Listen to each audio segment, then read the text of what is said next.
جديد يبعث معه أملاً جديداً. لنرسم الرؤية ونصنع الإنجاز. كل نهار جديد يبعث أمجاد الأمس وطموح أمة تسابق الزمن بكل عزم وإصرار. لأجل عمان اليوم غاية وهدف. منذ أكثر من 50 عاماً من جيل إلى جيل. لأجل عمان الغد.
Hello, ladies and gentlemen, and welcome to the final round of Oman International Drift Championship. My name is Mike Leeson, and we are ready to go for the top 32 for the last time this season. And what a top 32 it's going to be. As you can see on the screen, we have our battles lined up. We have 8 guys in contention who can still win this championship, and the driving this morning in practice has just been amazing.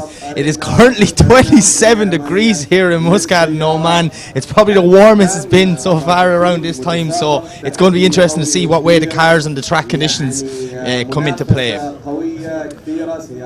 So, as you can see, a lovely drone shot of our track there. Now, it is a very technical track. A lot of guys struggling with gesture in qualifying, but this morning in twin battle practice, it's just like the flick the switch, the leveled up. The driving was amazing. We've had a few little tips, accidents, but we've had unbelievable chasing. So I am super excited. You can probably already hear it in my voice. I cannot wait to get this action underway. Our first battle will be our top qualifier, Benedict Cherba, and he is going up against Mick Kelly. We've seen Cherba yesterday with that unbelievable run. His pace this weekend, I don't know if anyone else can match it. Followed up, we're going to have Dennis McGall versus Hussein Misalani, and then Nazir Harbali versus Ian Phillips. Actually a repeat of the top 32 at round 3 last week, so I know Ian Phillips is going to be looking for a little bit of revenge. That's going to be followed up by Ahmed Armani against Zaraf, and then followed by Haitam Al-Hadidi and Noor Adoud. We then move on to Rafit versus Fu Wei Shrand. I think that's going to be a good one. I see them two guys doing a few runs together in practice this morning. It was very interesting. And that will be followed by Andreas Vasiliauskas and Riyadh. So that will round up the left-hand side. Oh, no, sorry. We've one more on the left-hand side, and it will be Steve Bagzi versus Abdullah Joard. So, yeah, sit down, get comfortable, get yourself some food and drinks, because this is going to be a crazy evening of drifting.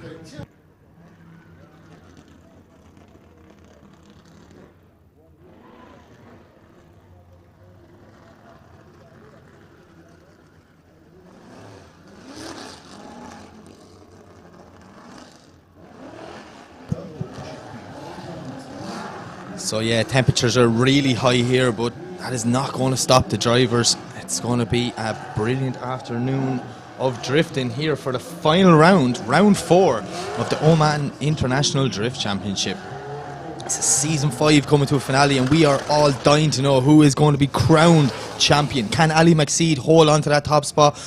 Benedictus Cherba is looking strong. We know we've the Ham still in the mix. Nick Nacken is there, Vasiliauskas and Alamri as well. They're all in contentions with win that championship, so we're going to try our best to keep you up to date and figure out who our new champion is going to be by the end of the night. So I think I see both cars on the line. I do. It is Benedictus Cherba to lead and Mick Kelly to chase. As we see, the light goes green, and here we go for the first battle in our top 32. It's Cherba in the yellow BMW, it's Mickey Moo in the green 180SX as Cherba throws it in. Lovely initiation, absolutely smoking Mickey Moo out of it. Unfortunately, Mickey Moo not having the pace for Benedictus Cherba. That Eurofighter is just on a different level, and today he seems to be getting faster and faster as we see him nailing the perfect qualifying line. Look at this for Cherba. Very unfortunate for Mickey Moo now. He's just getting lost a small bit, dropping back in the smoke there. The absolute tire smoke coming off that Eurofighter is insane. But yeah, Mickey Moo just getting a small bit wrong as we see him now putting a few tyres off, just coming through that last section and getting blinded by the smoke as Cherba brings it over the line. I think I've already said it once in the start of this live stream, I don't know if anyone has the pace to match Benedictus Cherba. He is on another level and he seems to be just getting faster and faster. So it's going to be interesting to see what way he will go this afternoon, because we all know he wants to be that champion. He is doing a lot. He's doing everything right. He's doing all the right moves to try and make himself champion. So it's going to be an exciting one. But yeah, just very unfortunate there for Mick Kelly, just getting lost in the smoke. You know, there's a lot of smoke coming off the back of that BMW, so it'll be interesting to see what's going to happen when we switch them around. You know, it's all good. Cherba been fast, but now he has to my apologies. Now he has to chase Mick Kelly. So yeah, very, very interesting. I think Mick maybe dropping 1-2 wheels there in that last corner. Very hard to tell. There's that much of the smoke from Cherba's car. So we have two cars on the line. It's the second half. It's Mick Kelly's lead. It is Benedictus Cherba to chase. Listen to the screams of that 180SX that comes down. Cherba just sitting back a little bit too cautiously, but he doesn't want to be too cautious. He needs to get right there and stick with Mick Kelly. Mick Kelly is on a lovely lead line now, as we see Cherba just playing there with the throttle, sticking with him. Mick Kelly cutting the track a small bit to gain proximity, which washes out wide. 2, maybe 3 wheels off there now, as we see Cherba now starting to reel in as they come through. Clip 6, Cherba right on the door. That 180SX as they transition for the last time. Mick Kelly on a very shallow line. He's going to have to pray for a miracle this last corner, as we see Mick Kelly now smoking Cherba out of it. But Benedictus Cherba, years of experience, and he's sitting there right with him, not one bit phased.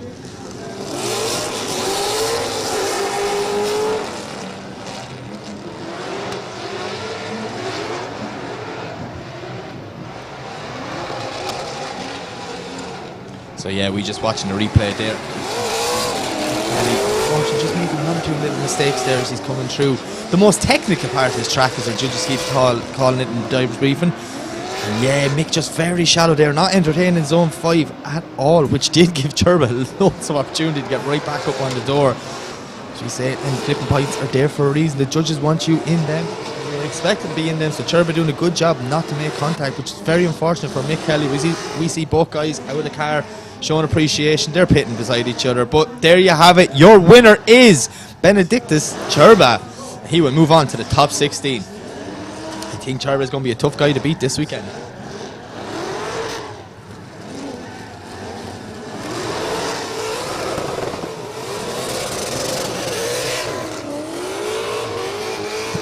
Okay, we move it back to the line for our second battle, and it is Dennis Miguel versus Hussein Mislami.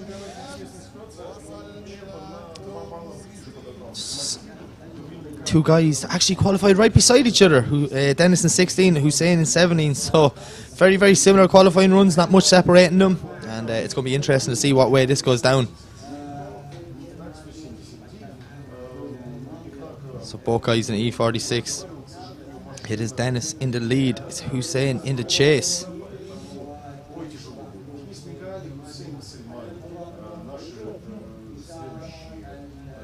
So as we just wait to get the signal from our tower, and there it is, thumbs up from both drivers, and the traffic light goes green, and away we go.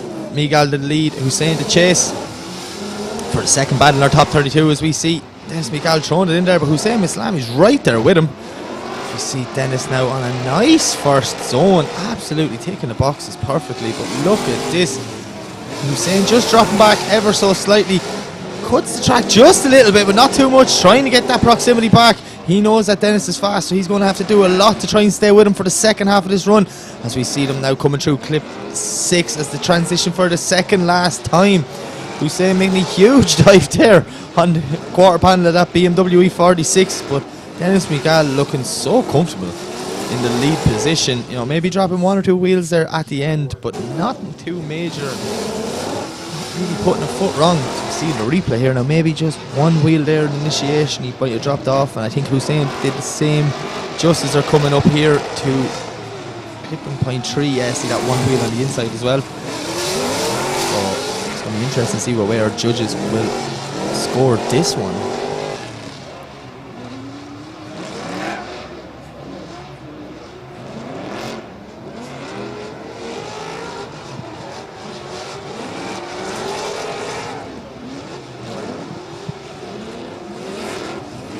Lovely last zone there from Dennis Miguel, perfectly putting that back wheel on the outer line, so I'm sure the judges will be rewarding them for that.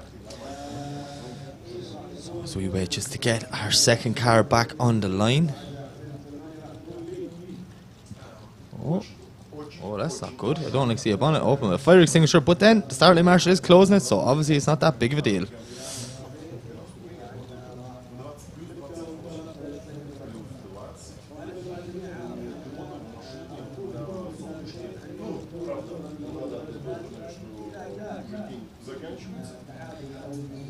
So I'm just waiting to get confirmation of what's actually happening.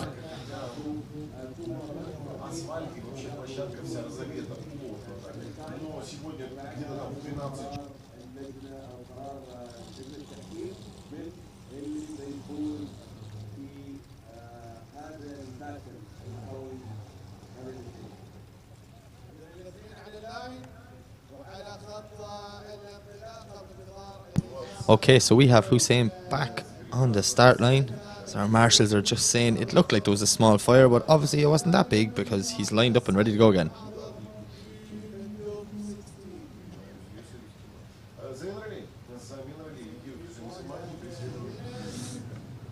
Okay, so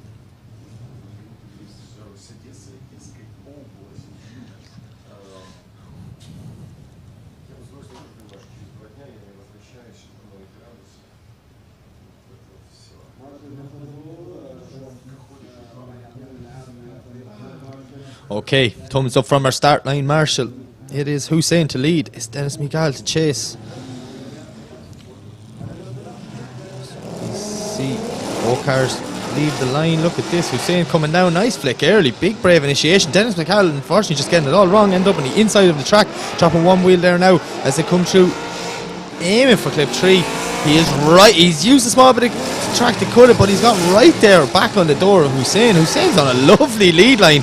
Absolutely perfect, putting that back wheel right out wide. Oh, maybe just a small wheel drop there from Hussein. Dennis Miguel now is to do a good job stomping on front brakes, trying to not get caught, boxed in basically by the lead car, as we see both guys come up for the last transition. Oh, how did they not make contact? Dennis Miguel doing a great job there, not hit the back of Hussein's E46 as they come around the corner for the last time and over the line. That's not a bad run.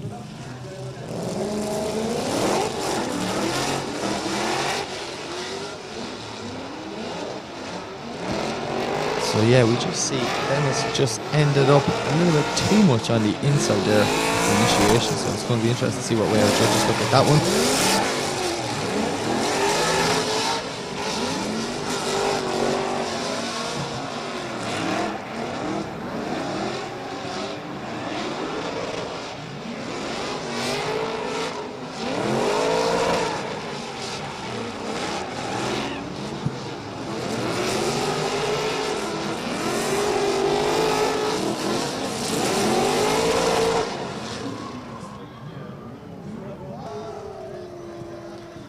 Okay, so we just await our decision. And a few little mistakes from both drivers there, so it's going to be interesting to see what happens. But overall, our winner is Dennis Miguel. So unfortunately, that is the end of Hussein's weekend. But we will hope to see him back next season here in the OIDC.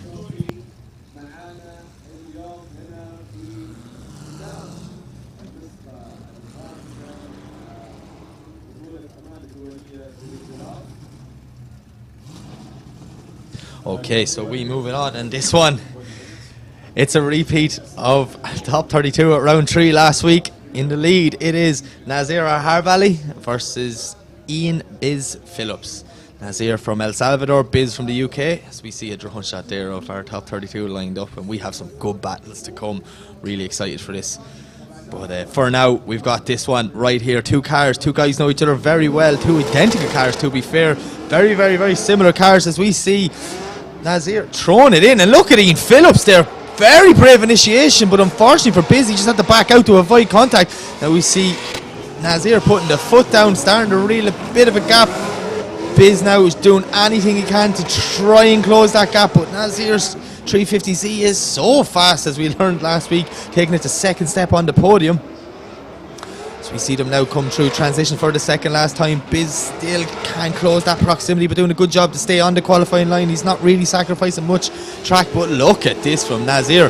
He is doing a lovely job. It's like he's doing another qualifying run there. So we just watch the replay here and you can see Biz just had to dial off the angle just to avoid contact, and then that gave Nazir the chance to just, open up that gap. And unfortunately for Ian Biz Phillips, he had to spend the rest of the lap doing whatever he could to try and close it. So, yeah, unfortunately for Biz, but a lovely lead line there from Nazir. Maybe just putting one wheel off at clip 6. All in all, not that bad of a run. So it will be interesting to see what happens when we swap them back around and we go for the second half of this battle.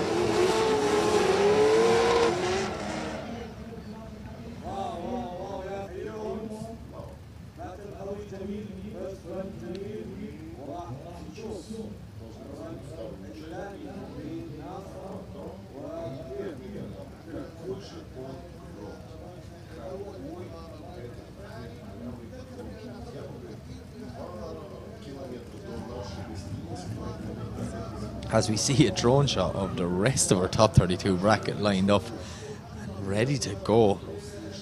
I have a nervous way for some of them guys. They want to just start, get this competition over, get that first battle done, kind of get the ball rolling, and they can move on from there. So really excited. I do see Ali McSeed and Clint Van Hout lined up. That's one, personally myself, I'm looking forward to it, but we're going to have to wait for that one.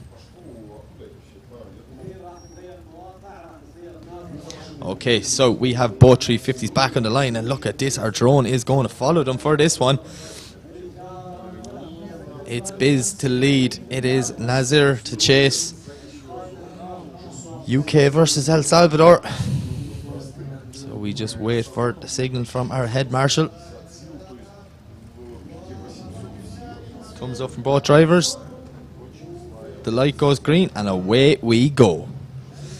As we see Biz tearing out that straight, trying to be as fast as he can, throwing it in big. But look at Nazir, nearly a mirror what happened the last time, on just nearly making contact with Biz. As we see Biz on a lovely lead line now. Nazir doing whatever he can to try and stay with that black and orange 350Z of Ian Biz Phillips. But look at this line from Biz, this is absolutely beautiful. And oh, what a transition from Nazir, lucky not to make contact with the back of Biz's 350. As we see both cars coming through clip 6 now, the transition back out for 7, getting ready for the last transition out to the wall. Biz with a lovely wall ride from Ian Biz Phillips. Nazir is right there with him though, maybe just a little bit too late unfortunately for Ian Biz Phillips. But yeah, I think it's just all going to come back to that initiation at the start of the first run, where Biz just had to dial off angle to avoid contact.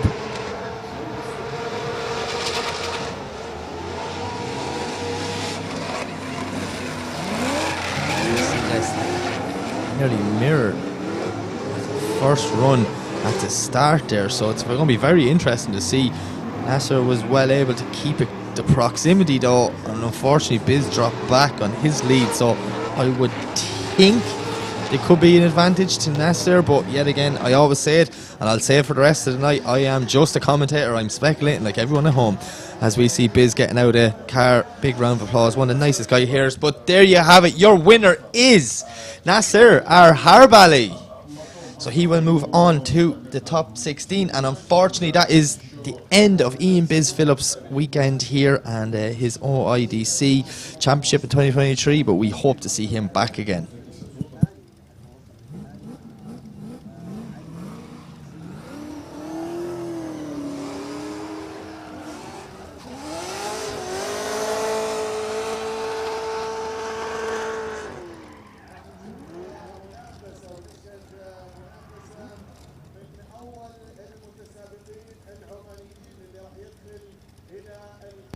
Okay, so we will move it back to the line where we have Ahmed Al-Amri versus Zarif. It's Oman versus Syria.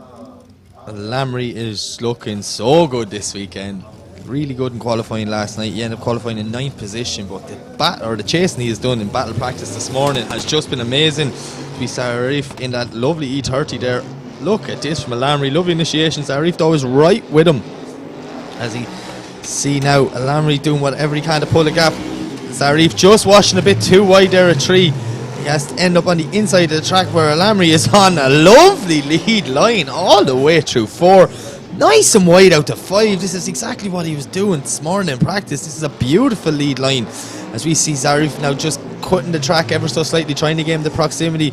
But we've Al-Amri doing whatever he can to try and keep maximum points from the judges. We see Zarif just dropping a wheel there as the transition into the last zone, last corner in zone 8. But yeah, I think Ahmed Al-Amri did not put a foot wrong in that, in my opinion. Absolute masterclass in the lead position. This guy is looking so comfortable this weekend on this round 4 layout, so it's going to be interesting to see how far he will go in competition tonight.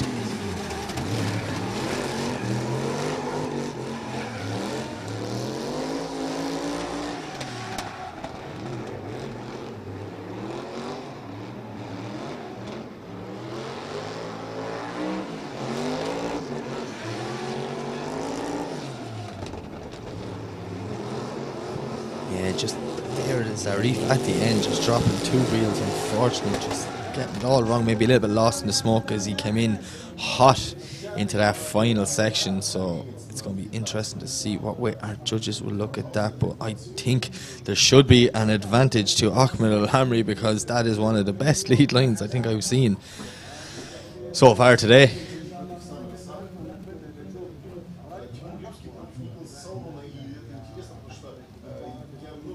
Okay, so we have both cars back on the line.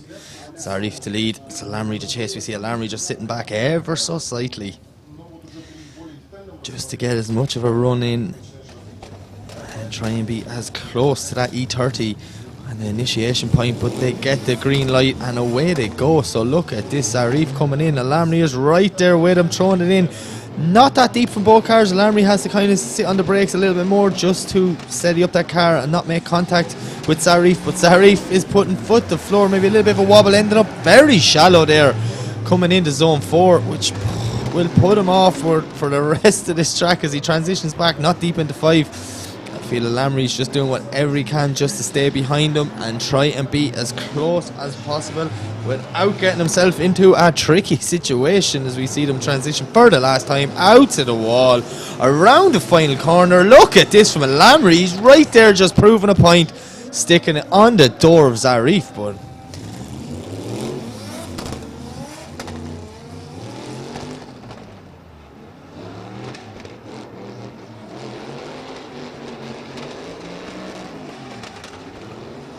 so yeah, as we watch the replay there, it'll be interesting to see what way our judges will look at this one. I think Zarif, just unfortunate, ends up in the wrong part of the track too many times, and all Al-Hamri can do is just mirror the lead car. So yeah, I think we should be fairly clear on who wins this one, but I'm not going to say it out until I see a graphic on the screen, cause just in case. As we see them coming around the final corner there, so, and there we have it, your winner is Ahmed Al-Hamri.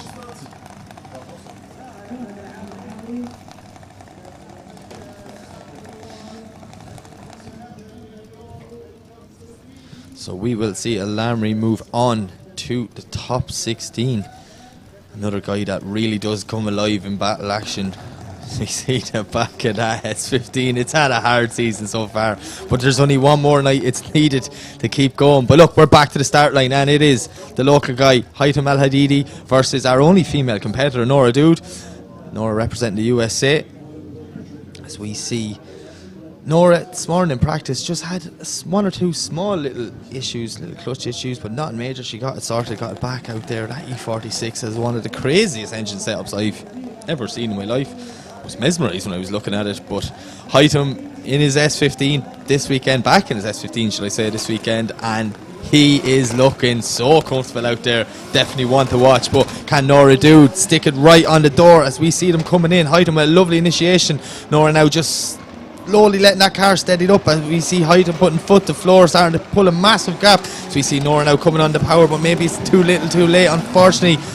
Just not getting in. Oh, Haitham looking like he nearly over-rotated there. I'm not sure what happened. I'm just wondering now, there's Nora's clutch issues coming back into play. That car seems to be struggling to keep that sideways. So we see Haitham now coming in transition for clip 7 for the last time. This is lining up the transition out to the wall. Lovely wall of my Haitham. As we see them coming through zone 8 and making it around the last corner and over the line. Not a bad run from Haitham, and very unfortunate for Nora. She just, by the time she came on power, Haitham had pulled about 4 or 5 car lengths. As you see here, look, she's just letting the car settle. Haitham's already gone, and then once Nora comes on power, Haitham is just doing whatever he could to just get away. So something never happened there. Haitham looked like he nearly over-rotated the car, which he didn't. Did a good job to keep it sideways, but I would say he would have an advantage, but you know, it's still not the best run we've seen from Haitham, so it's going to be interesting to see.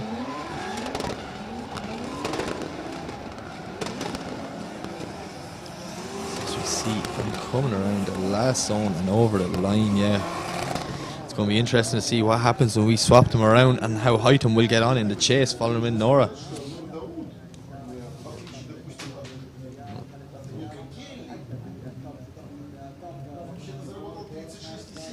we see our drone just circling the start line. How cool is this?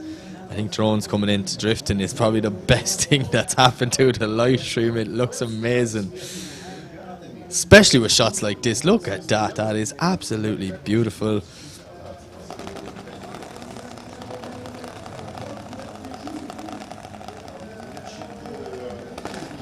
So as we see, the traffic light goes green and away we go for the second half of this battle.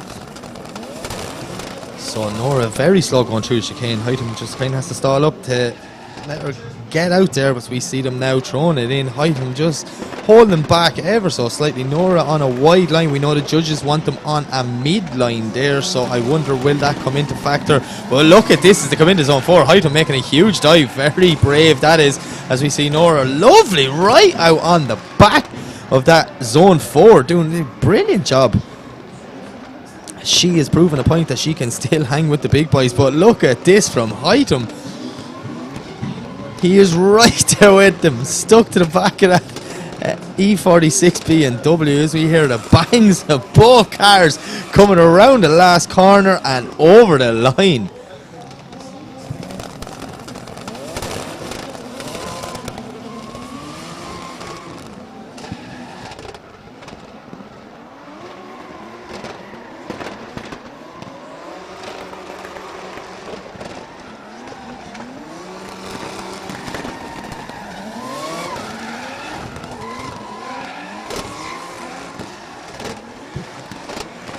Nora doing a good enough lead line, but unfortunately I'd say it will come back to that chase, and then just maybe too many little mistakes in the chase position that would add up. But I'm just speculating as a commentator, so it'll be interesting to see what way our judges will score this one, as we see both cars pulling up to the line.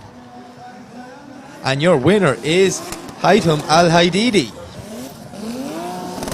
So yeah, unfortunately that's the end of the day for Nora Dude, but we hope to see her back next year again.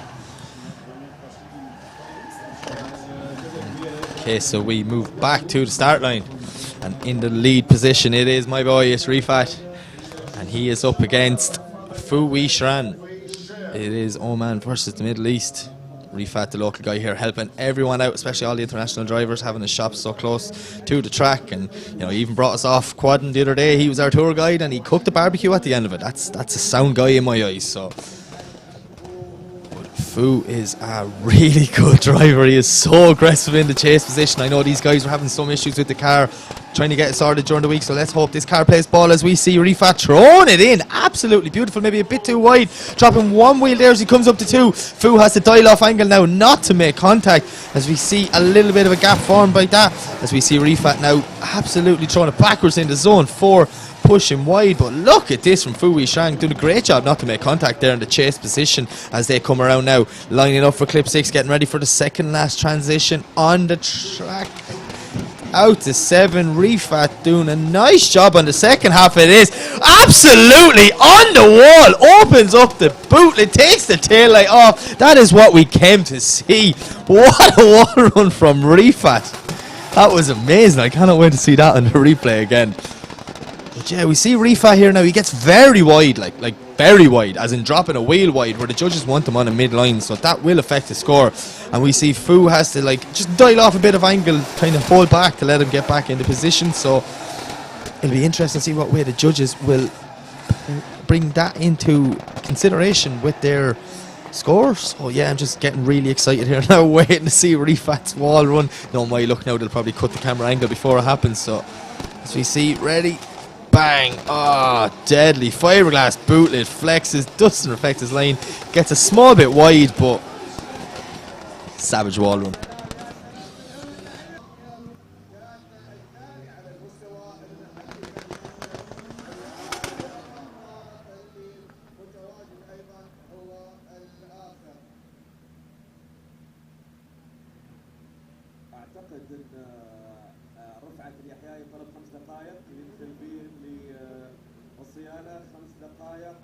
So I have just been informed that Rifat is calling a 5-minute rule, so we will have to wait before we go back to the second half of that battle. So while we wait, we will move on to our next battle, which is Andreas Vasiliauskas and Riyadh. So Andreas Vasiliauskas, yeah, sorry, I'm just getting distracted by our drone flying through the pits. How cool is that? Look at everyone there, all the team mechanics, all the people working behind the scenes, the real heroes of drifting, waving at the camera, bringing the drone down to head high. What? That is just insane. It is.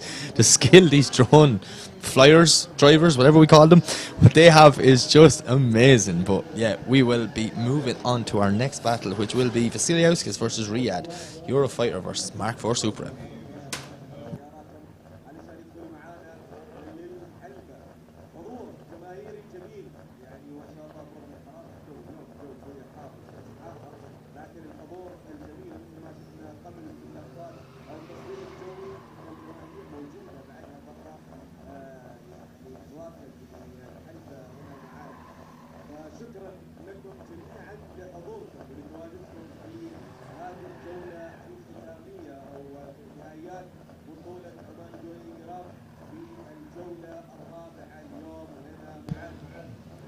So I'm not sure where Riyadh is.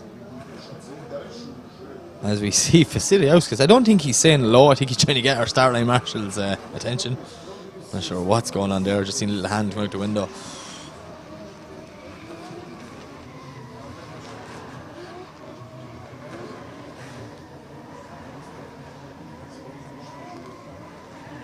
So there we go. There's Riyadh. He's just in the burnout box.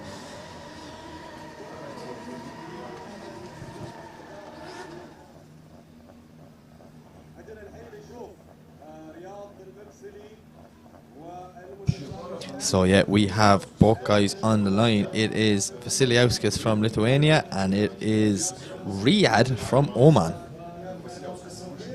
Okay, traffic light goes green and away they go. Vasiliauskas is fast on this circuit, but that is not all about speed. As we see him throwing it in and Riyadh just dropping back. It just looks like a passenger in this. As we see Vasiliauskas now just storming away on a lovely line, maybe dropping one wheel there as he comes out to the wall for the first time. Does a good job not making contact with the wall as he transitions back now for zone 5. Not as deep as we'd like to see him in them zones, but he does have a big gap pulled on that Supra of Riyadh as we see them transitions for the last time out to the wall. Vasiliauskas is doing a great job in the lead position. So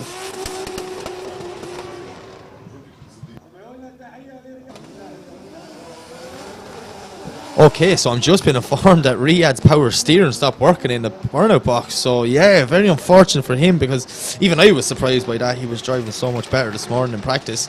So yeah, that's just the joys of it, you know, when the car lets you down last second and you're in the burnout box, there's nothing you can do. So yeah, just really hope that Riyadh, you know, can hold it together, and maybe Vasiliauskas just doesn't make contact as well in the chase position when we swap them around for the second half of this battle.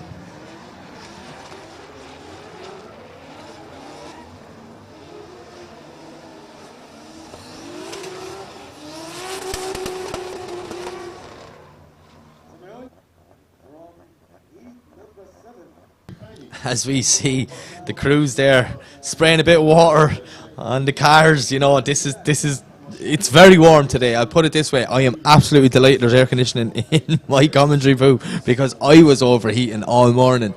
But yeah, so it's going to be a tough day on the cars. Hopefully they all play ball, as we granted the drivers permission to this is crazy. Sorry, I'm just blown away that this drone is just flying along in front of the crowd. Like, absolutely amazing. All the people in attendance waving. As we see both cars on the line and away they go. So how will Riyadh get on with no power steering? As he flicks it in. Not a bad job. Look at that. Using all the luck in that Supra. Trying to hold on, but Vasiliauskas is right there with him. Riyadh's doing whatever he can to try and pull a gap, but Vasiliauskas knows he will have a huge advantage. Oh, and there's the power steering issues. He does a great job. Riyadh does not, hit the wall there. So it will be interesting to see what way the judges are going to look at that. And Riyadh just ended up in the wrong part of the track. Vasiliauskas is doing a great job not to make contact. Lovely wall run for Riyadh, but maybe just a little too late. As we see them come around the last corner and over the finish line.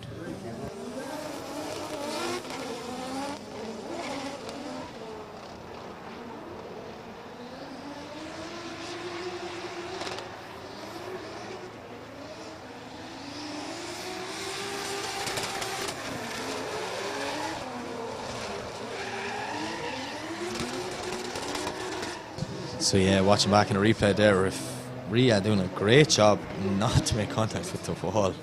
As you see, look at that, and then just getting stuck on lock. There's nothing worse when the drift car doesn't play ball when you need it to. But yeah, I think it should be a no-brainer, and it is. The winner is Andreas Vasiliauskas, and he will move on to the top 16.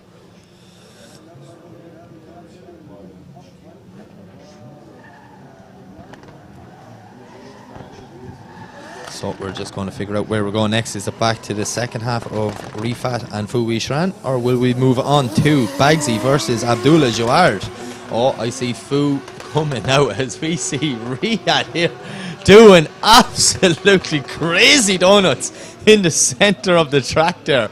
You know, he's just finishing off last time tyres. He's had fun. Unfortunately, the car didn't play ball at the right moment, but look, that's motorsport.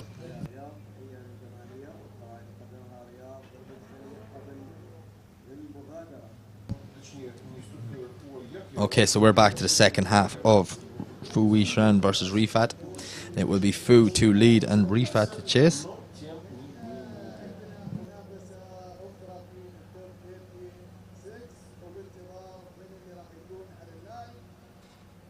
And I'm just been informed that Rifat has retired. He didn't make the clock, and it's so unfortunate. The nicest guy in Oman drifting. But yeah, Fou will get the win, and he is off for the second half of this run. He's going to use this lap just to get another research development lap, is what we could call it now, because the track conditions are consistently changing. So we see Fou there now with a massive handbrake drag, trying to get that car out to zone 4. So yeah, very unfortunate for Rifat that he was not able to make it to the 5-minute rule. But yeah, we will see Fou move on to our top 16, where he will face Haitham Al Haidiri. So yeah, that's going to be a good one. Fouy Shran is just going to use this just to get some more experience and figure out what's going on them ever-changing track conditions.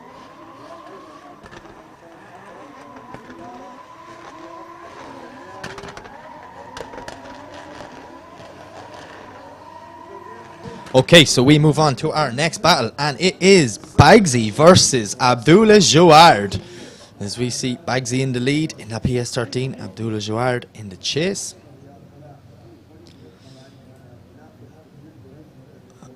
As we await our start line marshal just to give a thumbs up to the drivers. I just think there's 1 or 2 cones to be cleared up there on the track. Once them cones are clear, we will get this battle underway.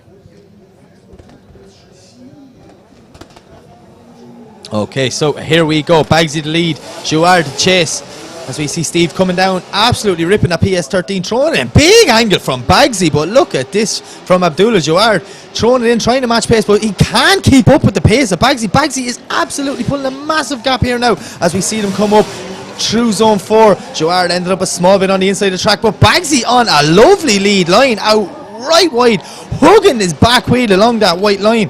As we see them now coming in to clip 6, Jouard cutting the track, doing whatever he can to try and get back on the door of Bagsy as they come in now to transition for the last time. Big wall run from Bagsy as he puts the back of that car right out, and Abdullah unfortunately spinning, not quite sure what happened there.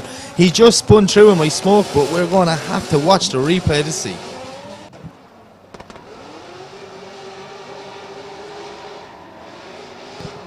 Lovely lead line from Bagsy now. He's looking so comfortable on this track. As we see Abdullah, yeah, Abdullah just cutting the track there at zone 4. Bagsy's on a perfect line through zone 4. Abdullah cuts it, but just to try and gain proximity, which makes him transition early. He misses 5, ends up on the inside of the track, and then yeah, from this point on, unfortunately for Abdullah Jouard, he just starts to get it all wrong as they transition. Look at the wall run from Bagsy, absolutely lovely. And yeah, Abdullah just snapped well too much an angle and over-rotated the car. So unfortunately for him, but that will be an advantage to Bagsy.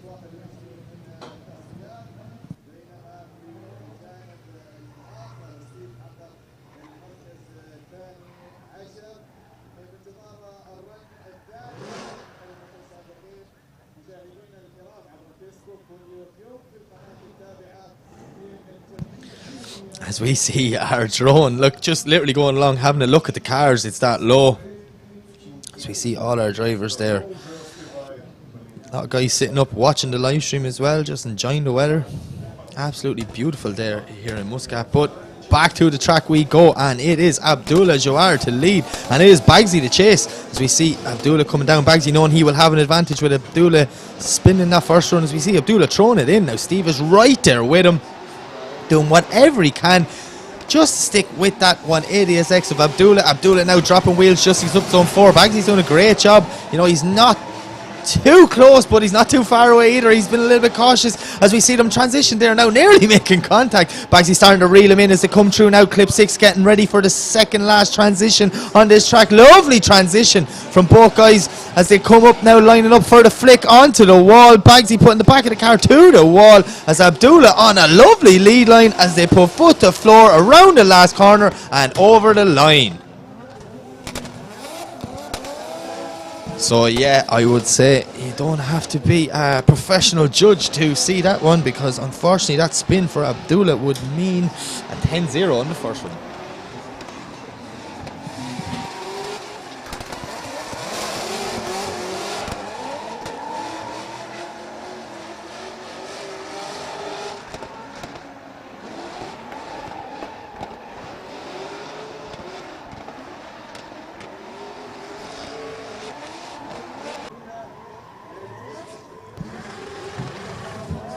Okay, as we see both guys getting out of the car. And your winner is Bagsy. So Bagsy moving on to the top 16, where he will face Vasiliauskas. Just seen that on the sheet in front of me. So yeah, that's one definitely I'm going to be looking forward to. As we see both guys showing their appreciation. This is the main part why we're here.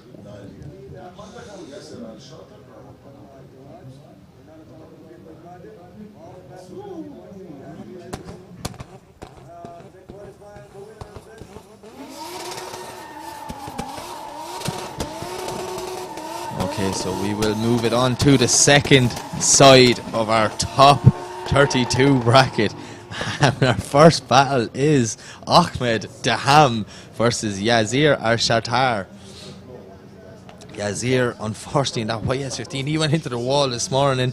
We thought he was retiring, but no, you never give up. He got the parts, the car's fixed, and he got back out by the end of practice. So that's just the camaraderie of the drift paddock. I know he was going around looking for parts, and a lot of people trying to help him, because no one wants to see someone go to a competition like that. But look at this, the Ham throwing it in lovely in the lead position, as we see Yazir unfortunately just watching a bit too wide as he has to bail over now to avoid making contact with that wall. Daham though on a beautiful lead line as we hear all the pops and bangs from Daham's car. It sounds absolutely amazing. Abdullah Jawar bails out. I'm not sure what happened there. He was out of sight of the camera. I think he was heading for the wall and bailed out at the last minute, as we see Daham now bringing in for the last transition, getting it out to the wall. A nice run, nice lead line from Ahmed Daham. Yeah, just very unfortunate for Yazir.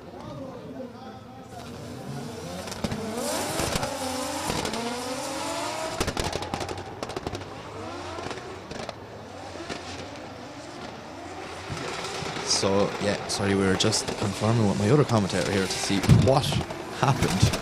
As we see, the camera is so on the Ham, but it's there now off camera at the end of that wall. We'll see Yazir go see him there out of the way. So I'm not sure what happened. Hopefully he can get that car back to the line and we can get the second half of this battle underway.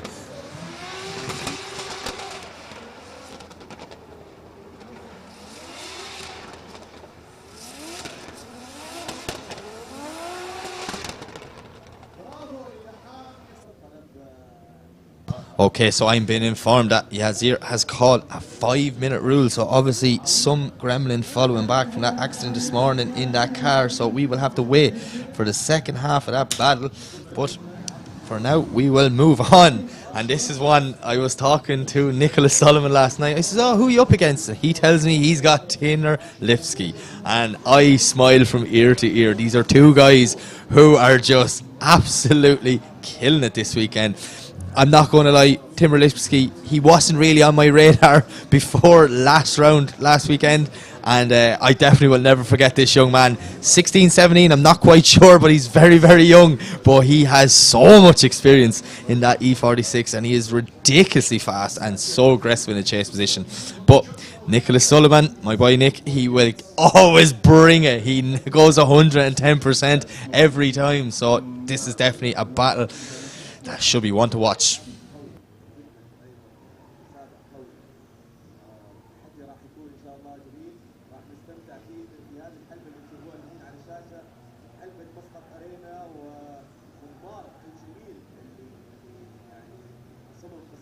As we see our drone just doing a lap of the stadium over the grandstands. And yeah, there's Timmer now just warming up his tyres in the burnout box. Such an aggressive chase driver as Timmer Lipski, but Nicholas Sullivan, he's no stranger to a podium. So I know he is getting more comfortable and comfortable in his new car, so it's going to be interesting to see what way this one goes down. As we see Timmer make his way to the line. So it is Nicholas Sullivan from the USA versus Timmer Lipski from Ukraine. Both white cars, both BMWs, both very, very aggressive drivers. Super excited for this one.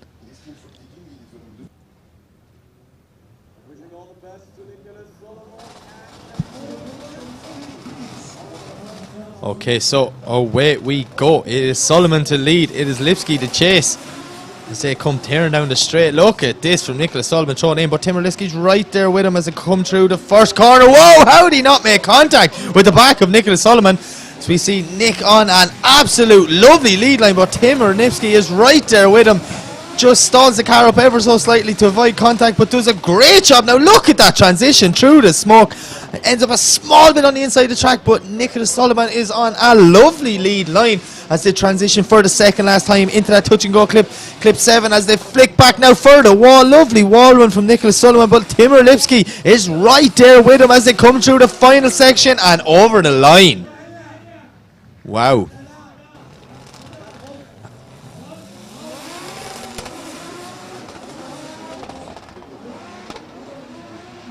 So you see Timmer throwing it in, letting Nick just get settled and comfortable, and then he puts the foot to the floor and sticks it right on the door. You see just a big of a lock up just to avoid Nick there. Let's Nick get the car settled, and Timmer right there. Look at that transition, but he ends up a bit too much on the inside of the track.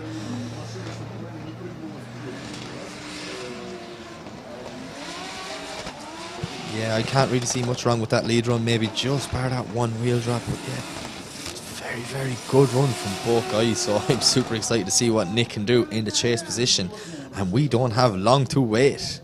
We're going to get both cars back on the line, and we'll get the second half of this battle underway as our drone is flying through the crowd. Look at that, just all the people out here so happy, enjoying the drifting. A beautiful evening. Whoa, that is some serious driving by our drone expert, or flying, or whatever you call it. I'm sure someone's correcting me in the comments somewhere. I'm not a drone guy, I don't know.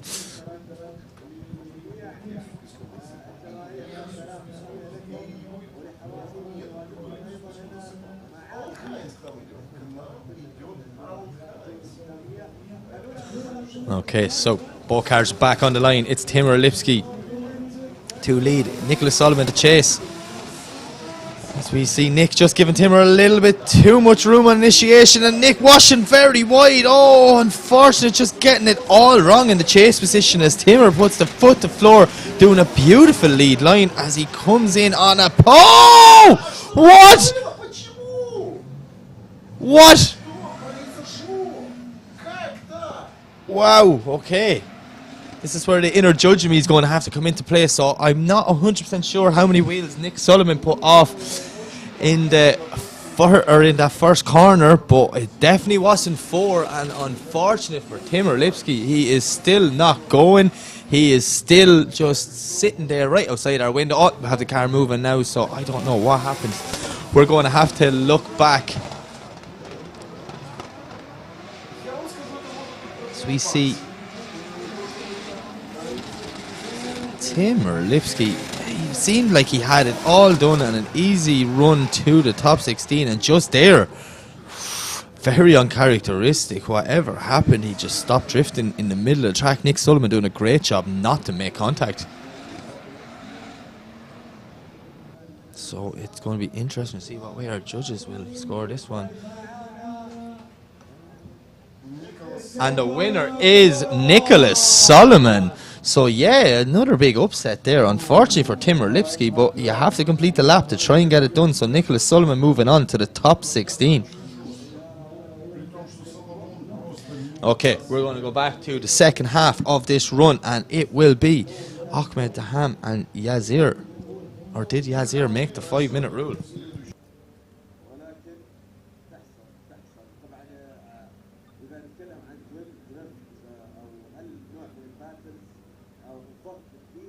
And unfortunately, I'm just been informed that Yasser Al-Shattar did not make the 5-minute rule, so Ahmed Daham will just get a pass of the circuit, which will make him go to the top 16. So yeah, Daham to the top 16. So, and Daham is going to face Nicholas Solomon, so that's going to be another great battle. Our top 16 is shaping up to be a great one. So as we see Daham coming out to do one pass of the circuit here, just to make himself get a little bit more comfortable with the ever-changing grip levels here in Oman.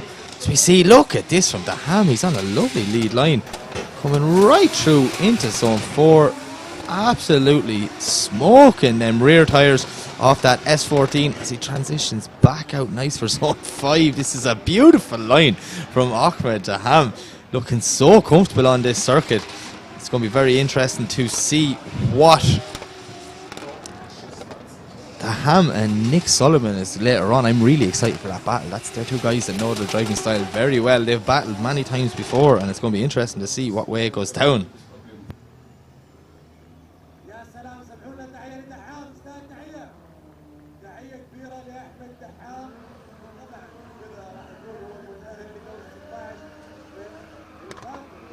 Okay, so we move it on to our next battle, and it will be Nicholas Burtons versus Mohammed.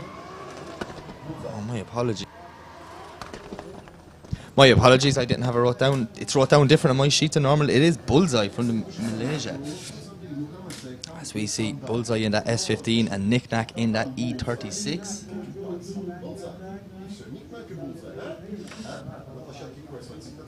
So Nick Nack, the young man from Latvia, Bullseye from Malaysia. Nick Nack having loads of problems with his car this whole season over here in Oman. Guys working long hours all week between round 3 and 4 to get another engine in that car, getting a map there on Wednesday night before qualifying on Thursday, and they just added a bottle of nitrous because why not? But here we go, it's Nick Nack versus Bullseye. Nick Nack throwing it in, and Bullseye just getting it all wrong, and he's in the wall. Wow, that's a big impact with the wall. Water barrier's gone everywhere there as we see Nick Nack coming around doing exactly what he's doing, but it's going to be very interesting just to see, to make sure Nick Nack, see there it is there, Bullseye put all them things out. Oh, that's a big impact.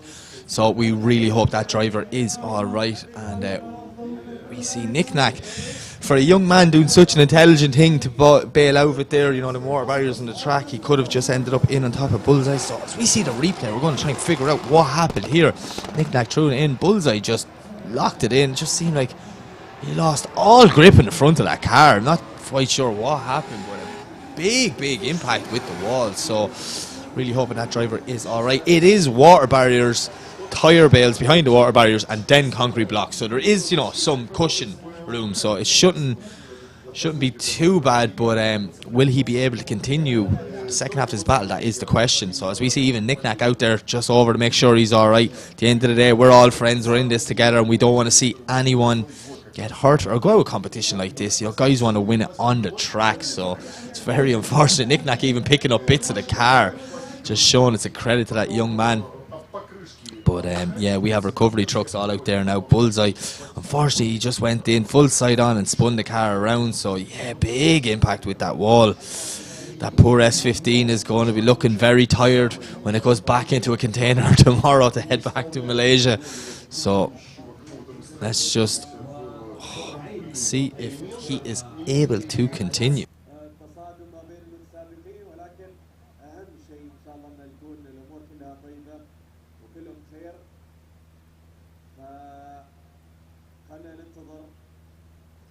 So yeah, we just see our drone flying around there as Nick Nack is this over. Just talking to Bullseye, making sure everything's all right. Don't know now. It could be look. It could be cosmetic. Drift cars, they're made of fiberglass. They break easy, but as long as all the main mechanical bits are still okay, he will continue. But I'm just waiting for confirmation, basically, from our judges to find out. As we see Bullseye driving off the track, there's not much left in the back of that S15. That poor car has had a hard few days. So هو البدء معلش اذا كانت المدينه امورها طيبه والامور والسياره تمشي دوائر كل شيء امور طيبه.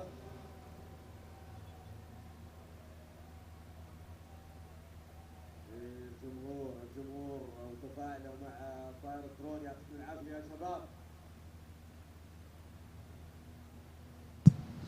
okay, so I still have not got confirmation, but if I'm going to interpret, he's still in the burnout box. He didn't leave. They're just pulling bits off his car to, make sure nothing's going to fly off. And it kind of, to me, looks like Bullseye, maybe, just maybe, might be going for the second half of this battle. If he does, fair play to him, credit where credit's due. As we see his team there now, just been told to get back because, unfortunately, if they touch that car, it will activate a 5-minute rule, which it seems Bullseye does not want to activate.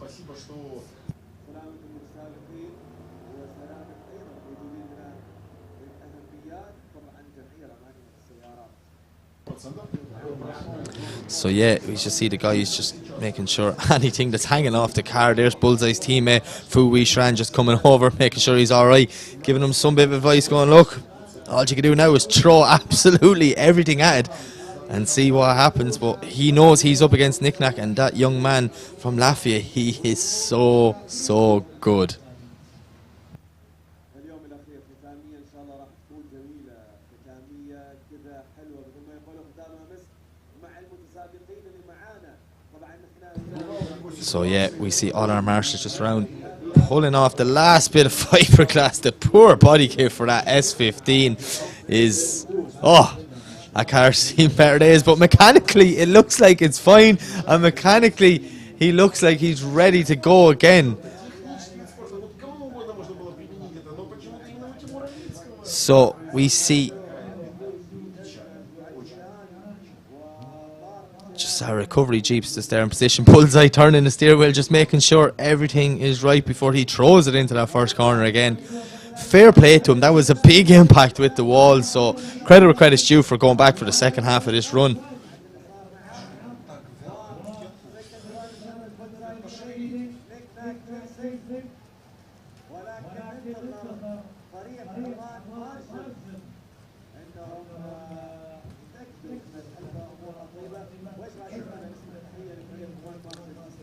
So as we see, تحية شكر وتقدير للشباب اللي موجودين معانا هنا. دائما يتأكدوا من ان المضمار جاهز مستعد، وان الشباب او المتسابقين كلهم امورهم طيبه علشان نكمل التحدي ونكمل المنافسات، منافسات هذه الجوله وكل منافسات رياضه المحركات والاحتراف بالاخص. فشكرا لك. so as we await our track team just to finish off cleaning up just the water barriers and all, getting them all back into position, just Bullseye with a big impact down there. Just we want to make sure that wall is the exact same as it was before that impact, so if anything happens again, that it is safe for all drivers. Just showing that the water barriers, and then the tyre bales, and then the concrete blocks is not that dangerous. There is some cushion there. Bullseye's car is obviously proof of that. Cosmetically it looks bad, but mechanically it's on the start line ready to go. So obviously it's a credit to all the guys who have built that car back in Malaysia. And I'm sure once they get it back home, they'll have it looking absolutely beautiful again, like it was at the start of the season. But we're just waiting for the last few bits. Sorry, I'm looking out the window here now. I see the marshals are just sweeping in front of the wall, making sure there's no fiberglass, nothing that can become a flying object. And we will get the second half of this underway momentarily.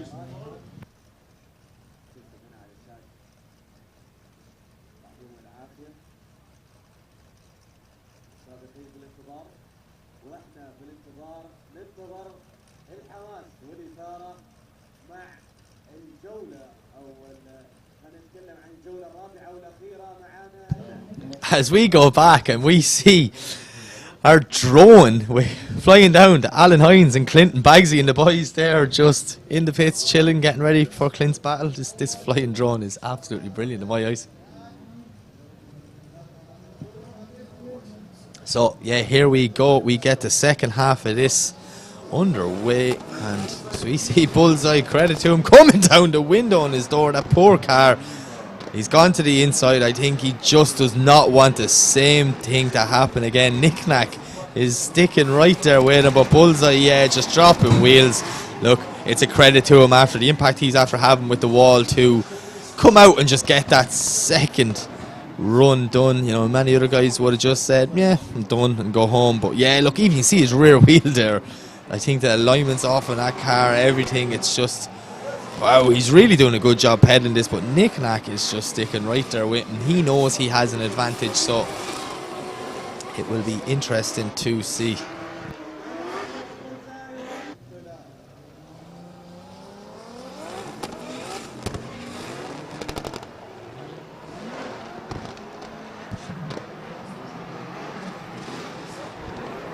Yeah, so as we see a replay of that, but I think it will be fairly obvious who the winner that is due to the first one.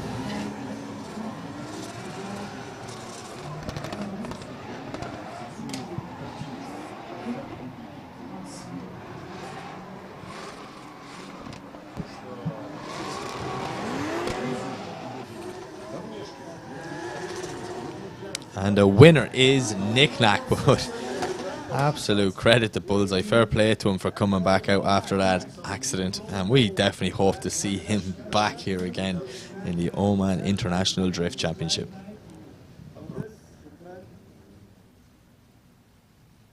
And all the best to both of you.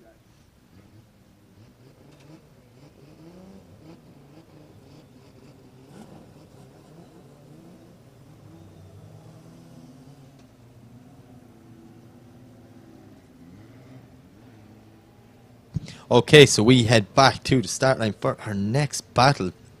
And it is Samir Sabar versus Kremitz. So it is Lebanon versus Ukraine. Kremitz in that absolute crazy Toyota Altezza.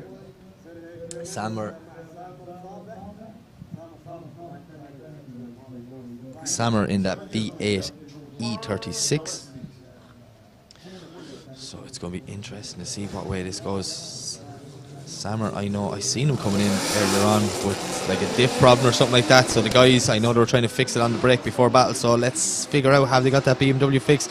As we see Kremitz now, not with the proximity that I was expecting from him. Samir doing a nice job in the lead position, but Kremitz now just starting to read him in. Maybe Samir a small bit shallow as they're coming into zone 4, working their way around and transitions back. Oh, how did Kremitz not make contact with that E36?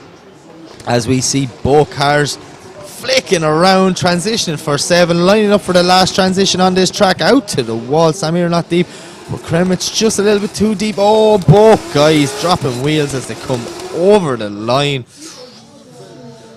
Not the best runs we've seen from both guys. I wonder now, is Samir's car just playing ball after whatever accident that was? I didn't actually find out. I just seen him coming in with his 2 rear wheels in the air, so I'd assume it was a diff or shaft problem.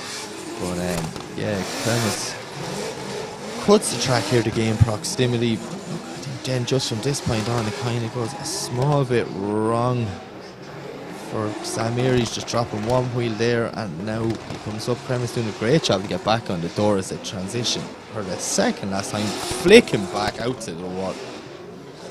Yeah, see there now, we've like possibly 2 wheels off there in that last zone. So a lot of small mistakes, but a lot of small mistakes continually to add up. So it's going to be interesting to see what way the judges go with that one.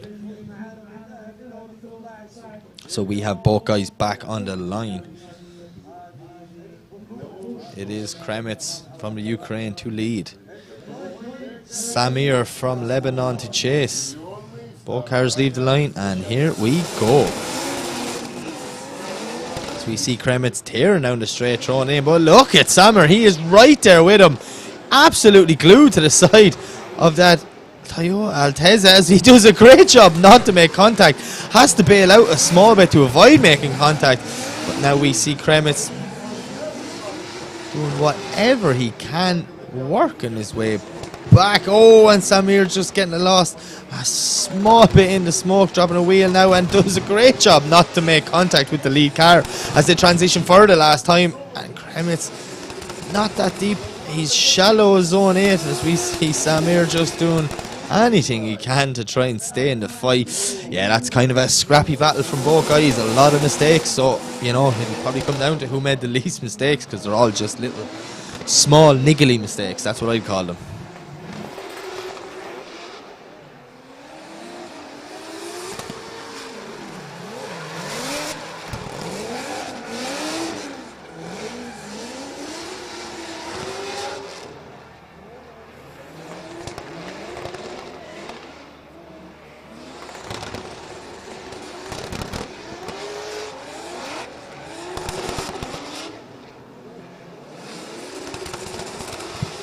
So yeah, we just watching the replay again. There are a lot of guys dropping wheels shallow in places.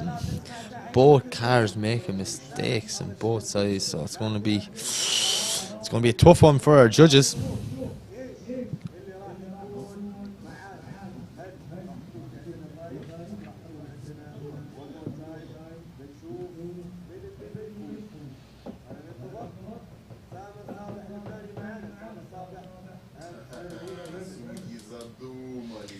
As we go back to our drone shot, taking a look at both guys and what way is the judge is going to go with this. It's a tough decision and they can't make it. It's a one more time, so we will see both them guys go again. Probably only fair, so many small mistakes on both ends on both runs, so let's just line them up and send them again. Hopefully they can dial it in now, and we will get a better battle, maybe the battle we were expecting to get from both guys. But for now, we're going to head on back to the line, and we will see Ali Maxid versus Nazir Munteri. Oh no, I'm not sure where Munteri is, but I know Ali Maxid is getting a by run, so obviously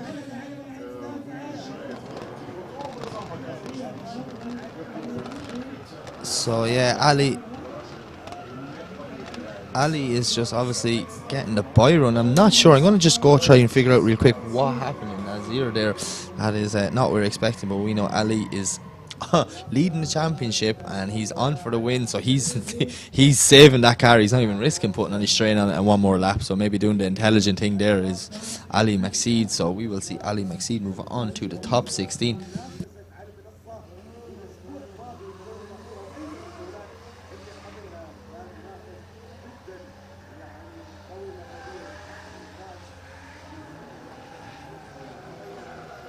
Okay, so I've just been informed that we're not sure what happened to Nazir Munteri. He just didn't turn up to the line, so I hope all is good. But we will see Maxid move on to the top 16. Alright, next up we have Ali Al-Bouchi to lead, Clint Van Oot to chase. This is Oman versus the Netherlands. Two guys who were on it yesterday, and two guys who were on it today. Ali was putting in some of the best chase runs I've seen this weekend, and then all of a sudden I seen his car being pushed in with a clutch issue. So luckily there was a workshop in the paddock and his car was in on the lift, clutch out and done and fixed within an hour. So I'm absolutely delighted to see him make it back out. But here is Clint coming down, stuck right on the back of Ali Bouchi. So we see Ali now doing a lovely lead line, but look at Clint Van Hout. He's doing a great job here not to make contact as they come through clip 3. Oh, a bit of a straight in there and a wobble for Ali. Clint has to just sit on the handbrake just to avoid making contact as Ali throws it on massive angle at the end of zone 4. Flick back to 5, but look at Clint. He is right there with him. Ali now a little bit shallow, missing clip 6, maybe still having some sort of clutch issues in that car, but Clint is right there as they transition for the last time and out to the wall. Clint now closing the gap, sticking it right on the side of that 180SX and over the line. That's a good run from both guys.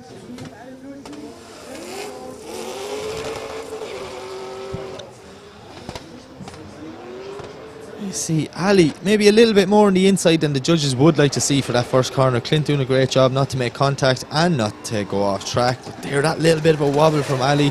Clint just has to handbrake just to let him settle the car back down, and then he starts to reel him here by the end of zone 4 as they flick back. Wow, that's such a lovely transition from both guys, to be fair. Ali a small bit shy in clip 6. But look at the dive from Clint through the smoke. Absolutely amazing that was. So good to watch as we see them coming around the last corner here in the replay and bringing it over the line. Be a difficult one for our judges.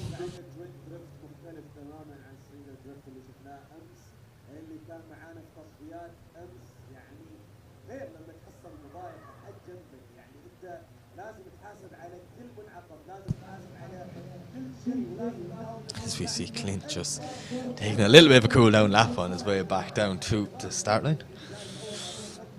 Ali Al-Boushi is sitting there.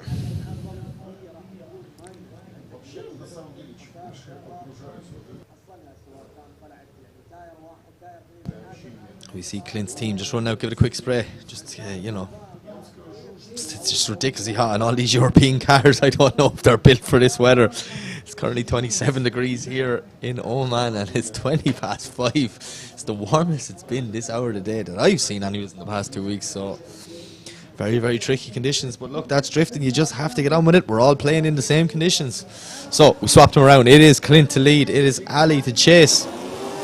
And here we go, Clint screaming down, but look at Ali tucking right in there behind Clint. You see Clint throwing in lovely initiation from Clint Van Hout, as we see Ali now not with the proximity that we'd like to see, but Clint is on an absolute beautiful lead line as we see him coming up now into zone 4. Ali just cutting the track ever so slightly, dialing massive angle on, trying to gain some proximity back, which he does as we see Clint now transition lovely and wide for 5. This is a beautiful lead line from Clint as we see Ali now reeling him in, coming through that bottom section as they transition back into the touch and go at 7. Lined up for the last transition. Clint putting the back at 14 out to the wall. Ali doing whatever he can to try and get on the door of Clint Van Hout. That is an absolute brilliant battle from both guys.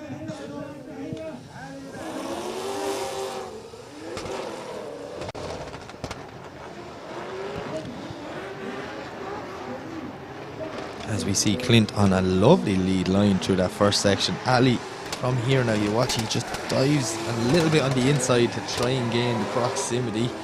As Clint's on a beautiful wide line on the outside, doing exactly as the judges have asked. Absolutely brilliant from Clint.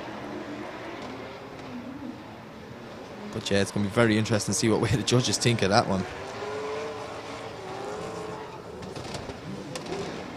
Lovely line from Clint now, yeah, maybe Ali just a small bit shallow in places. So another tough one for our judges. They're not getting an easy run here. It is the last round, so the drivers are going to absolutely put everything on the line to try and get that all-important top step on the podium. And the winner is Clint Van Hout. So Clint will move on to the next round, and unfortunately that is the end of the weekend for Ali Al-Boushi.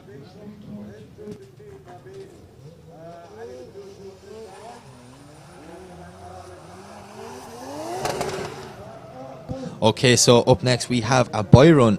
We have Edgars, who will earn his way very easily into the top 16, as Ali Al-Shahani is out of the competition just due to some mechanical failure. I'm not 100% sure. I only got word of this just as we were going live. So yeah, Edgars will move on. So he will do a pass of the circuit here just to try and feel out the track, as we see him in his Eurofighter throwing it in. Big angle. This is a man who definitely has impressed me a lot this weekend. Absolutely killing it. I see him maybe going a little bit too fast there, end up too shallow. It's fine, no one's judging this one anyways because he's already got the win.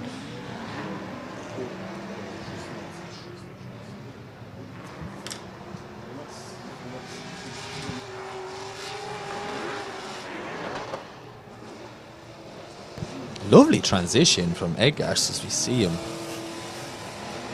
Lovely and deep. That BMW is very, very fast. Very fast. So, yeah, we will see him in our top 16. But who will he go up against? Well, he's going to go up against the winner of Tarouk Al-Shahani and Wokas. So, as we see Tarouk there in that orange 180SX, just warming the tyres or killing tyres. I don't know what's going on there. He's filled the burnout box with smoke. Absolute whopper of a burnout to warm the tyres. And then he will go against Wokas. Both guys from Oman, both guys know each other very well, so it's going to be an interesting battle.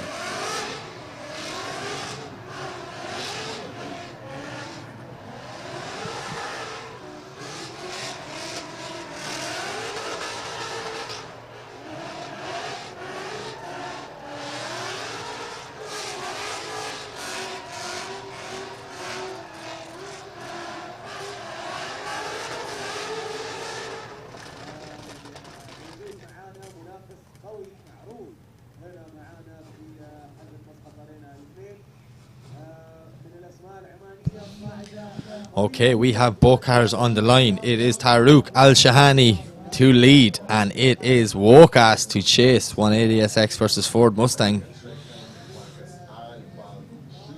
Stay with him, but he is nearly a passenger at this stage as we see. Look at this line from Tarouk Al-Shahani. Tarouk doing a great job, but Wokas just cutting the track, trying to do whatever he can to gain some proximity. As we see Tarouk now hugging that outer line as he comes around the last corner and over the finish line. That is a very fast run from Tarouk Al-Shahani.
As we see our starting to fill up here, but we swapped them around for the second half of this battle. It's Wokas to lead, it's Tarouk to chase.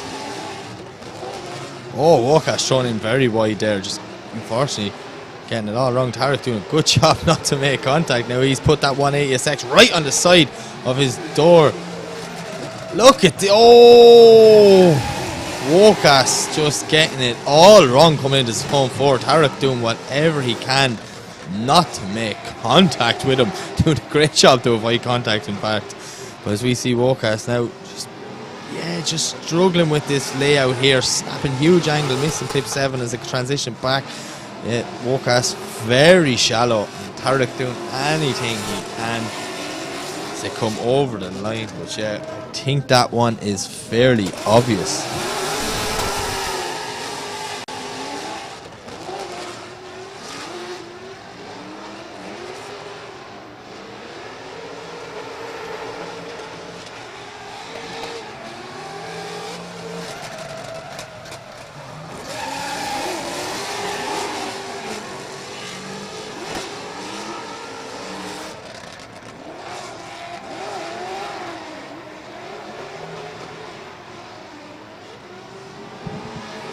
See here on the replay, Tarouk just sticking with the back of that Mustang and just doing whatever he can not to make contact. That's good chase drive, to be fair. But yeah, our winner is Tarek Al-Shahani.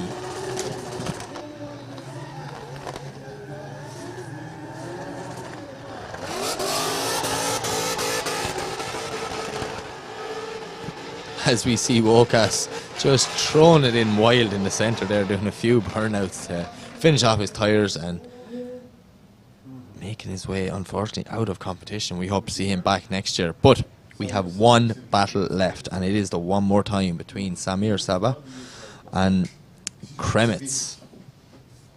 So both guys, a lot of little mistakes that added up over time, so it's going to be interesting to see how they will adjust for the second half of this. As we just await a small bit of smoke to clear after Wokas's crazy rings.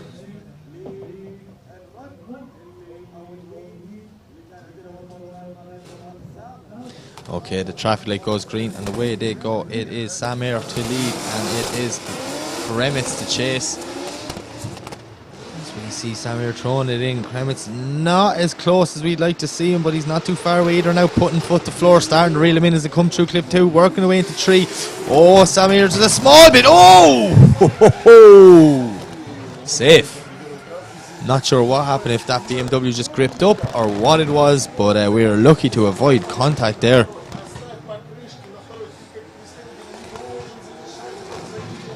We see Kremitz just bringing that Toyota Tesla lovely and wide.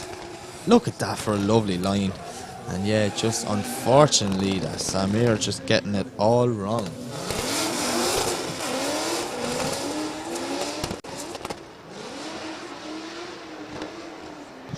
So it's going to be interesting to see what happens here. Coming up, coming up. Oh. It did look like his diff locked or something happened, and he at that speed he was lucky to control that car and get it off the track and out of Kremitz's way.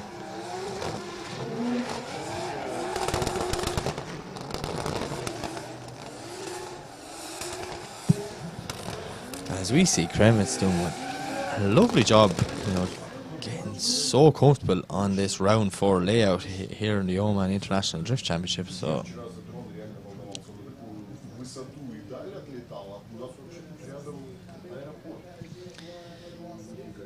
I do see a recovery vehicle out of Samir's car, so it'll be interesting to see what happens. So I'm going to just see and wait for information off our marshals.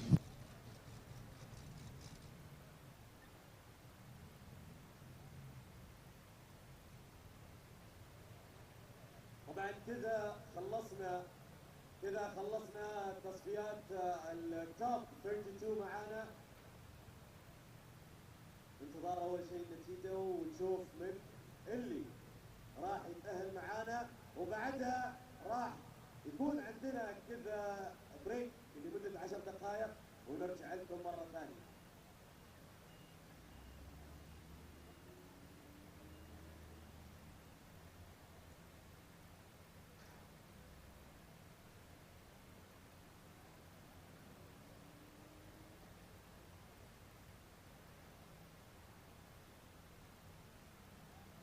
So yeah, we're just waiting for confirmation of what is happening with Samir. I do see a recovery truck coming up, so obviously that car is not able to drive in at its own power. So I'm wondering, is it a diff issue very similar to what happened earlier on, maybe, possibly? I'm just speculating here, but as soon as we get that car clear the track, we will get action resumed very, very shortly.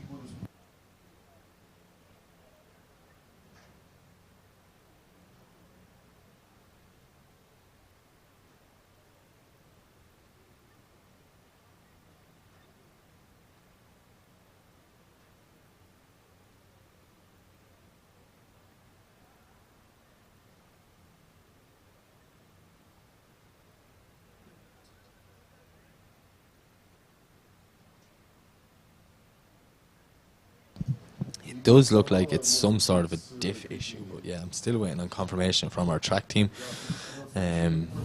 Very unfortunate. Samir was driving so good over the last 2 days. Лампочка.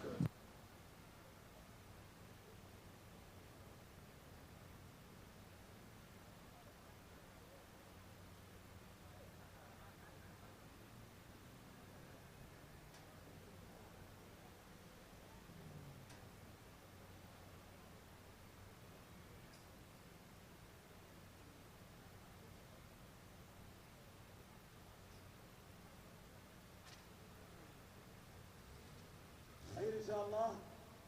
طبعا بعد شوي.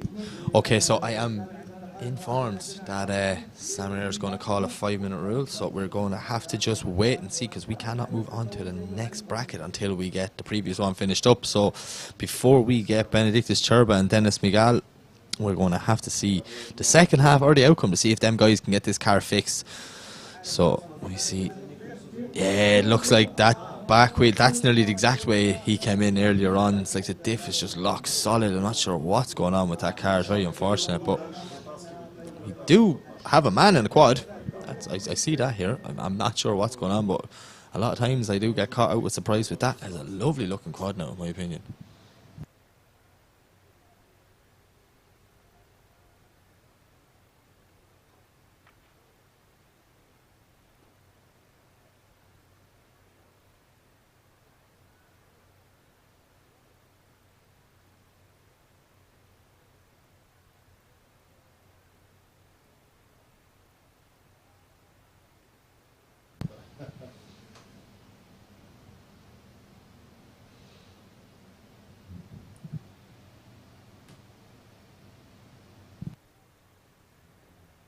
Ты так даровал шлем Миллеру. Не-не-не, самое интересное.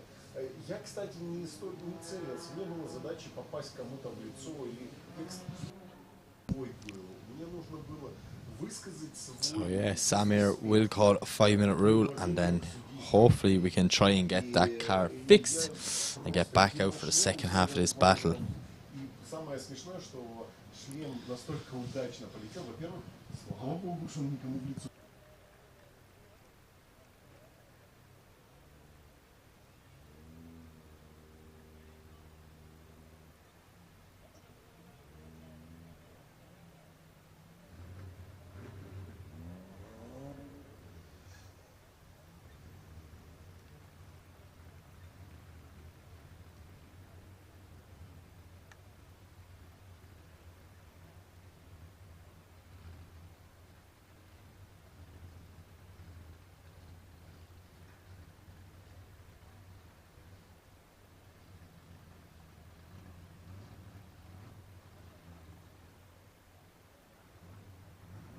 سمعوا لنا تحيه الاستاذ صالح يستاهل تحيه.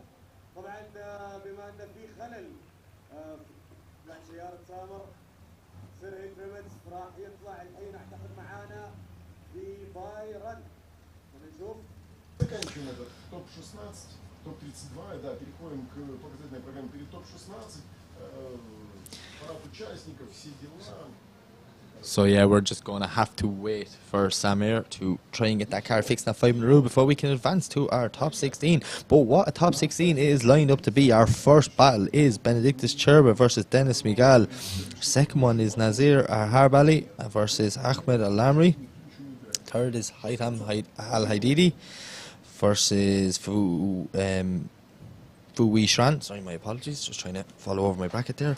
Then that's followed up by Vasiliauskas versus Bagsy. And then on the other side we have Daham and Nick Solomon. Nick Knack versus the winner to be confirmed of this one, Ali Maxid versus Clint Van Oot, and Edgars versus Tariq Al-Shahani. So yeah, we have some cracking battles lined up there. I'm really excited for a few of them there now. I think Vasiliauskas and Bagsy is going to be a good one, and Daham and Nick Solomon, that's one I'm really looking forward to. So yeah, we're just going to have to wait for Samir to try and get this car fixed, and then we will be back with the action momentarily.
احنا موجودين هنا بعد في الميكس.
Testing.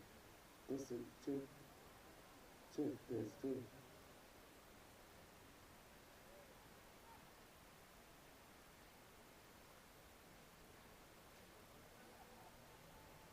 Check, check, test.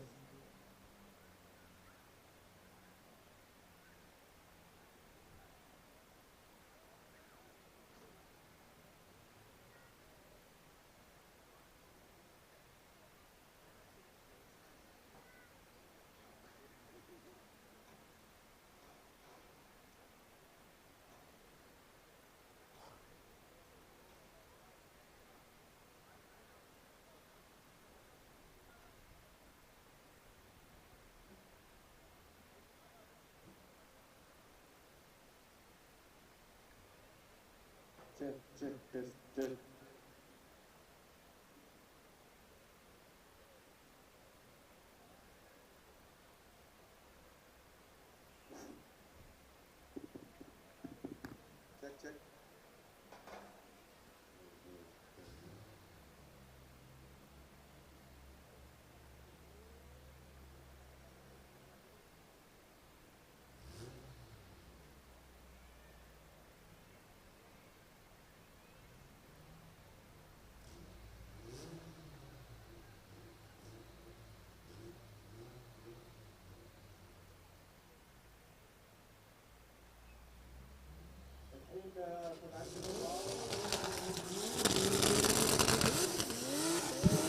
Okay, so I am just been informed that unfortunately Samir is just retired. So not going to get that car fixed. So we will see Kremitz just do a pass to the track. And that will mean Kremitz will be our last driver to make it into the top 16 bracket. And what a top 16 is shaped up to be. This is only going to get better from here. All drivers have a battle under their belt and are going to get more and more comfortable in them cars. So we're going to get ready after this run for our top 16 parade. And trust me, a top 16 parade, you know, man, it's a spectacle.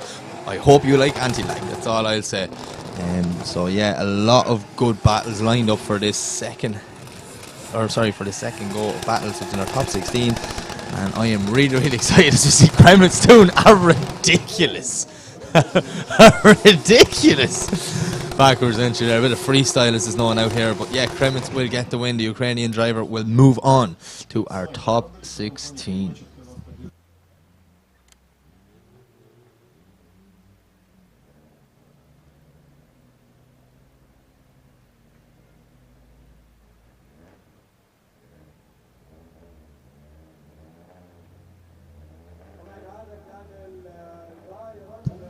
So there you have it. We will be getting ready for our top 16. But I see there is an interview with Ahmed Daham with our live commentator. So on.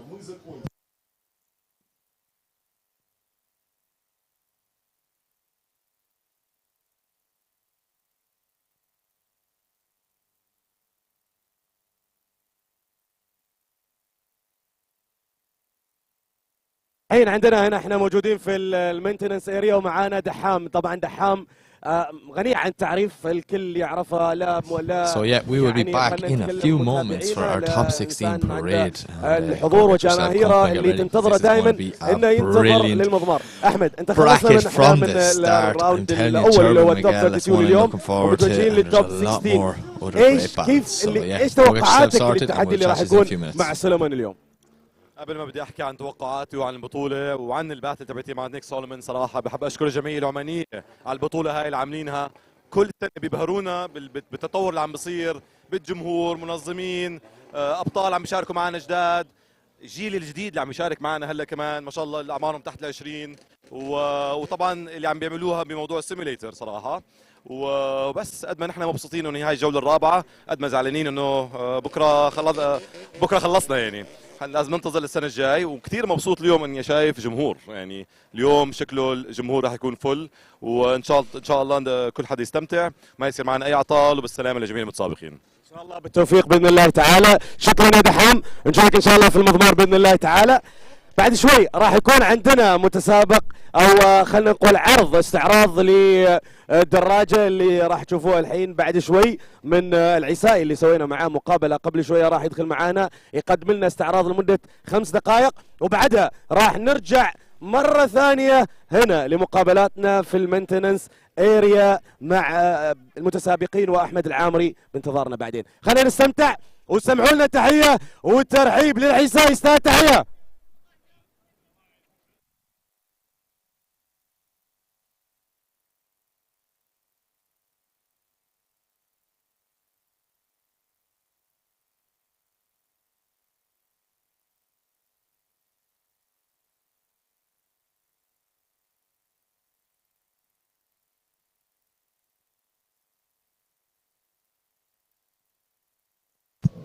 Там Мэтфилд предлагает услуги по перевозке, обслуживанию, короче, это для всех иностранцев он занял такую нишу, короче, как-то так. Друзья, у нас перерыв, я вас оставляю вот с этим, сейчас, наверное, сеточку вам увеличу.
يوتيوب ايضا.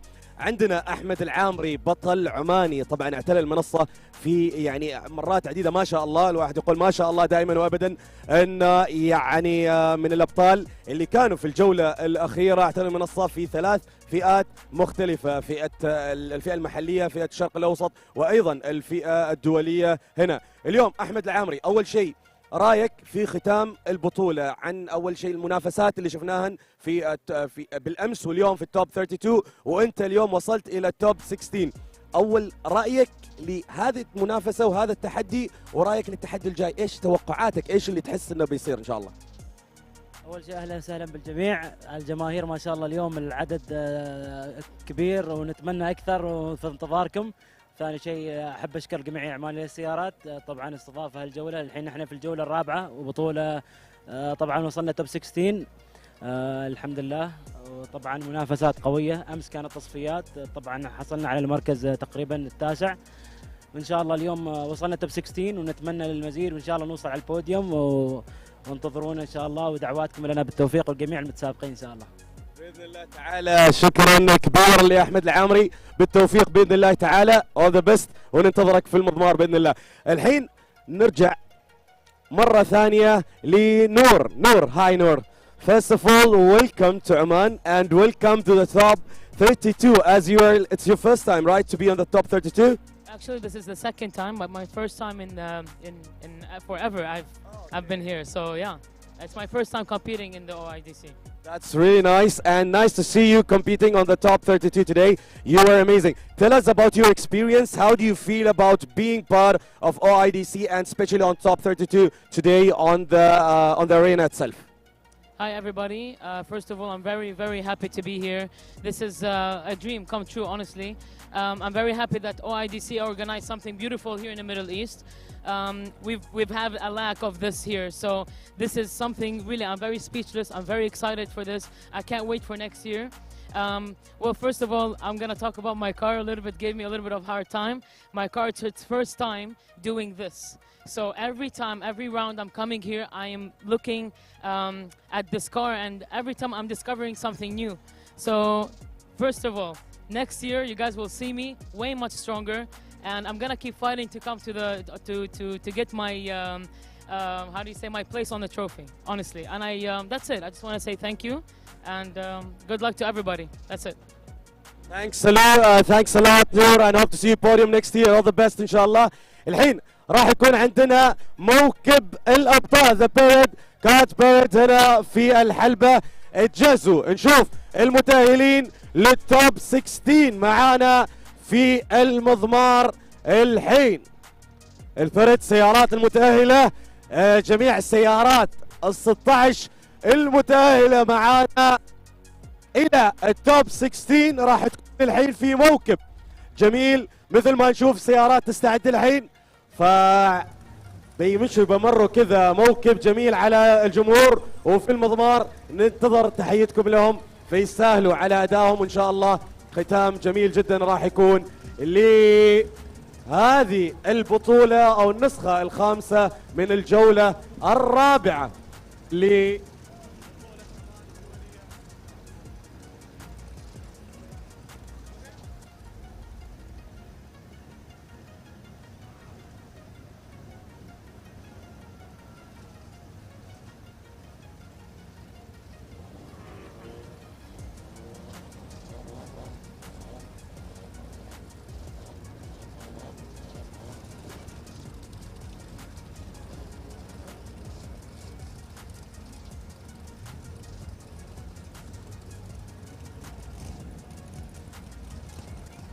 سمعونا تحية كبيرة للمتأهلين للتوب 16.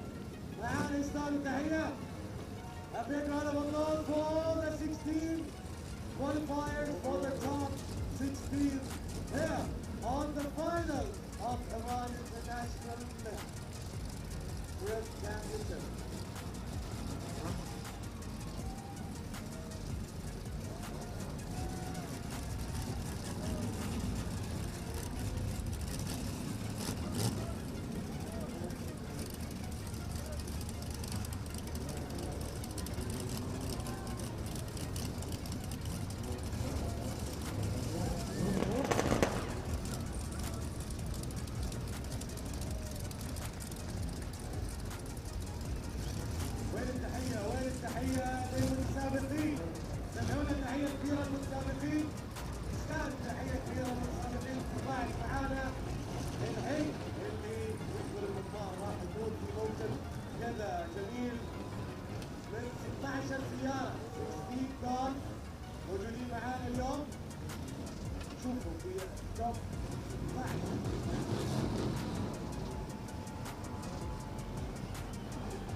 Okay, ladies and gentlemen, welcome back.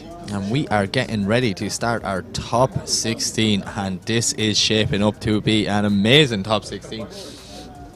As we see, we have some really good battles. The drivers are just finished their parade lap. We're getting our first cars back into the gridding area, into that burnout box.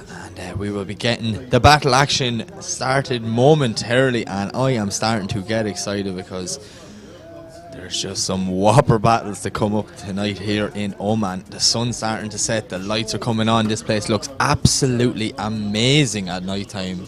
It's just one of the best venues I've ever seen for a drift event. Yeah, so I'm just super excited. As we see, the crowds are still pouring in here just outside Muscat in Oman, so it's good to see such a huge interest in drifting. And no matter where we go, drifting is always the biggest show stealer around the world. So yeah, we've seen some great entertainment there by our man in their quad and their top 16 parade on the little short break. But we will get the first drivers to the burnout box and onto the line in a couple of moments, and that will be Benedictus Chirba versus Dennis Miguel. It's going to be very interesting to see. As I said, Chirba, he's just super fast this weekend. He's a contender for that championship, and I'm not sure if there's anyone that can beat him, but the only person who possibly, in my opinion, with the speed they're going around that track, it could be the main man, and that is Ali McSeed in that whopper, that weapon that is the GT86. He's just so fast around this circuit. He has gelled this round 4 layout, and I think he is one to watch this afternoon. He wants to be the first champion from the Middle East. So in the 5, this is season 5, so in the previous 4 seasons it's always been an international driver who has won the championship. And I was talking to Ali last night, and that's all he kept saying, was like, I want to be the first. We'll always remember who the first from over here to win that. So a lot of people are rooting for him, but Benedictus Chirba is a man on a mission, and he is sitting 7 points behind Ali. So, you know, there's not much in it. The simplest of mistake from either driver could end their championship dreams. So we're just going to have to wait and see what happens here tonight, as we see the grandstand starting to fill up. It's crazy that one grandstand down the end is nearly packed, because that was the one that was in the shade. But now that it's starting to get dark, the sun's going down, I don't think the shade matters anymore. So yeah, we will get the first battle to the line in a couple of moments and let the action commence very shortly.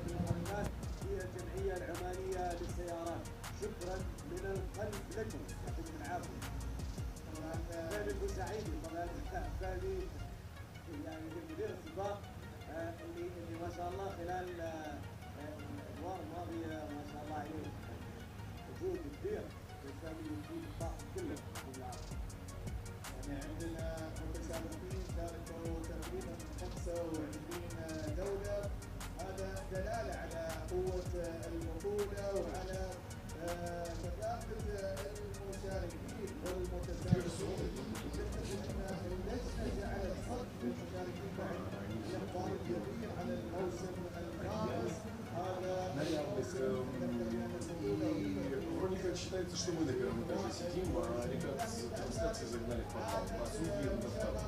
Но если нашу судейскую поставить в отдельную встречу, то окажется, что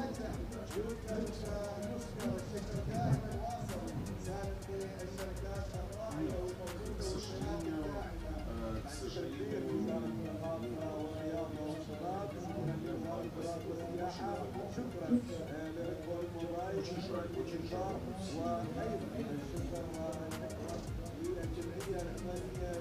Okay, so I do see our first car heading into the burnout box. Thanks to these unbelievable drone shots. It's absolutely amazing how this venue looks, as we see the grandstand now really starting to fill up. That end grandstand, there's some view there. I was sitting there this morning watching battle action, and yeah, I can understand why all them guys are sitting there getting nice and comfortable. But we do see Chirba. He is in the burnout box. He was our top qualifier last night.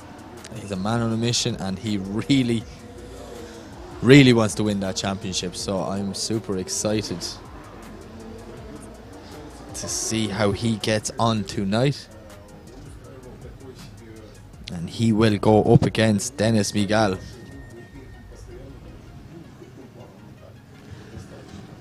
As we await Dennis now. Dennis just in the burnout box, warming in tyres in that E46 BMW.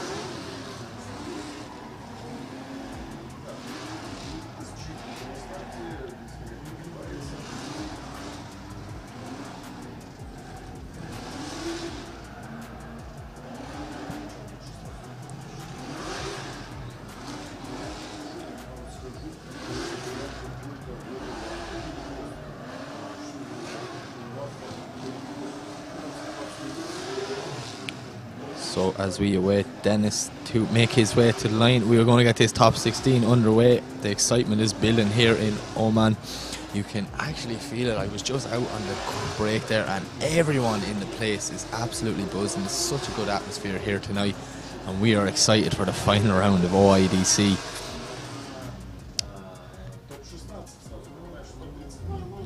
And as we see Dennis Miguel make his way to the line, we'll have two cars there. The lights are on the start line. This just looks amazing. This does. This venue at night time is just, it's just so beautiful. It is. I'm really excited to see it. But the long wait is nearly over. We have Cherba in the lead position, Miguel in the chase.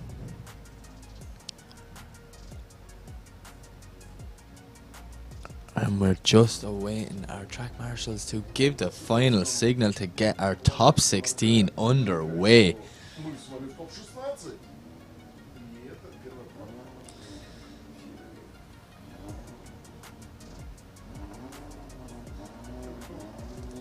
It's a nervous way for both guys sitting on the line. Dennis Miguel wants to make a name for himself. Turbo wants to win that championship, but he knows he has a mountain to climb with Dennis Miguel. Will he be able to overcome it? In my opinion, Turbo just since yesterday morning practice has looked so fast, so good and so comfortable in that BMW, so I'm super excited for this battle.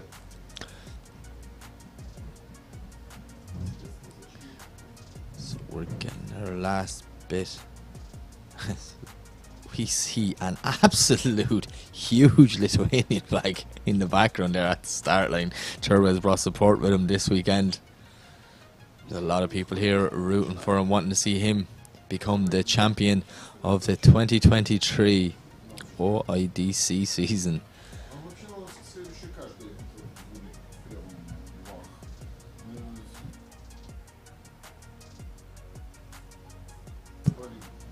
Okay, I hear it from the track marshals. The strawberries are flashing, the traffic light goes green, and here we go. Our top 16 is underway. Is Benedict Cherba the lead? Is Dennis Miguel to chase? Both guys thrown in. Look at Cherba throwing an absolute beautiful lead line in there, doing a great job as he's coming through clip 2. We see Dennis Miguel now just a little bit on the inside, clipping that cone, maybe possibly putting one wheel off, but Cherba on a perfect qualifying line, as he was asked by the judges, putting that back wheel exactly where it should be on that white outer line, absolutely hugging it left, right. But look at Dennis Miguel, he's right there with Cherba, stuck to the back of that Cherba fighter as he likes to big contact there. I think Dennis just came in a little bit too hot, hitting the side of Cherba's car. Wow, how much that Eurofighter jump there was absolutely crazy, as we see it here again in the replay. But look at this lead line from Cherba. He's on a beautiful lead line. Dennis Miguel not putting a foot wrong at all, as we see him coming through now, just maybe putting one wheel off inside clip 3 there as they come up now outer zone. Cherba on a beautiful line, back wheel hugging that white line all the way around as they come through to clip 6. This is where it starts to get technical. So Cherba is flat, he transitions back and bang, oh yeah, big contact from Dennis. So it'll be interesting to see what way the judges will handle that one, but we're going to have to wait to find out to see what's going on.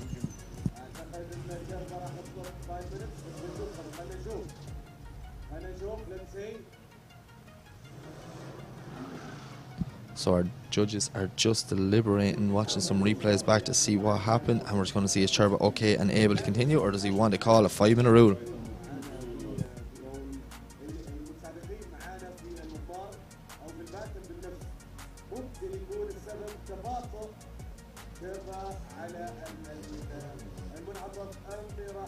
So I am being informed that Benedictus Cherba has been awarded a competition timeout because contact was made in a decel zone, so the lead car was in the right position to slow that car down, and then it's just a little bit on the inside and came in a bit too hot, so the judges are deeming it that it is Miguel's fault, and Cherba will be ordered will be given a competition timeout. So we'll have to wait to see can they fix that car.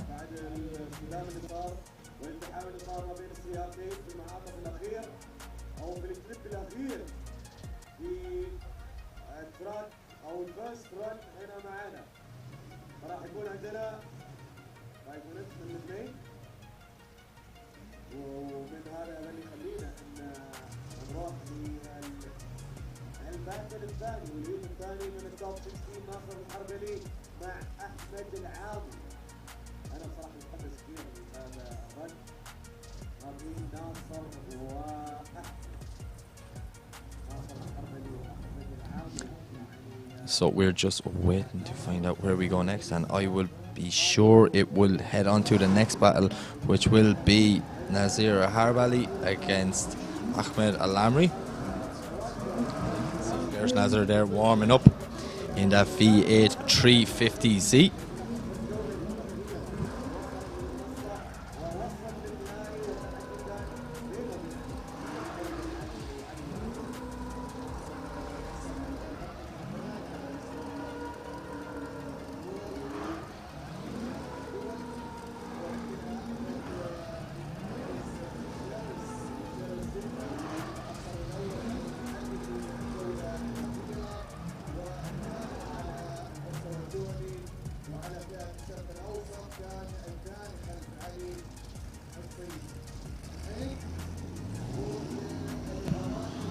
Okay, so we have Nazir. So we're just waiting on Ahmed Al-Amri. Ahmed Al-Amri is a man on a mission this weekend. That S15 is looking battered and bruised, but it only has a couple more hours to last. So it's going to be interesting. These are two guys now who have been driving very well in the last two rounds, so I'm really excited to see which way this one goes. I think this is going to be a good battle. We should be expecting fireworks from the start.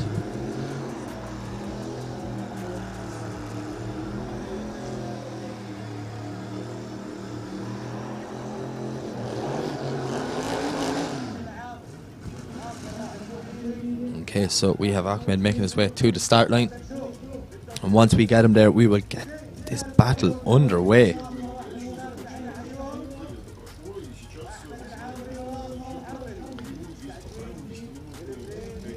Okay, thumbs up from both drivers. The start line. Traffic light goes green, away we go. It's Nazir in the 350, it's Ahmed in that S15. As we see Nazir throwing it in, Ahmed a little bit shallow on initiation, but he's doing whatever he can to try and stay with him. We see Nazir putting the foot down now, starting to pull a bit of a gap. He knows Al-Amri is fast. Big flame shooting from the bottom of that 350Z. As we see Al-Amri now couldn't track, but Nazir on an absolutely beautiful lead line. So we see him putting that white back wheel just maybe ever so slightly over the white line, which gives Al-Amri a great chance to get back in. Huge transition from both drivers. How did Al-Amri not make contact as they come into transition for the last time, getting out deep into zone A, around the final corner and over the line. That's a great lead run from Nazir Harbali. So while we were just looking at this replay here, I have a special guest in the commentary booth with me. Obviously he would rather be sitting in his car right now than sitting beside me, but it is the one, the only, it's Alan Hines. Alan, we are so happy to have you. Thank you for coming over, having a chat with me. Why don't you tell everyone about your unfortunate evening last night?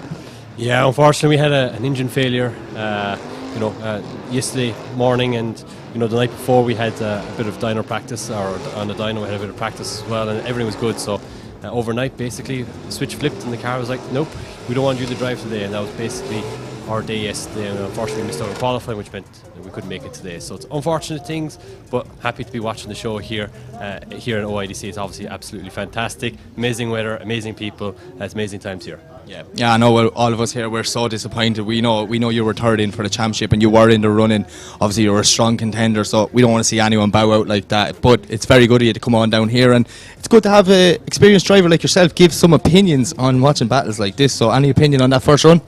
Yeah, look, fantastic lead there by Nasser. He obviously dropped 2 wheels there, which is obviously not ideal, but that area of the track is super slick. And I remember a lot of drivers commenting in the qualifying briefing yesterday that, is there going to be a decel added there or what? But it seems like the judges have stayed tight there and not allowed a decel, and so Ahmed Al-Amri made a good choice there to dive on the door there and make use of the mistake that Nasser made. So it's going to be all on this chase run here from Nasser. That's brilliant. So I can be the excited one, you can be the technical one. This sounds like a good combination to me. Well, we are going away for the second half of this run. It's Al-Amri the lead, it's Nasser the chase, as we see Al-Amri throwing it in. Nasser, lovely initiation now as he puts it right up on the side of that S15. Al-Amri's on a great line here now as they come through clip 3, but look at Nasser, he is eating the back door off that Nissan S15 as they come through zone 4. Lamry's on a great line, but how did Nasser not make contact with him as they come around now, lining up for clip 6 onto the second last transition, going to line up for that touch and go clip 7, putting foot to floor. Look at this from Nasser. You can barely see him through the smoke of Ahmed Al Lamry. This is a great run from both guys, and I would not want to be a judge on this one. Yeah, what a battle there. It was looking really good from Nasser, especially from an initiation point here. You're really showing Ahmed Al Lamry how to really chase through this first corner. You know, in the first run, Ahmed Al Lamry couldn't really keep with Nasser, but Nasser really staying with him right here. And even going into this first outside zone here, Ahmed Al Lamry pulling away from the inside of it there, which is obviously not ideal.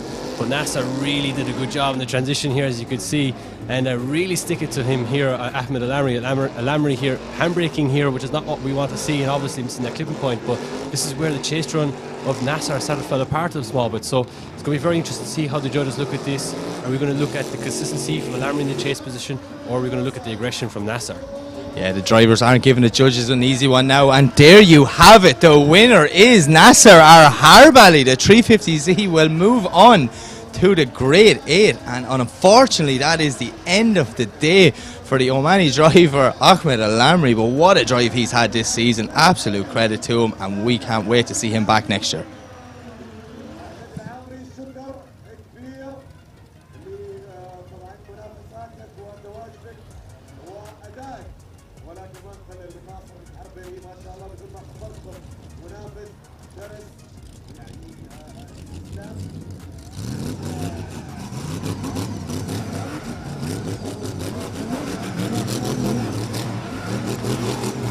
As we see some celebratory rings from both guys here in front of the crowd, putting on a show, because that's what they're here for. Absolutely brilliant. But we're going to move on to our next battle, which will see Haitham Al Hadidi up against Fu Wei Shran from Malaysia.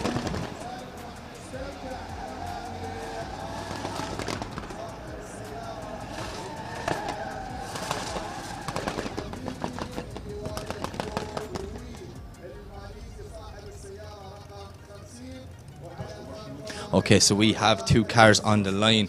Haitham in that S15, and we have Fu Wei Shran in that E90.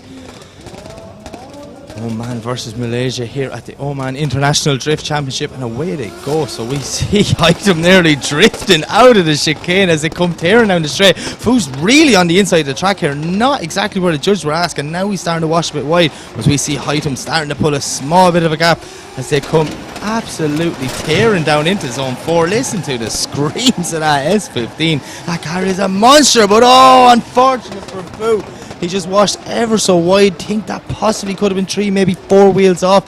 He's going to have to wait for the replay to see that one now, as we see Haitham doing anything he can. But Fu ended up in the wrong part of the track, nearly cutting in front of Haitham there, and then he makes contact with him coming around the last section. Just very unfortunate. Too little too late for Fu. Yeah, very interesting battle there. Obviously, Haitham doing what he needs to do in the lead run here. A nice flick initiation, but Fu really on the inside there, which is not what the judges are looking for. And yeah, Haitham doing a really good job here. A really good, clean lead run, not making any major mistakes. Fu just couldn't keep up. And as you can see here, coming into this outside zone here, Fu's super shallow on the inside, but then he runs like 2-3 wheels off course at least as he goes beyond the camera. But yeah, Haitham doing a fantastic job here, doing what he needs to do here. And you know what, Fu just not really able to have what it takes to stay with Haitham here, as he does a nice little dive along the wall. And wow, look at that chase run from Fu, but a little too late there in my opinion. So it's kind of on Haitham's position here to do what he needs to do in the chase run. So let's see what Fu can do in the lead run. Let's see what Haitham can do in the chase run. Yeah, that's it. You see Fu just getting a little bit out of shape there towards the end of that run. He does a good job to get on the door for the final corner, but he go half the track to get there. And you know, the judges did say in the driver's briefing today they want them to follow that qualifying line to the best of their ability. So I'm sure he will be deducted a few points for that, as we see this amazing drone shot. The car parks are filling up, so is the grandstands. The crowds are still rolling in here. It's going to be a great night for drifting in Muscat and Oman.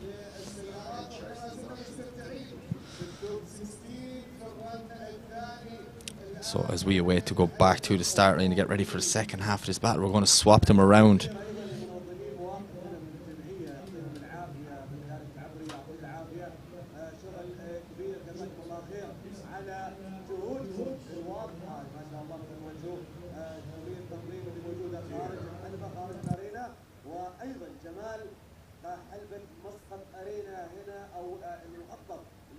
as we see these amazing low drones flying through the paddock in the gridding area. There's a lot of the guys getting ready for their top 16 battle. Absolutely deadly shots that we're getting from the drones here tonight. But the start line is starting to flash. The traffic light goes green and we're going away for the second half of this run. What can Fu do to try and put some pressure on Hytham? Hytham needs to be careful and not get caught out here as we see both cars throwing it in. Lovely initiation from both drivers. Fu Yishan doing anything he can now to pull a gap. But Hytham Al Haididi is right there with him, just sticking it on the back of that BMW as they come down into zone 4. How did he not make contact? Fu's very wide and into the wall. Oh, heavy hit with them concrete blocks right there now. Very unfortunate for Fu. I really hope he's okay, but we see Hytham now just bringing that car around for the second half of this track as he transitions for the last time out to the wall. Lovely wall run there and over the line for Hytham. Just checking in to see if Fu's alright. Yeah, Alan, just Fu unfortunately getting it all wrong as he came into that top section.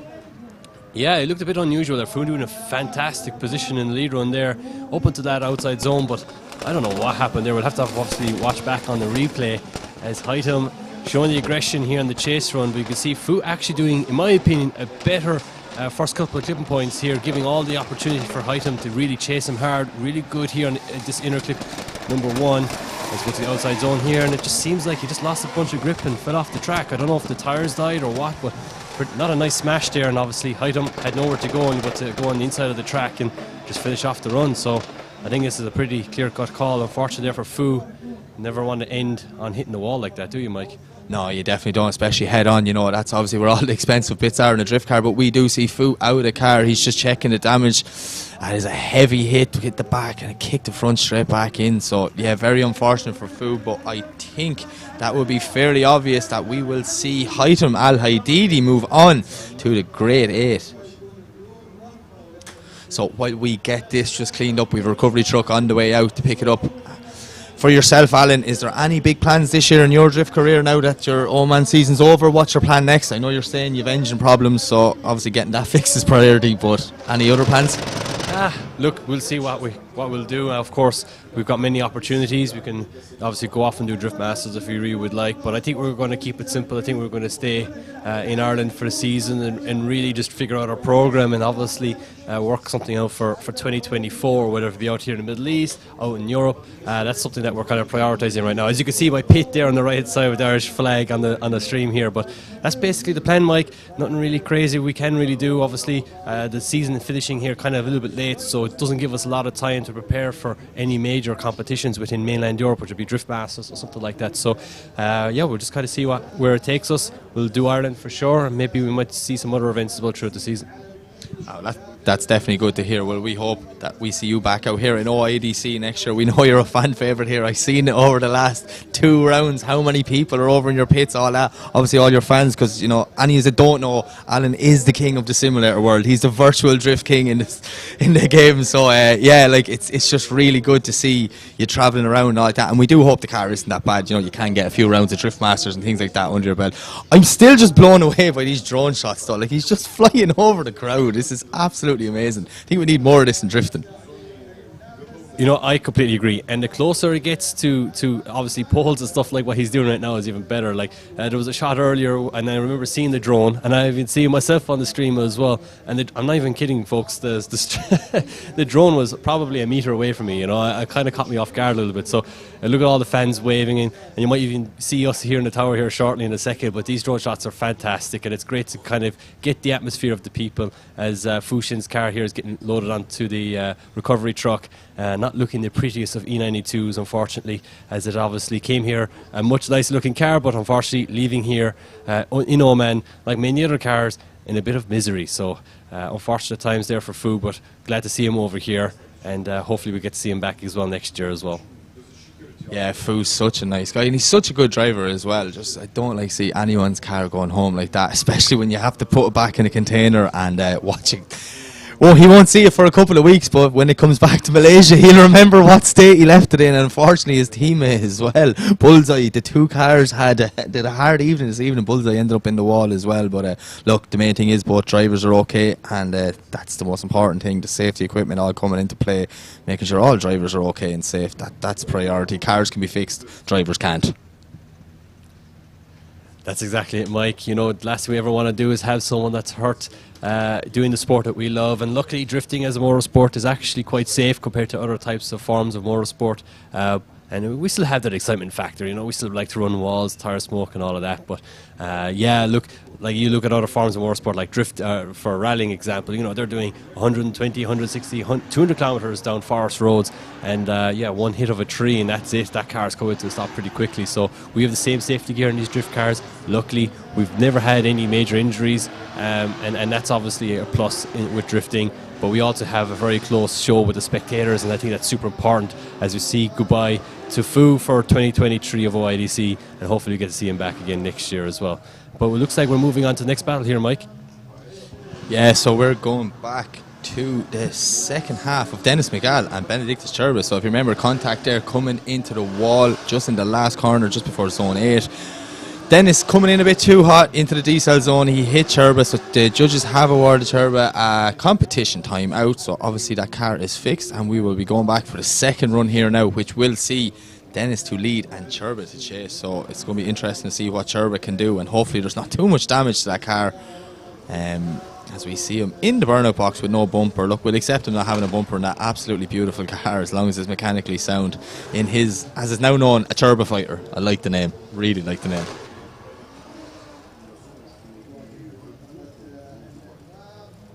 That burnout box, I walked across it earlier today when it was warm, and it possibly was the stickiest ground I was ever on in my life. There's so much rubber laid down there over the last couple of weeks in the 4 rounds of OIDC this season. So yeah, look, the time is over, the lights are flashing, and away we go. So we have Dennis McGall to lead, and we have Benedictus Cherba to chase. We see McGall clipping the cone in the chicane, throwing it in. Cherba leaving a little bit of room, knowing he probably has an advantage, but this is where he's going to put foot to floor now between 2 and 3 to try and reel back in Dennis McGall, as we see Cherba doing absolutely anything he can to try and get on the back of that E46 BMW. McGall on a lovely line there, maybe just dropping one wide at the end of zone 4, but he's doing a great job now. But look at Cherba, he is right there with him as they come up the transition for the second last time. How did it not make contact? Oh, that's commentator's curse, Alan, you'll get used to it.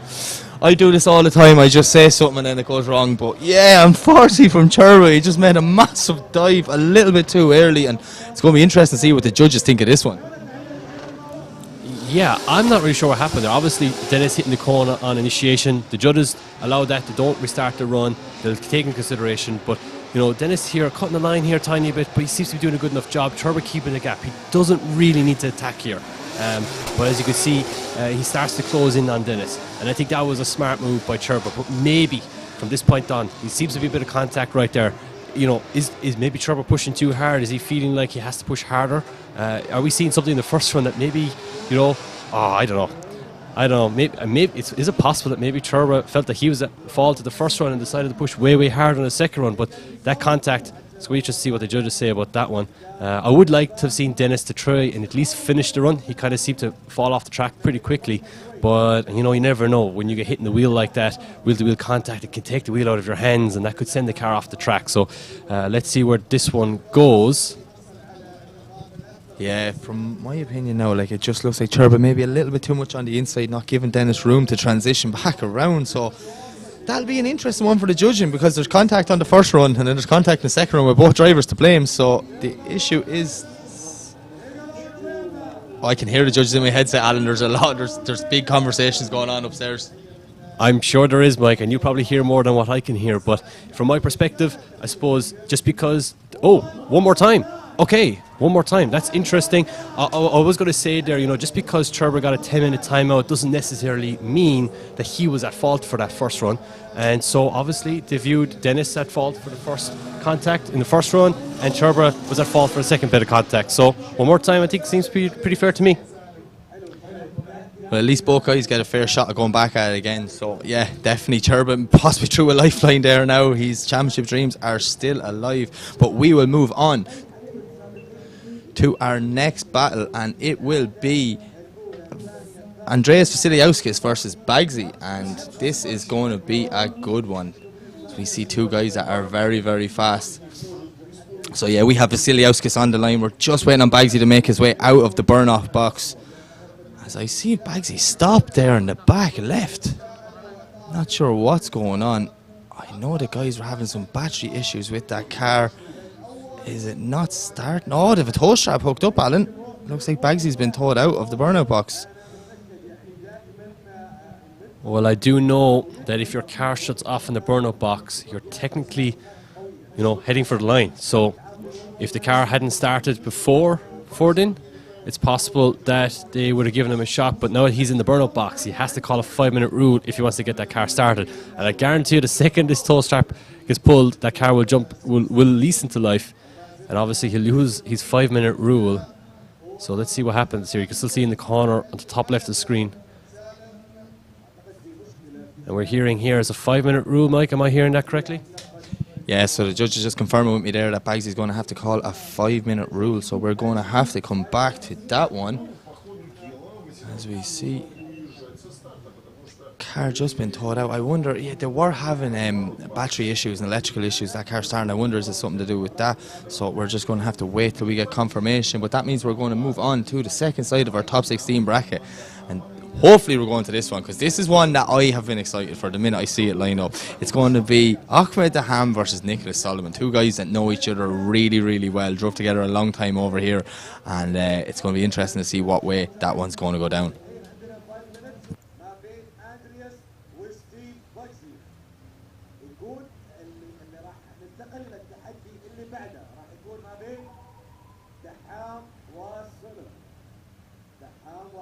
نيكولاس سولومون واحمد دحام اللي راح يكونوا معانا في الهيت القادم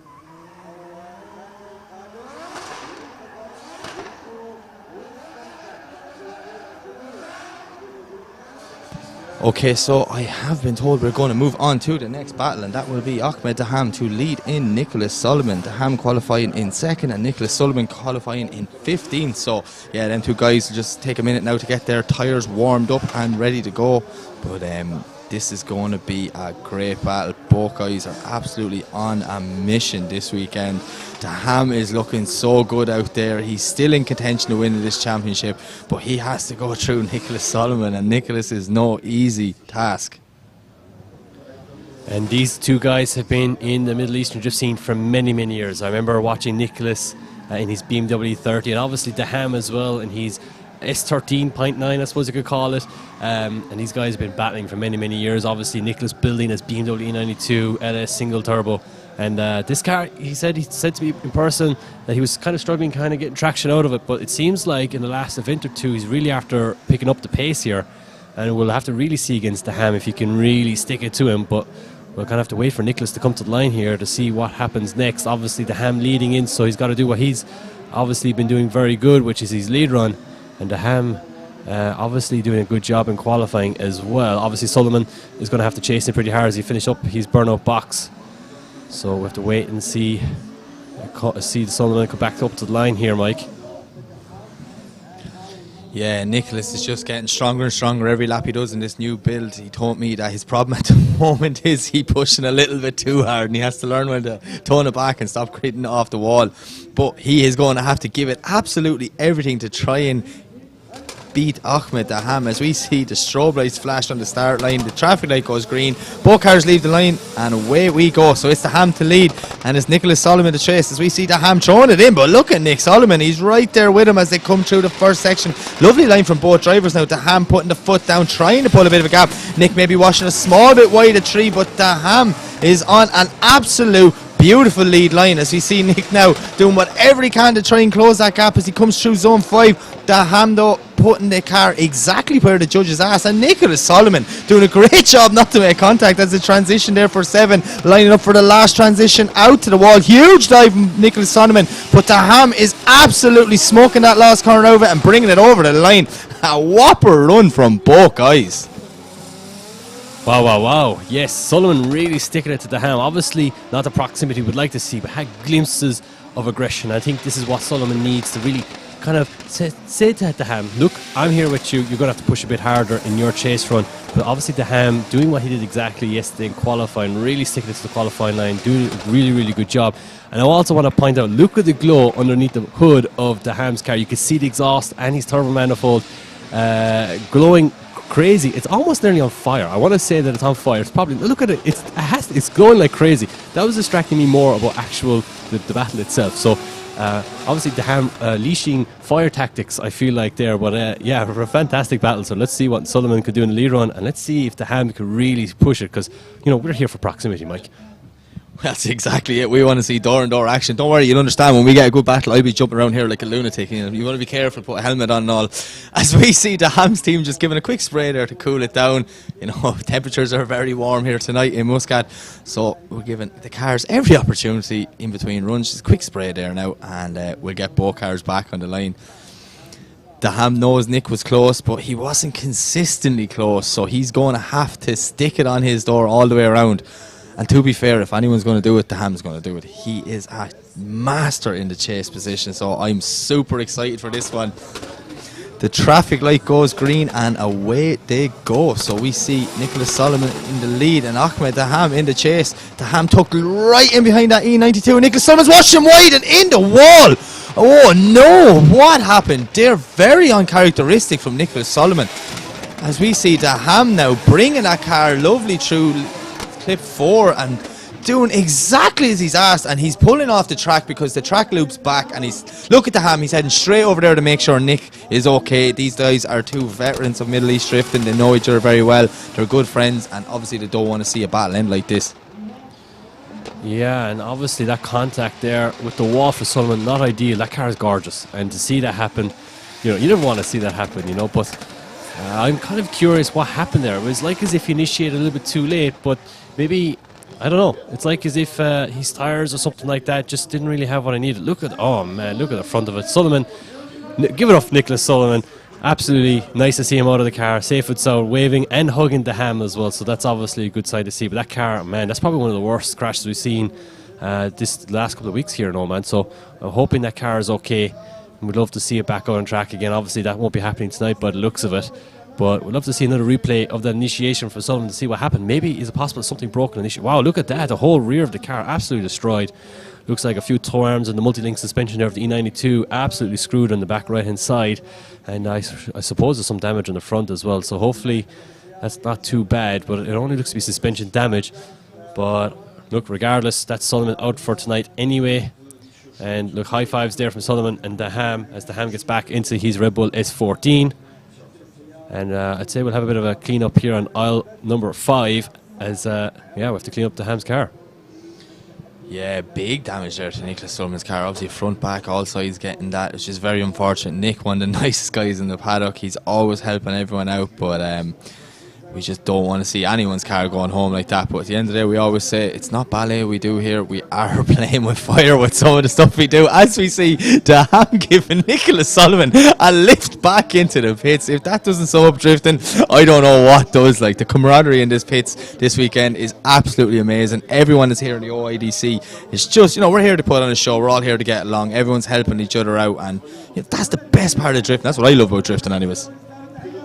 Yeah, and I was going to point out, it looks like they were playing a game of rock, paper, scissors in the car when they were leaving there. So obviously they were trying to figure out with the drifting hand signals what really happened there. But, look, like you said, the camaraderie in drifting is amazing. It doesn't matter any motorsport in the world. We've had people from racing into drifting, and they couldn't believe the support they got from fellow competitors. And that's one of the greatest things. As you can see, Solomon riding shotgun with Daham here. And look, they're chatting away like as if they were just sitting in the bar or something having a drink. So as you can see, Daham gets the win there. I think that was pretty clear cut as Daham moves on into the top 8. And unfortunately, we won't see Nicholas Sullivan for the rest of the night. His car is a little bit bruised, but hopefully we'll get to see him again next year in the 2024 season of OIDC. Yeah, I'll be fully sure that Nick, he builds some crazy BMW, so I'm sure he'll have some great intentions for that car to get it back better and stronger for next year. But so as we have a bit of a clean up, we're recovering Nick Sullivan's car. We're just looking at the drone flying down there. We'll have to fix up them water barriers, so we're just going to take a minute and then just get everything reset, and we will join you back in 2 minutes time.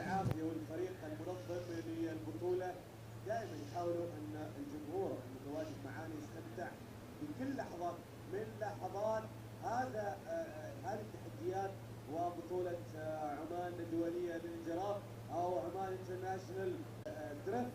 هنا ننتظر وراح نتعرف عن المفاجأة بعدين إن شاء الله في البريك. ما بين التوب 16 والتوب 8 فخليكم كراسيكم يعني ادري في ناس تريد تستعجل تجيب لنا شيء تاكله وكذا ولكن انتظروا شوي خليكم جالسين عشان تعرفوا بعدين في بريك ان شاء الله في الاستراحه.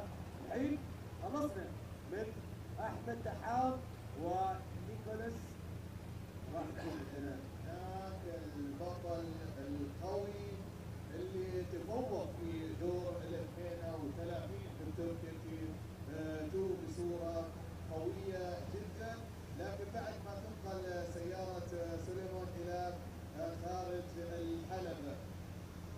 حلبه صعبه سالم ومتسابقين عالميين متواجدين يتنافسون على الجوله الاخيره في هذا الموسم، واحنا كلنا تشويق لمعرفه الفائز ومن اللي راح يكونوا في الفاينل. ثلاثه اسماء راح تكون في الفاينل.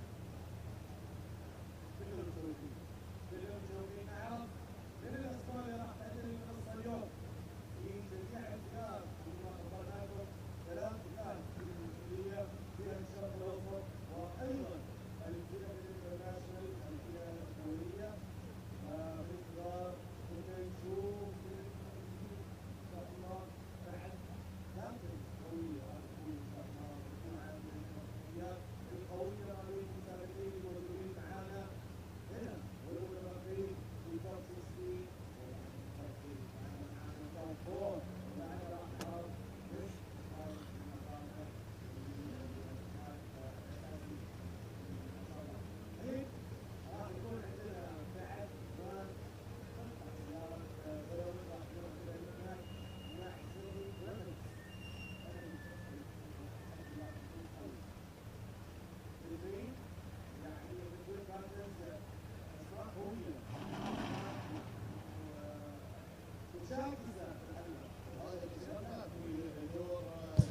Okay, so we are back as we see Nicholas Solomon's car is just loaded up there now and getting ready to be moved off the track. The water barriers looking like they're nearly back in position, so we will be shortly moving on to our next battle, which will see Knick-Knack versus Kremis. So Knick-Knack qualified 7th, Kremis qualified 23rd, so that means Knick-Knack will lead first.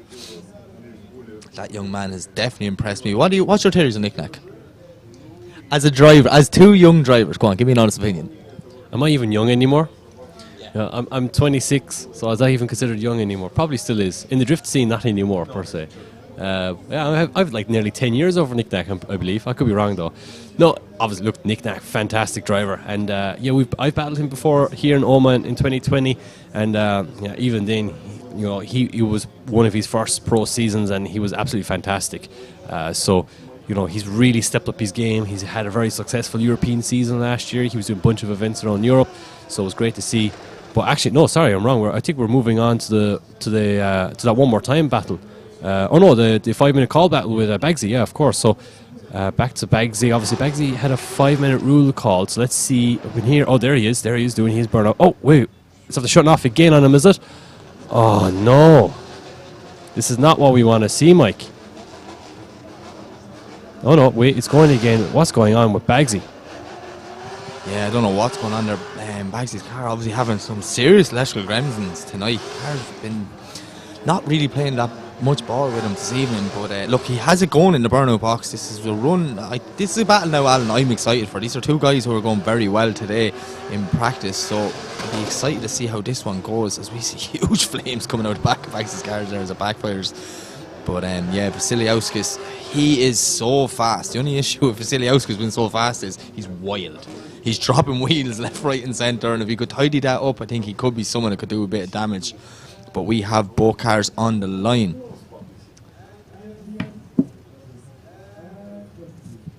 Okay, thumbs up from the start line, Marshall. The strobe lights are going, and here we go. It's Vasiliauskas to lead. It is Bagsy to chase. We see Vasiliauskas nearly drifting out that chicane, flicking it in, but look at the initiation from Bagsy. He is right there with him. Vasiliauskas now maybe a small bit shallow coming through that first one, but Bagsy is dropping back. Not sure what's going on. So obviously some sort of technical issue with that car. As Vasiliauskas now on a lovely lead line. Very wide. Oh, tagging the wall from Vasiliauskas, but he keeps it going, giving Bagsy every bit of an opportunity to get back into it as he dies. Now Vasiliauskas dropping wheels yet again, coming through from 5 to 6 as Bagsy nearly takes the front off his car with the transition. It's a huge dive from Vasiliauskas, throwing it backwards in there, but ending up on the inside of the track, which cuts Bagsy off completely. That's what I'm talking about, Alan. Vasiliauskas, he's fast, but he's wild. I think that's the best description of him, to be honest. And a bit of a commentator's curse there, I want to say, Mike. He obviously had Bagsy by the hand here on the first couple of clipping points. Bagsy really dropping back. But this is where Vasiliauskas' wildness really comes into... yeah, look at that wall tap. Obviously not really ideal. He makes another mistake here as Bagsy really closes back in. But Bagsy sees that he's dropping wheels. He closes back up on the gap. And yeah, look, Vasiliauskas not really doing what he needs to be doing, barely making clip point there, really stretching the transition, over rotating, now completely missing the outside zone. Man, a very scrappy lead run there from Vasiliauskas. Obviously Bagsy just doing what he needed to do in the chase run. There's only so much he could do, in fact, so hopefully there's not an issue with Vasiliauskas here, but we want to see this chase from Vasiliauskas, see what he can do to Bagsy, and obviously Bagsy just needs to do a nice clean lead run. And hopefully we'll get a good battle here this time around with no major mistakes. So, Bagsy, don't make any mistakes. Vasiliauskas, we want to see some door action. There's going to be fireworks in this one, I can already see it. As we see both cars are back on the line. We have Bagsy the lead, Vasiliauskas the chase.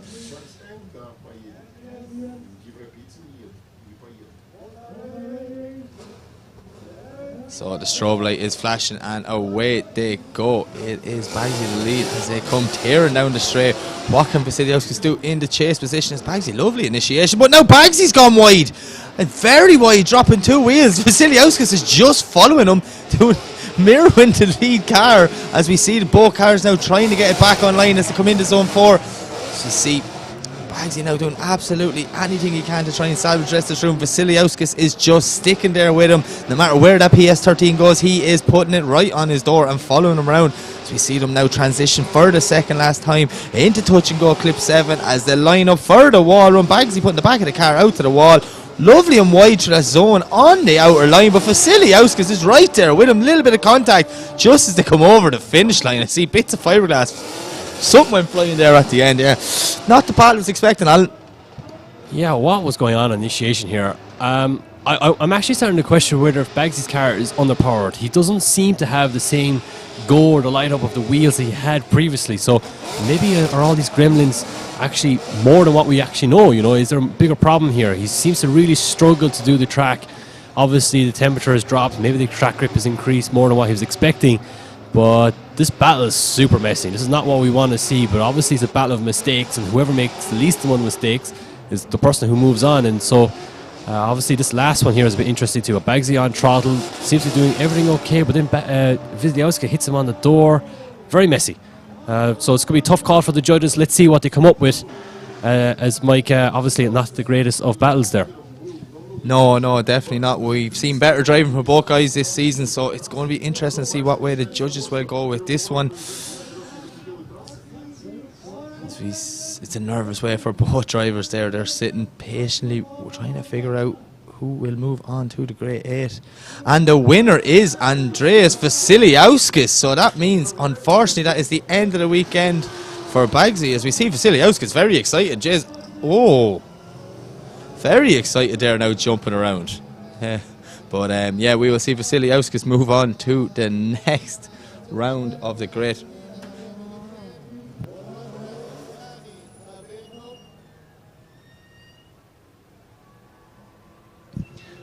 Okay, so we will move on to our next battle, and it is back to the one more time. That is Benedictus Cherba versus Dennis Miguel.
Okay, so we just have some track marshals on the track just cleaning up there, just making sure everything is all good.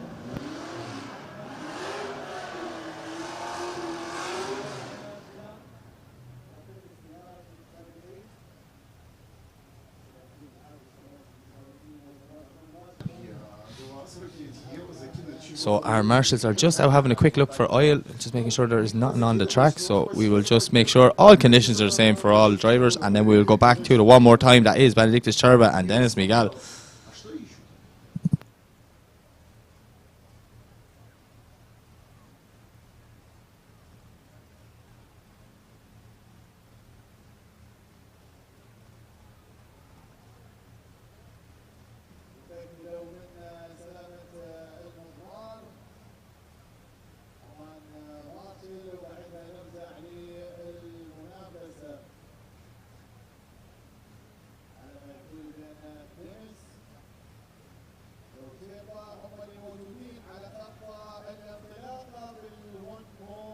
So yeah, our marshal is just checking, make sure there's nothing on the corners. As Alan just said to me there, you know, there has been 2 cars going off in that area, so we're just making sure track conditions are clear. But it looks like we're getting the OK signal, and it's sounding from up above that our track manager is happy enough, and I think we will resume action very shortly.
Okay, so we're just letting both cars rewarm the tyres for this one more time between Benedictus Cherba and Dennis Miguel.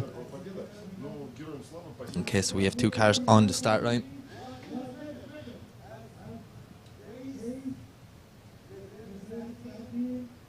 And this is the one more time, so both guys have an idea there's contact in both runs, so I'm expecting fireworks in this. Okay, so our start line marshal gives them the thumbs up, the strobe lights flick, traffic light goes green, and away they go. So it's Cherba to lead, Miguel to chase as they come down the straight. Cherba, Miguel, look at Dennis Miguel, he's right there with him, ending up a small bit on the inside, but Cherba, lovely initiation now as they come through the first corner, pushing out wide through clip 2, working the 3. Dennis Miguel starting to fall back just a slight bit, but Cherba's on a beautiful lead line as we see Dennis doing whatever he can to try and get close. Cherba dropping one wheel there at the end of zone 3, and just over rotating from Cherba. I'm not sure what's going on. Alan, it's like since he had that incident earlier on in the first battle with Dennis, it's just not the same Cherba we've been watching. Yeah, you're right, Mike. And look, this track is one of the, even though it's a flat surface, and this is the driver's side of me coming out here, but this, even though it's a flat surface, put a wheel on the white lines, yellow or even the blue lines, and it's completely different. As you can see here, Cherba puts a wheel on the white line on the outside, doing everything perfectly here. Nothing wrong. He's actually starting to pull a gap out of Dennis Miguel. Miguel understeering in the background there, but wheel drop number 1 from Cherba. Now, as you can see, he comes up to the wall, wheel drop number 2 from Cherba right here. He transitions back, he puts the wheel onto the white line, and that's it. Grip is gone, spins, loops it. Hand is now in Dennis Miguel. All you got to do is a cleared lead run. It's more or less a 0. The run's pretty much ended. Big straight like that, big over rotation is a 0, and Cherba's half. Dennis Miguel has 10. All you got to do is do a nice lead run, and I think this is going to Miguel.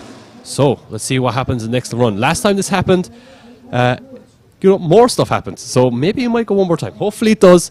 But this is kind of all in Dennis's hand here. So let's see what happens. Let's see what Cherba can do from the chase run. Yeah, I say Benedictus Cherba now will be kicking himself inside that car because he possibly has threw away his championship hopes here at the final round of the OIDC 2023 season. But we see both cars lead the line. Look at Dennis McGall and Cherba. You can see he's driving with aggression. He is right there with him. This is the chase run I was expecting from the start from Benedictus Cherba as we see him coming through. Maybe Miguel a small bit shallow there, bringing Cherba on the inside, but Cherba is right there with him, showing why he is one of the best drifters in the world. As we see Dennis McGall not really putting a foot wrong. It's not the best line, but it's not the worst line either. As we see Cherba now coming up, transitioning further. Last time I thought they were going to make contact there, Alan, as they flick back. Cherba out to the wall. Miguel putting a small bit of a gap around the last zone and over the line. Wow, I am very interested to see what the judges think of this one. Yeah, Cherba had to throw everything there at Dennis McGall, and it looked like Dennis did what he needed to do in the lead run. Wow, look at the proximity, the closest we've seen all night so far. And obviously, Dennis, you're doing a good job in the lead run. Obviously, dropping wheels, car not maybe the most powerful here, but Cherba really wearing the side of Dennis McGall. Z46, there's actually contact there. Obviously, both of these carbon Kevlar fighters really able to bump into each other and not really show much damage, as you can see with transition back here. This is where we had contact last time. And Cherba, oh, a little tap on the wheel there. That's kind of interesting there. I wonder, is there anything extra there? Obviously, the judges have extra live stream camera views that they can access, so they might be able to see something there. But to be honest with you, I don't know if there's much there that Dennis did wrong. So we'll be interested to see how the judges look at that. But I think, other than that, it's pretty clear cut. Cherba, I think, has seen his fate here, that he might be being knocked out a little early here. And let's see what happens right now. Yeah, as we see Cherba driving around waving to the crowd.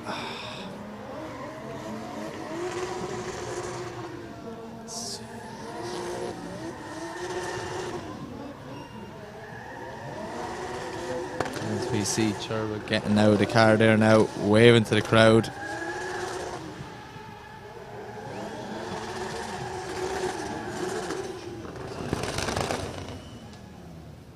And your winner is Dennis McGall, and unfortunately you can see the heartbreak in Benedictus Cherba's face there. He is just so good. You know, his championship dreams is just after disappearing, and oh wow, so unfortunate. But look, that's drifting, Al. Yeah, that's as we say back home in Ireland, that is how the cookie crumbles. And unfortunate for Cherba there. Obviously a great set of battles there. Obviously that one more time run. Yeah, look, not the nicest of battles, unfortunately, from Cherba's behalf, but he did his best, and unfortunately that over rotation sealed his fate. But we now move on to Nick Knack and Serhii Krimitz, as Nick Knack obviously also in the shout for the championship. And with Cherba now being knocked out, this could be Nick Knack's path back into the top step. Obviously, Deham is into the top 8. Cherba has now been knocked out. And obviously, we've got Nick Knack as well against Serhii Krimitz. So let's see how this goes. Nick Knack to lead in, Serhii Krimitz to chase. Okay, so we see both cars coming through the chicane. It is Nick Knack throwing it in. Look at Krimitz. Absolutely all the flames shooting out the wing and bonnet at Toyota Altezza. But Nick Knack putting the foot down, showing that new engine setup clearly is working for them as they come into zone 4. Krimitz a small bit on the inside, but he gains proximity. Nick Knack on a beautiful lead line as he flicks back now for zone 5.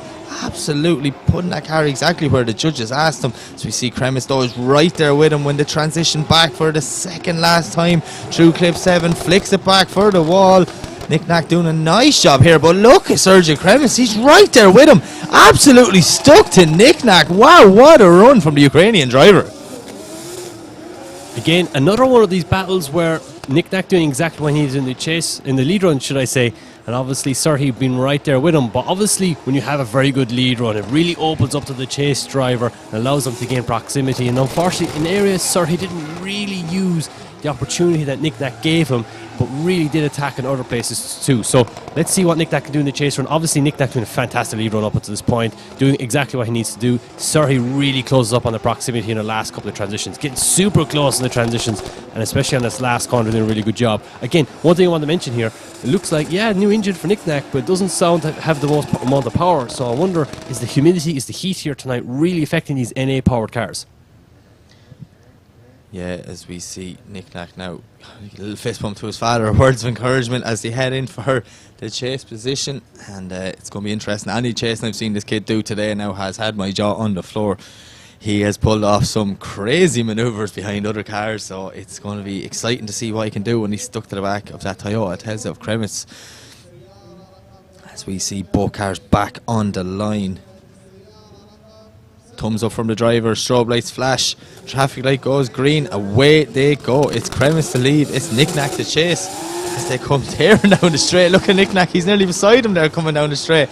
Oh, guy's thrown it in lovely there now through the first section. Look at Nick Nack, absolutely stuck to the side of that car. This is the chasing we've been watching all morning from this young driver. Oh, and he just has to back out ever so slightly, thrown on a bit too much angle. How does he hold that? That was an unbelievable move from Nick Nack. Kremitz is on a lovely lead line here now as they make their way into clip 6, as you see that E36 BMW stuck to the side.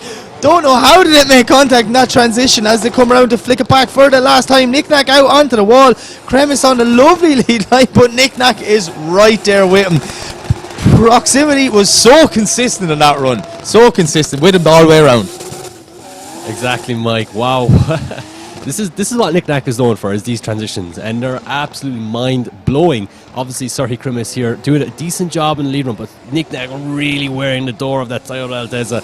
And as a little mistake here from Nick Nack, but I feel like that was kind of on Serhii Kremitz a small bit, as he does enter that zone a little too soon, and obviously cuts off Nick Nack a tiny bit. But Nick Nack really adapting to the lead run here from Serhii Kremitz as he really starts utilising and filling all the clipping points. A lovely transition from Nick Nack as he gets right onto the door, backs right off the correct amount, transitions nicely back onto the door, and Nick Nack really wanting to push Kremitz across that finish line. And I think this is going to age in Nick Nack's favour, in my opinion, but we'll have to wait and see what the judges think. Obviously, we're just commentators, so we might be missing out on something here.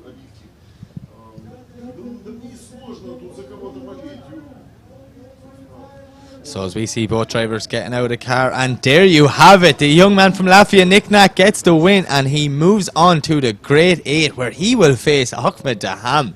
That is a battle now I'm excited for. But we have to wait. While we wait, we'll just watch Ali McSeed and Clint Van Oot. That'll keep us entertained for a while, won't it, Al? Two guys who are absolutely on it today. Ali McSeed has seen Cherva go out. He knows he has that championship slowly just coming together in his favour, but he still has his good friend Ahmed Daham, who's still sniffing down. And all going well for both of them. They could meet in the semi-final. So yeah, that's a good one to watch. As we see Kremitz doing a huge burnout in front of the start line. Absolutely smoking the Oman Drift Arena out of it here. So as he makes his way off the track, that car is just so obnoxiously loud. It is crazy. Well, we made it to smoke clear though, Al. Yeah, I was just going to say that to you, Mike. You know, obviously Serhii Kremitz has been known the burnout master here for the last. He's been rivaling some of the Aussie boys that are here. That's how good his burnouts and tip-ins have been. But we're now going to have to probably wait another minute or two here for the drift arena to clear out. We're absolutely smoked, as you can see from this shot here of the start line. It's actually amazing because you could just see nothing only but Ali McSeed and Clint. But unfortunately, we don't really get to see them anymore as all the Tire Sport covers the start line. So thank you, Serhii Kremitz. Thank you for coming to IDC. We'll see you next year, of course, hopefully. So. Yeah, Mike, obviously, Serhii Kremitz and Nick Nack, great battle there, but we're now moving on to Ali McSeed and Clint Van Oort. And yeah, this one, I was talking to Ali McSeed, and I was also talking to Clint before this battle during the break there, during the top 32 break. And yeah, these guys are chatting away. They're excited to drive their first time battling, so it's going to be super interesting to see what Clint does in the chase run. Obviously, Ali McSeed qualifying ahead of Clint, so he has obviously a bit more of a lead run on Clint, so let's see what happens. But obviously, first of all, we have to wait for the smoke to clear. And I'll be honest with you, it's only bad for you guys on stream. Everywhere else here, it's actually pretty clear, so I think we might be sending these cars pretty quickly, Mike. Yeah, it's just the wind seems to be blowing right towards the start line. It brought every bit of smoke right in front of them cars. So yeah, I'm just looking out the window here. It's nearly clear. We can see a good chunk of it. So we should be sending these guys off very, very soon. So it's Ali McSeed representing Kuwait versus Clint Van Oot representing the Netherlands. As you said, two guys that have never battled each other before, but this is one that I'm excited for. Clint told me there last night, he was like, he has a brand new body kit, so that car's going into container absolutely wrecked. And no better man to do it. But look, the strobe lights go. It is Ali McSeed to lead, Clint to chase. through the chicane, and away they go. So look at Clint tucking right in there, but the speed of Ali coming down the straight. Clint knows he's fast. He's going to have to stick right there with him, which he does. Ali puts the foot down now on the front brake, just keeping that car settled, keeping out wide through 3. But Clint just dropping a small bit back now as Ali is on a lovely lead line all the way around zone 4. Flicking it back for 5. Clint is still there with him though. Great dive from Clint as he's all right there with him. Not sure what happened. Just look at Clint was nearly over rotating. He does a great job to keep that car in position as we see Ali flicking back last time for the wall. Clint needs to make a dive to close the proximity. He knows Ali's going to be close to him when we swap them around as they come over the line. It's not a bad run, but a great lead from Ali McSeed. Yeah, Ali McSee doing a really good run here in the lead run. Obviously, Clint diving onto the door, but just couldn't get it to stick, and obviously lost a massive amount of proximity here. Obviously, understeers. Oh, actually, a bit of a wobble there from Ali McSee. Well, missed that, but obviously, Clint Van Oort here in the chase run, having to cut a bit of track to gain a bit of proximity, and I don't know, this battle. Yeah, it's hard to really get to the door again, because once you get there, you kind of have to hesitate again. This is what was kind of happening to Clint. You can see he gets to Ali McSee, has to make a little correction, and then loses proximity again. And this might be from the speed of Clint Van Oort. So obviously we now have to swap it to the Clint to lead in to Ali McSee. And obviously now Clint is going to have to do a good lead run here. Obviously Ali McSee, it's all in his hands. As you can see, he's his team NMK Performance watering down Ali McSee's car here for the second run, Mike. Yeah, as we see both guys, so both teams up there just ready to give the cars a quick spray, get them cooled down for the second half of this run. So we have Ali back on the line, and Clint will join him very, very shortly. As you say, Alan, exactly it. Clint's going to have to do a brilliant lead run here, and Ali's going to have to stick it on his door. So it's going to be interesting to see what way this is going to go as our marshal waves Clint back to the start line. And we're getting ready to send them for the second half of this battle as we see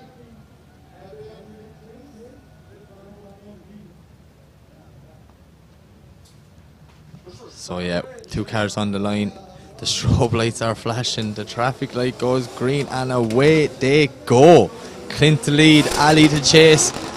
It's S14 versus GT86, the old versus the new in drifting, as we see Clint throwing it in. Ali watching a small bit wide as Clint gets a little bit of proximity. Ali's going to have to put the foot down now, try and catch him, and he does, as we see them coming through clip 3 into zone 4, into the first decel zone. Clint on an absolute beautiful line. Contact from Ali McSee, but Clint Van Oort keeps it in it. Absolutely hero driving from both guys as we see them coming up to clip 6 as they transition for the second last time, flicking back. How did Ali not make contact? Clint's on a beautiful lead line. He knew that's what to do, putting the back of that S14 out wide, but Ali McSee is right there with him. Foot brakes light up as he comes round the last corner. Brilliant run from both guys. You know, with the speed Clint coming in there, I actually thought Ali McSee was going off the track, but this is probably one of the best lead runs I've seen so far tonight from Clint. Look at this, absolutely pinpoint perfect out to the outside zone here. And I think Ali McSee here actually giving a tap on the rear wheel there. It was a bit interesting, obviously. Yeah, you know what? Clint's lead run, absolutely pinpoint perfect. I have to say, this is probably his best lead run all night. And I have to say, probably the best lead run I've seen from any driver so far. So credit to Clint, and Ali McSee really clutching at the straws from Clint. So it's going to be very interesting to see where this one goes. Obviously, could go kind of anywhere. Obviously, we're not judges in this perspective, Mike, but this could go any direction, in my opinion. Yeah, definitely this can go anyway, and you know what, in my opinion I'd like to see it go one more time. I think both guys, you know, have a bit more in them and we can get a bit better of a battle, but that lead run from Clint was absolutely amazing. As we see the generic drift and hand signals, body language, it's so funny to watch in the live stream. Drivers don't realise how funny they look, but from this angle it's hilarious. But the winner is Ali McSee, and unfortunately that's the end of the night for Clint Van Oort, but we really hope to see him back here again in the OIDC Championship. Yeah, you know, obviously Clint, obviously that bouncing technique he was on, I think he was referencing his car at one point. I didn't notice it was tree-wheeling a tiny bit, but obviously Ali McSee moving on into the grade 8, extending his championship lead over, unfortunately, Turba, who got knocked out in the top 16 not too long ago. So now, who do we have in the championship fight, Mike? We've got Ali McSee, we've got Nick Nack, and we've got Daham. Is there anyone else potentially in the fight right now as we move on to the next battle? which is Tarek Al-Shahani and obviously Edgar Krogris. As you can see, Edgar leading in Tarek Al-Shahani. Tarek Al-Shahani in his gorgeous orange S13. Wow, what a dive there from Tarek Al-Shahani, but Edgar really doing a clean lead run here. As you can see, a nice dive from Tarek Al-Shahani's going to the outside zone. And wow, look at this lead run from Edgar Krogris as he's doing a nice job in the Eurofighter, the F-22 Eurofighter. Tarek Al-Shahani does a big dive on an inside, but really trying to clutch at the straws of Edgar Krogris. And wow, contact there from Tarek Al-Shahani. Wow, we'd love to see a bit of door-on-door action, but you know, we don't want to see corrections like that either, as Krogris does a very good job in the outside zone here. And Tarek Al-Shahani really doing a good job in the chase run, Mike. Yeah, that was a great chase there from Ali. Taruk, my apologies. But yeah, just unfortunately that missed camera timing there. But that's just for us in the live stream. Our judges are watching completely different camera angles in this, so they would have seen it all with their eyes. So yeah, just that moment there, I don't know what happened. We've seen a beautiful view of the city, but just not what happened coming into the decel zone, as we see Taruk just dropping two there, a little bit too wide and very shallow on that last dive there, coming up for 6. So he cut the track to try and gain this proximity back there, Alan, and then the smoke and cones and everything in the middle of the track from the crossover. So yeah, it's going to be interesting to see what way the judges will look at this one.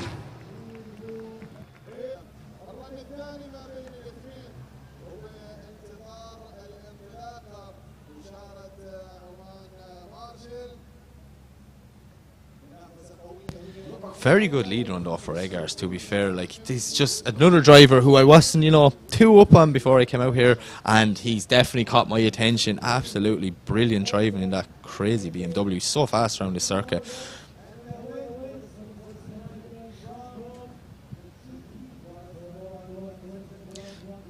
So as we await just to fix, our marshal is just fixing a corner or two on the track. The guy's clip and put out, and there we go. Thumbs up for both drivers. The strobe lights are flashing, and away we go. So it's Taruk who leads, and Eggers to chase. Taruk drifting out of the chicane, throwing it in so fast, but he's washing so wide through that first corner. Just saying the one on the mid-line, which gives Eggers every opportunity to get in there. Now Taruk a bit shallow there on the inside. Huge dive from Eggers. How does he not make contact? Has to kind of back out it ever so slightly as they come out with clips 4 and flick back for zone 5. This is a crazy run in the lead position. He's trying to be as fast as possible, maybe not consistent with his line, but Eggers doing a great job now to chase him as they flick back for the last time. Taruk not as deep at the start of that zone near the wall, but he does get in there. But look at Eggers right there with him, absolutely nearly pushing him over the line. That's not a bad run, Al.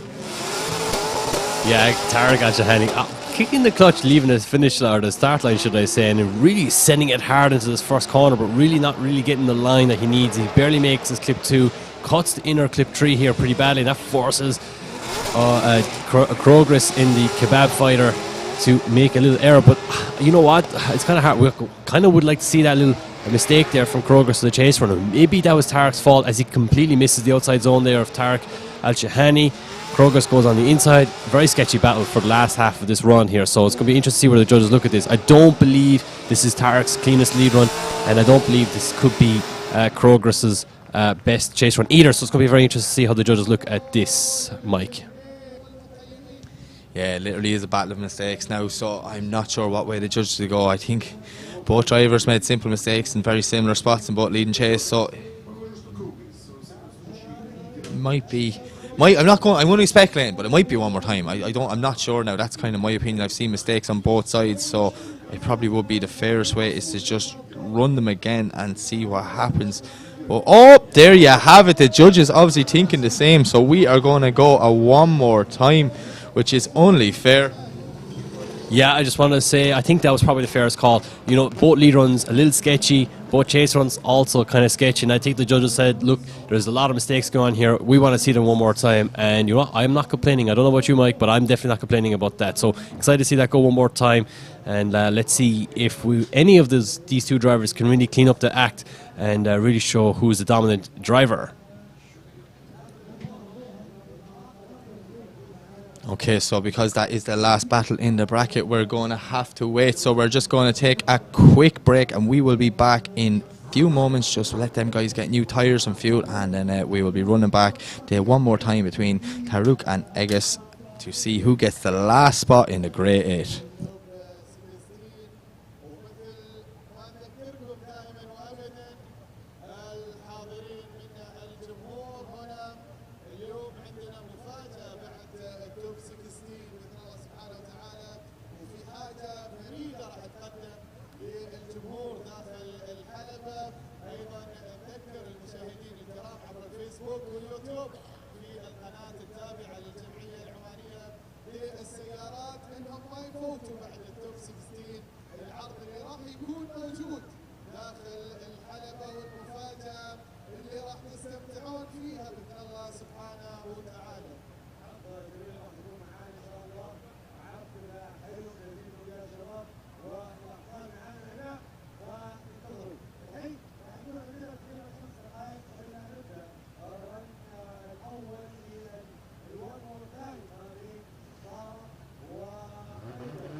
الجولة الرابعة والأخيرة اليوم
Okay, so welcome back, and we have Edgar's in the warm-up box.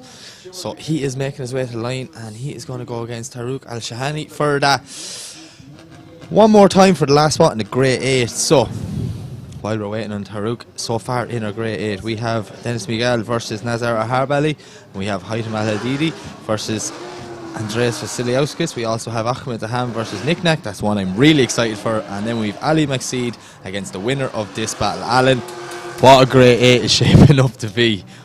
What are you excited to see in the grade 8? You know what? One of my favourite things about drifting is the unexpectation of what happens next. And obviously Tarek Al-Shahani, I've watched Tarek drift over here for many, many years, and he's one of the top Omani drift drivers. As wow, what a smoke show from him in the burn-up box. This is actually just as entertaining as the drift battles are. But you know what? Look, Krogerus did a very good job at round 1, got a top 4. I have to say myself, we got the third, fourth place battle over him. But you know what? He has a hard battle here with Tarek Al-Shahani, and whoever wins this battle obviously moves on into the grade 8. So this is it, Mike. Who's going to take this one?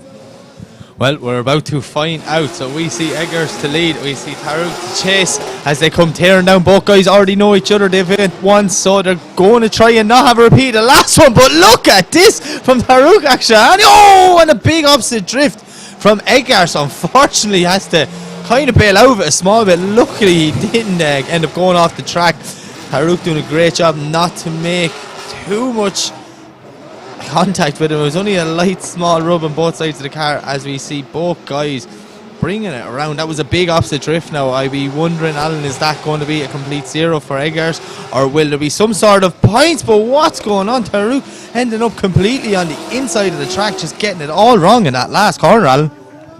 Wow, okay, that was a bit unexpected.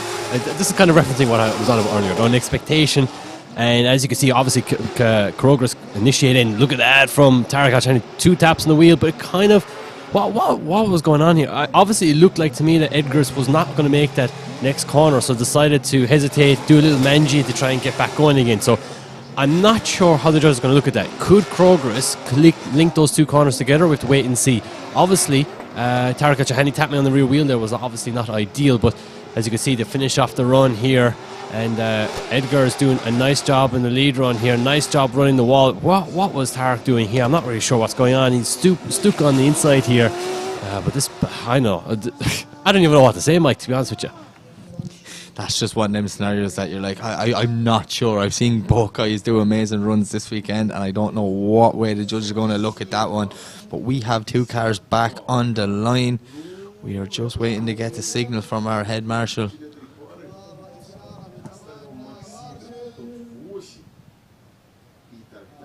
So our judges are actually just looking at an alternative angle of that first corner. So obviously they just want to see what's going on, and they're obviously happy enough. Alan, the lights are flickering, and away they go. Is Tarouk to lead, and it is Edgar's to chase as we Tarouk drifting out chicane. Both guys throwing it in hard, but big separation. Tarouk is very wide coming through that first section from 1 to 2, but he gets it back online now coming into clip 3 as we see him coming into the first decel zone. Nice wide line from Tarouk. Eggers is with him, but he's not as close as we'd like to see him as they transition back around now for zone 5. Yet again, Tarouk putting that back wheel perfectly on the outer line. As you see Eggers maybe just getting caught ever so slightly. How did he not make contact on that transition as they transition back for the last 2 to 1? Yeah, still another scrappy battle there, but it was nice to see it actually clean up a small bit from the start. Obviously, Tarek Al-Shahani throwing it in super hard here and really carrying a lot of momentum, but not really on the right line, folks. And that really, I think, obviously we'll drop in there to make the track work for him, but Edgar's not really able to keep up with Tarek, even though he's making mistakes in the lead run here. A few mistakes from Tarek. Edgar not really able to utilise those mistakes and catch back up, but he's closing back in Tarek throughout the run here, which is kind of what he needs to do. Unfortunately, super far inside. Massive hesitation from Tarek as he transitions to, I don't even know what outside clip that is. But anyway, we move on into the last outside zone here, and obviously a nice finish off to the run for that battle. You know what, Mike? I'm not really sure how they're just going to look at the first run. I think it's going to be all on the first run here. This battle was a clean chase-ish, and it was a decent-ish lead, so I think it's going to be the first battle. And is the contact from Tarek Al-Shahani the reason why Edgar has made that mistake in the kebab fighter? or was it maybe the contact was enough, obviously, to keep the battle going, but it was on Kroger's to make sure he made those two corners work. So, there's two ways to look at this. I'm interested to see what the judge is going to look at it. What's your opinion, Mike? Look, I'm going to speculate as a fan and just a mere commentator who's watching this, but yeah, I think maybe there might have been some bit of contact. I think camera angles might come into play as they're coming through that would have made the kebab fighter flick out onto the opposite lock, but it's very hard. I was staring at the wheel to see his front wheel, did it adjust, and the replay, it kind of did, but it's so hard to tell. I know the judges have loads of alternative camera angles, which I know for a fact they're looking at, and they're going through this with a fine-tooth comb. But yeah, it's a difficult one. The judges aren't getting an easy run here on the last round. So yeah, it's just going to be interesting to see what they say. As the two drivers are in their cars, we're still waiting for decision to come in. Obviously left to Edgar's Krogeris, right to Tarek Al-Shahani, or maybe is it one more time? We have to wait and see. And it all comes down, in my opinion, to that first battle. And who gets it? Are we going to get a call through?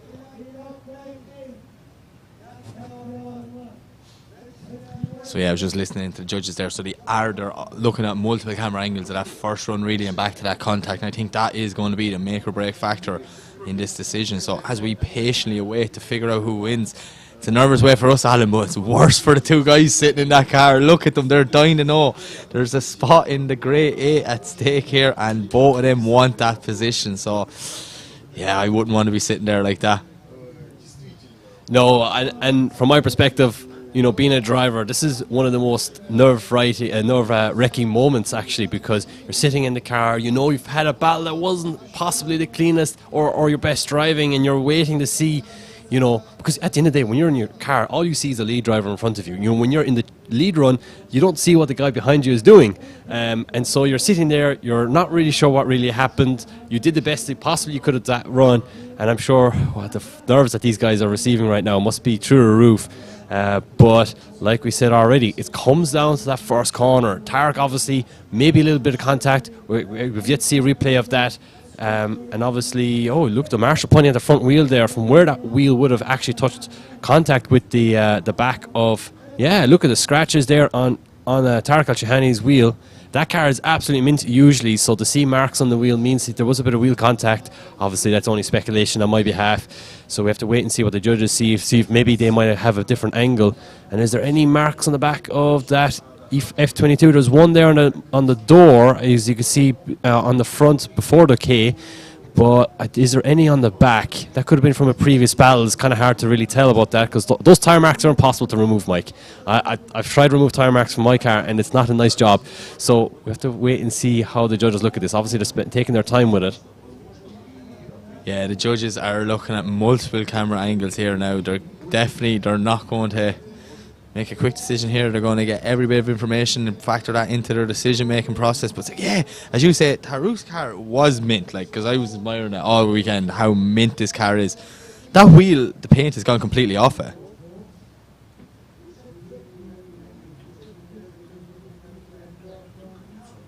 Yeah, I know we're looking at a wheel here, but I can see a mark on the outside of it, yeah. Was it wheel on wheel maybe? Front wheel, but then would that change the direction so violently?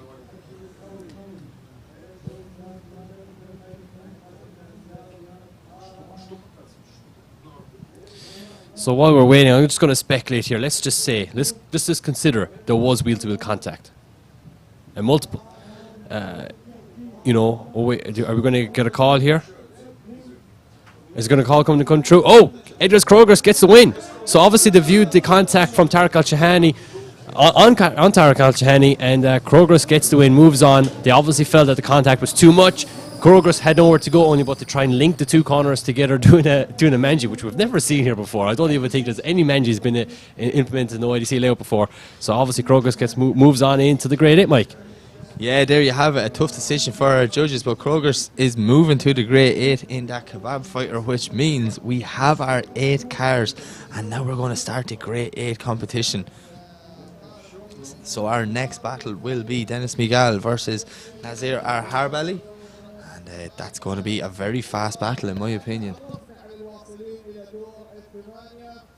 مثل ما وعدناكم بأن في مفاجأة راح تكون بعد دور ال 16 توب 16 الحين. Okay, so I've just been informed we're taking a quick break, so we will be back with the grade 8 in approximately 10 minutes time. So yeah, quick toilet break for everyone at home and everyone in the tower here, and we'll be back in 10 minutes time.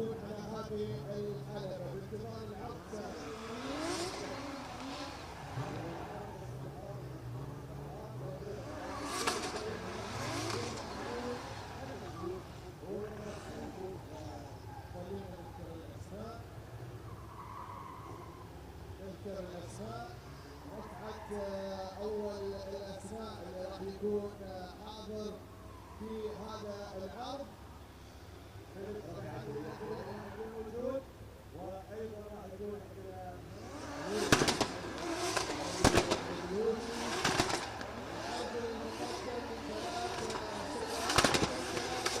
متسابقين نادوا من التوب 32 لكن الحاضرين عشان المتعة والإثارة والمقدمة للجمهور الحاضر وللمشاهدين الكرام عبر الفيسبوك واليوتيوب في القناة التابعة للجمعية العمانية للسيارات. بدون الرقم كان حاجة شوي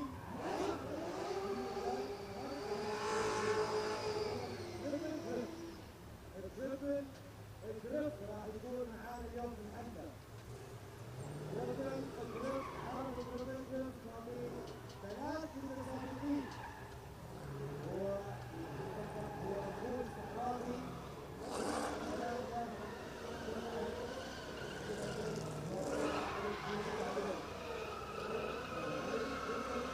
الدريفت ولانتي 3 سيارات راح يكون معانا اليوم في الحفلة. ولكن ان شاء الله يكون الامور طيبه والعرض جميل راح يستمتعوا فيه الحضور معنا المشاهدين المتابعين معنا.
وفيليبس ورفعت.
شكرا للثلاثة المتسابقين اللي كانوا معانا، شكرا لرفعت، شكرا علي، شكرا فيليبس، وشكرا أيضا لكل المتسابقين اللي اشتركوا معانا في هالبطولة في بداية الجولة الأولى اليوم الختام.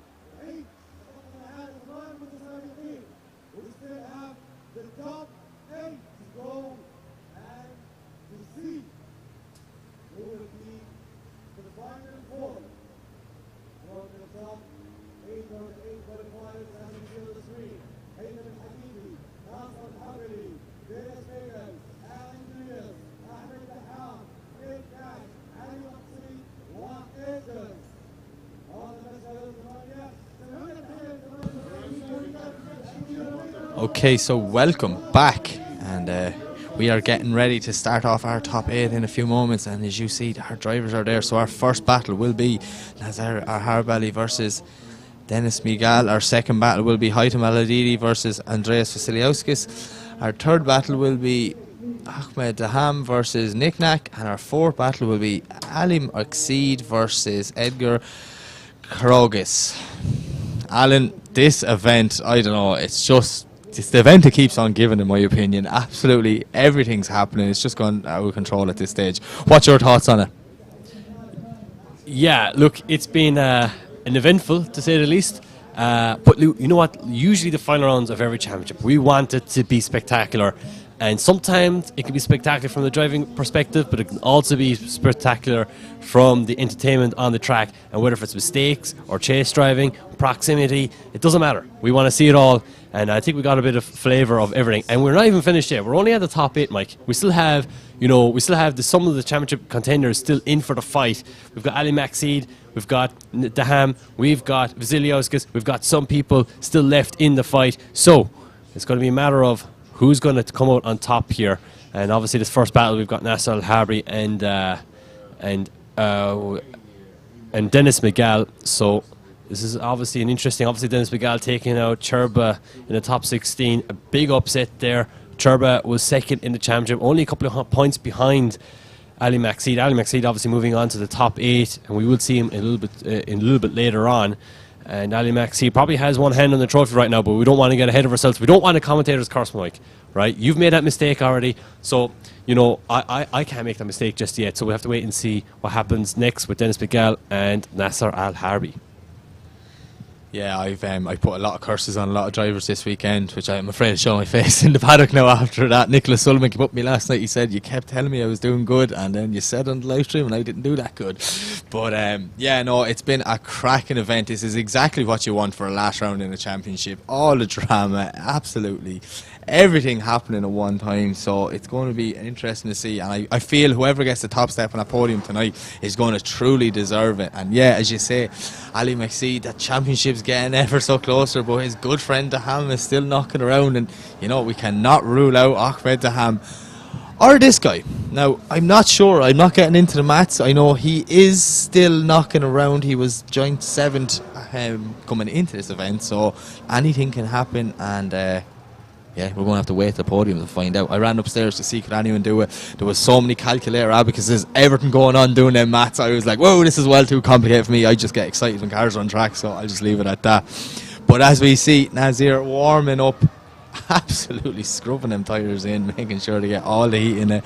I think a few drivers have seen lads go off in the first turn now, and maybe it's put mind games in. A lot of them are nearly overwarming their tyres now. So go on, talk us through that really quick. You've been there. How important is it scrubbing in them front tyres? Yeah, well, one of the main things, and especially, I suppose it's different for every country, different for every continent, in fact, and it's interesting to see the different perspectives of different drivers coming from different countries and how they approach it, you know. For me personally, my particular car and my VTR tyres, they don't require much heat, so I'm just doing the bare minimum just to get some heat into them, clear off the coating of that's on that rubber, that brand new rubber, and on the front tyres, I'm just trying to get the excess rubber that's on it, and you can actually feel, you know, with a couple of figure eights like what Dennis is doing here, the front of the car is starting to really react quite good. And you know, then keep it that way. You're in your prime area with the tyre temperature. And with the rear, just trying to get a bit of heat into them. Obviously, Dennis doing a lot of work here to the tyres, really trying to scrub them in, getting good amount of temperature into it. Maybe back home, when I'm in Ireland with the cooler climate, I'm doing a lot more work with the tyres to try and get temperature into them. So different to see. It's interesting to see different perspectives, how every driver does it. And yeah, it's kind of actually a bit of an art form watching them, how they do it.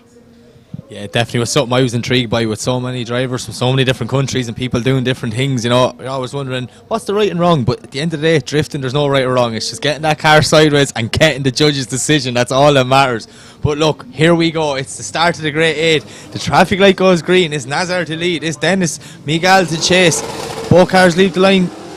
Tearing down the straight is Nazar as he throws it in. Dennis on the inside of the track, but so is Nazar, very shallow through that first corner, but he puts the foot down now, trying to get as much of a gap as possible as they come into the first decel zone. Nazar on a lovely line coming through zone 4, absolutely smoking the place out of it. Transitions back, possibly one wheel dropped as he comes through 5 there. Lovely wide line, but Dennis is right there with him as they transition back. Lovely transition from both drivers. Nazir throwing it out so wide onto that outer zone, but Dennis is right there with him. Not the proximity we'd want to see at the finish, but a good run overall from both guys. Wow, what a run there from Nassar in the lead position. And wow, this guy keeps on giving. He's really leveled up his driving in the last season since I last seen him. Wow, what a great job from him through the first couple of clipping points right here. But he's really giving it all the opportunity to Dennis to be right there with him, but Dennis is not making use of the E46 in the chase position. He really can't catch up to Nassar, and as you can see here, we're transitioning here into the last couple of outside clipping points. Nassar really doing a good job here, but you know, Dennis catching back up. We just can't stay with him. We follow into the last outside zone here, and he does pull a little bit of a gap, but it does seem like that Dennis might have dropped the wheel there. We can't really see through the tyre smoke. And obviously tyre smoke hiding mistakes, as judges might say from time to time, so it's probably better to have more tyre smoke than less tyre smoke. But you know what, we like tyre smoke, so I think we'd rather see more of it. As we switch positions now, Dennis to lead in. Nassar is after doing his little cool down lap, and we're going to see him pop into the chase lane here in a moment, Mike. Yeah, that's it. So we're going to switch them around now. And Nasser is just a beast in the chase position. Round 3 last week, he had me jumping around the place like a madman, he did, with some of the aggressive transitions he's doing. So I really am expecting big things from this battle. But Dennis Miguel, to be fair, you know, he's having a good night. He's not doing much wrong. He's not, do you know, that sort of way. He's consistent, and he's worked out to be a tough opponent to beat. So Nassar possibly has a challenge ahead of him here, so it's going to be interesting to see. I'm not sure what our marshal's just looking at there, whether it's some sort of liquid or something, but he has got at the back of Nassar's car there and just asking him. So I think I'm hearing from our track management that it's okay. Yeah, it is okay. 2 thumbs up from both drivers. The line goes green and away they go. So it's Dennis the lead. Oh, Dennis just clipping the cone as he's coming out of the chicane there. As Nassar's right with him, thrown in. So aggressive is Nassar. Dennis on the inside of the track, but Nassar just following both guys, dropping a wheel as we see them coming through clip 2. Now same thing again, very shallow. Both guys dropping in a wheel, but Nassar is just following the lead car. He's close enough that he's nowhere else to go than where he is going. But Dennis is right wide on that zone as the flick back for zone 5. How did Nasser not make contact there? An absolute crazy transition from the young man from El Salvador as they flick back into clip 7, getting ready for the last transition. Out wide to the wall. Both cars on that outer line. Nasser stuck right there with him as he brings it around and over the finish line. Wow, Alan, what a kid in the 350. Yeah, Nasser really. I mean, this guy has really been raising his game over the last year, and it's great to see him really, wear people's doors, should we say? You know, Dennis maybe not the cleanest lead run. I do feel that Nasser had a better lead run throughout the whole run, had a lot better momentum and less mistakes. But the chase run was all on Nasser. What a great job! Look at this dive here. Obviously, a little hesitation there, but super slow. Looks to be super slow there from Dennis in the lead run there. But Nasser doing a fantastic job. There's no hands down, probably one of the best chase runs of the night. And obviously, he's really utilising Dennis's good lead run positions. But obviously, left goes to Dennis Begal, right goes Nasser Halby, and Nasser gets to when he moves on to the top 4. And, I want to see more of Nasser. What a great job from him. And we say goodbye to Dennis Begal. Good job there from Nasser Al-Harbi. Wow, what a fantastic run. And he says hello to the camera. Wow, what a good job. So, as Nasser gets back into his car, we move on to the next battle. And that will be Haitham Al-Hadidi.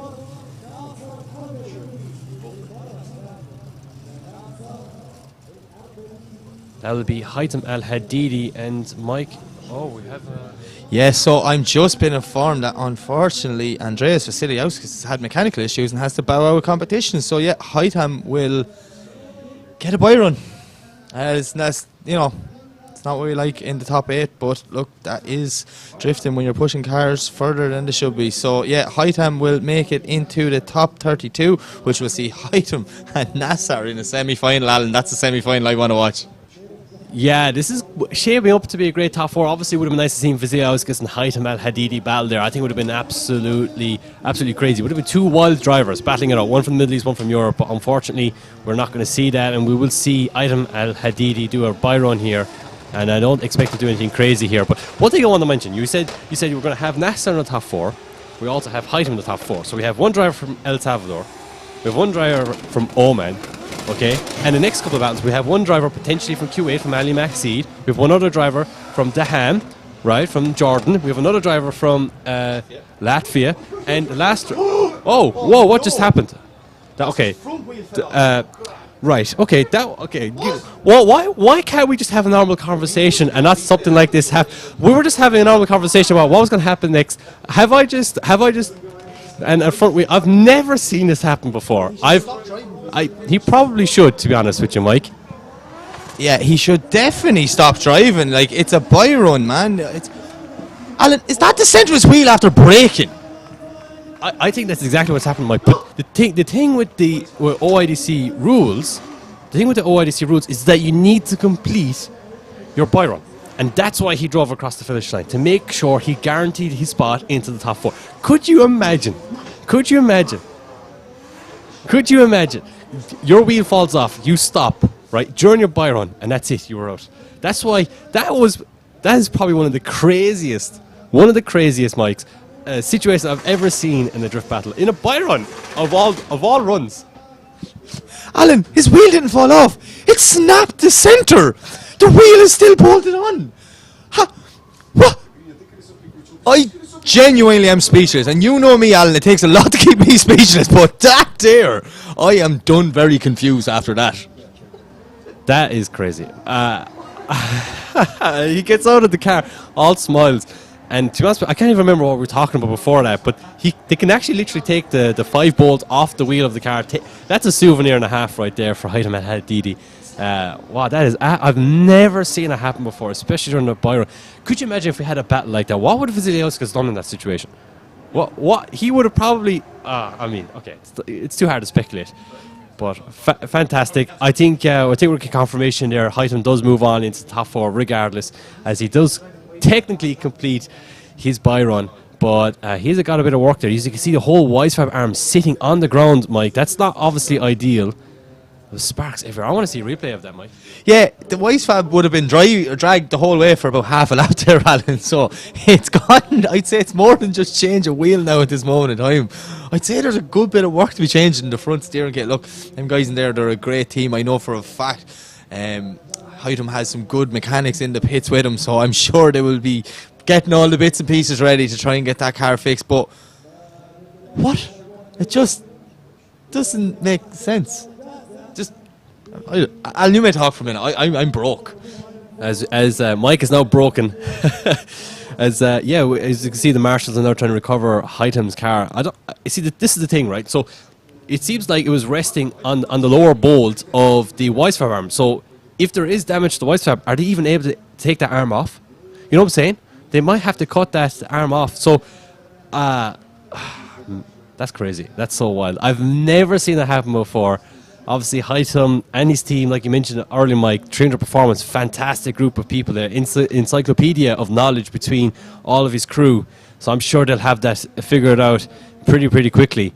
But wow, what a scenario! I've never seen that happen before, Mike. Never. Yeah, so I have requested a replay, Alan, because this is just mind blowing me. So let's not take our eyes off the screen. You at home, everyone, keep your eyes on the screen to be trying to figure out what actually happened here. It just seems like it just snapped. I don't think he didn't hit anything. He didn't do anything.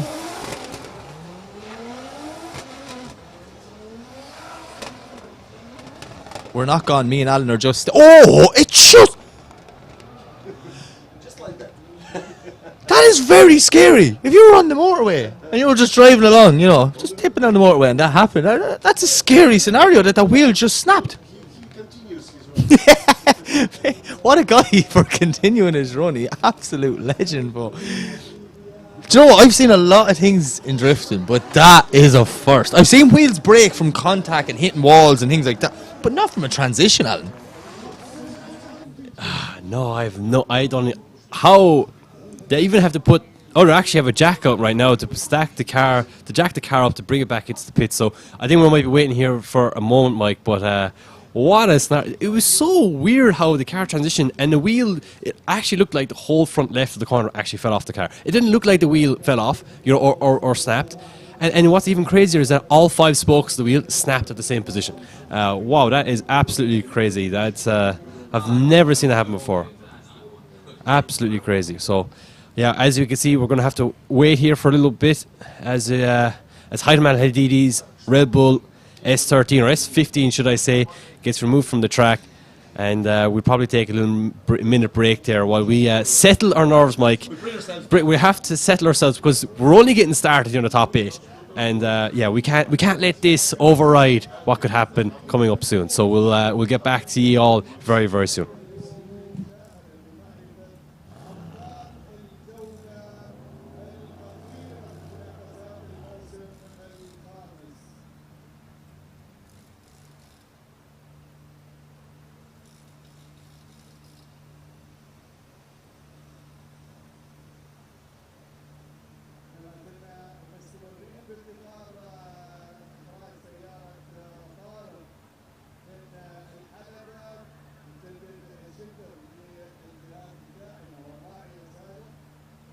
وزارة الثقافة والرياضة والشباب، وزارة التراث والسياحة، ركب الموبايل، تلفار، وأيضا الجمعية العمانية للسيارات. الشكل الموصول بأمانة مارشل ولتنظيم والدفاع المدني، وأيضا الشكل الموصول للقائمين على تنظيم الجميع خارج الحلبة ومنظمي المواقف.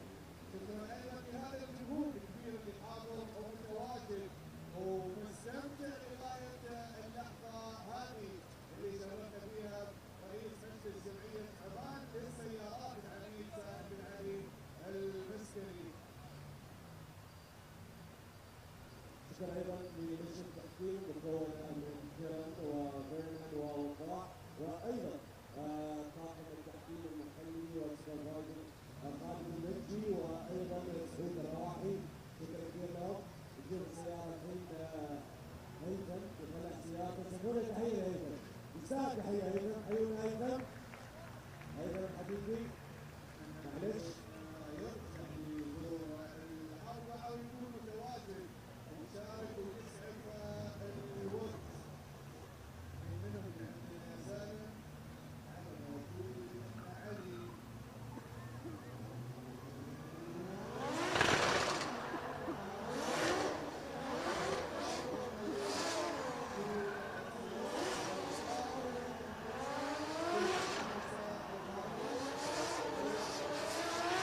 Okay, so welcome back.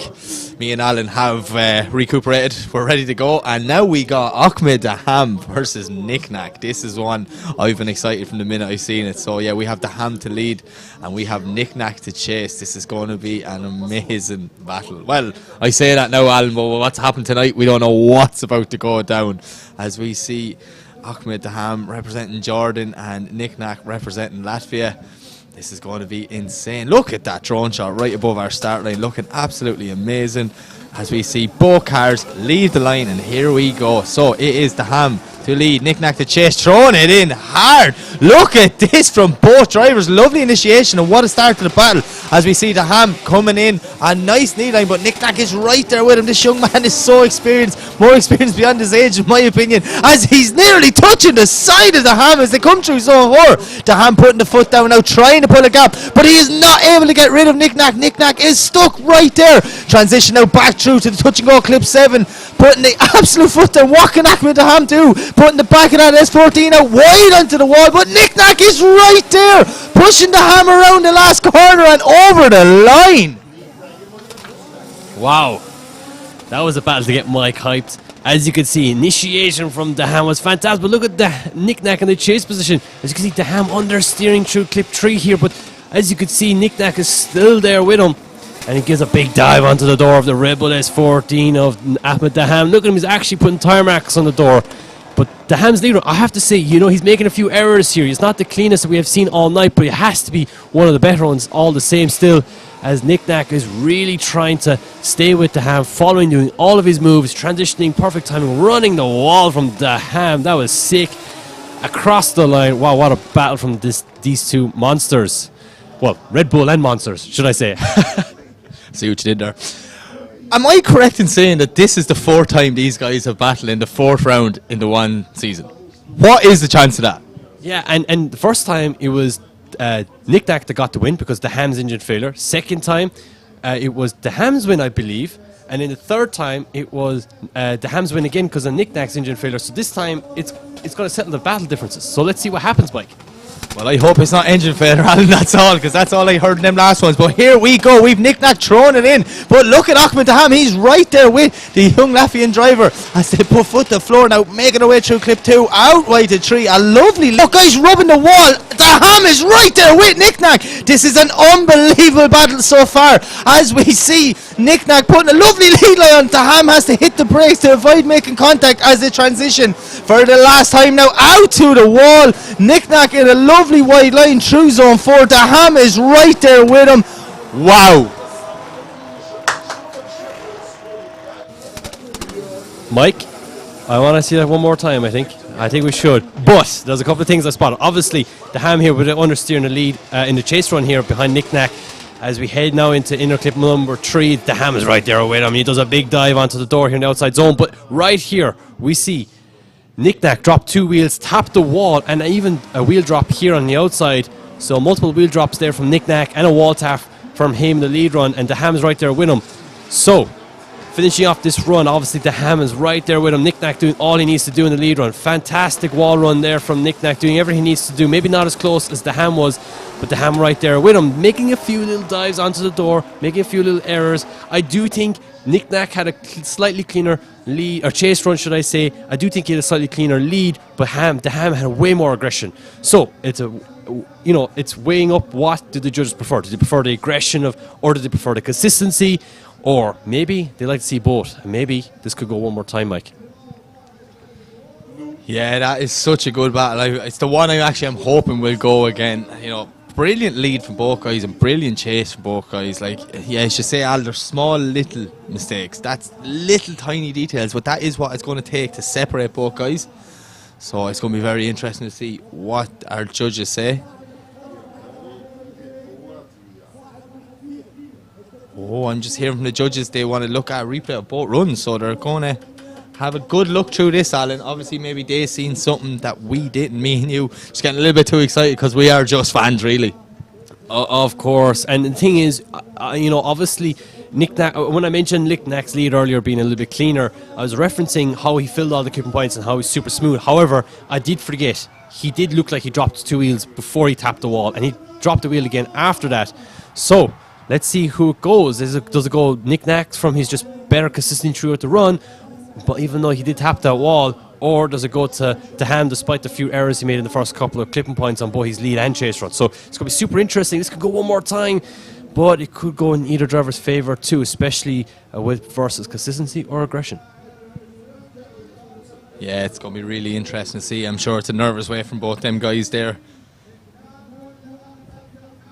For the fourth time to meet in 4 rounds, the chance of that happening is just amazing. And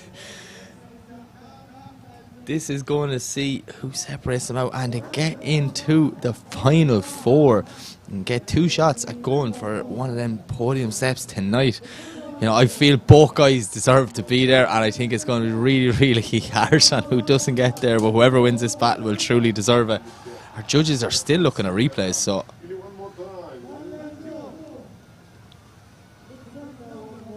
yeah, how could it separate them? Like, what could it? I think just give the people what they want. Just give them it one more time.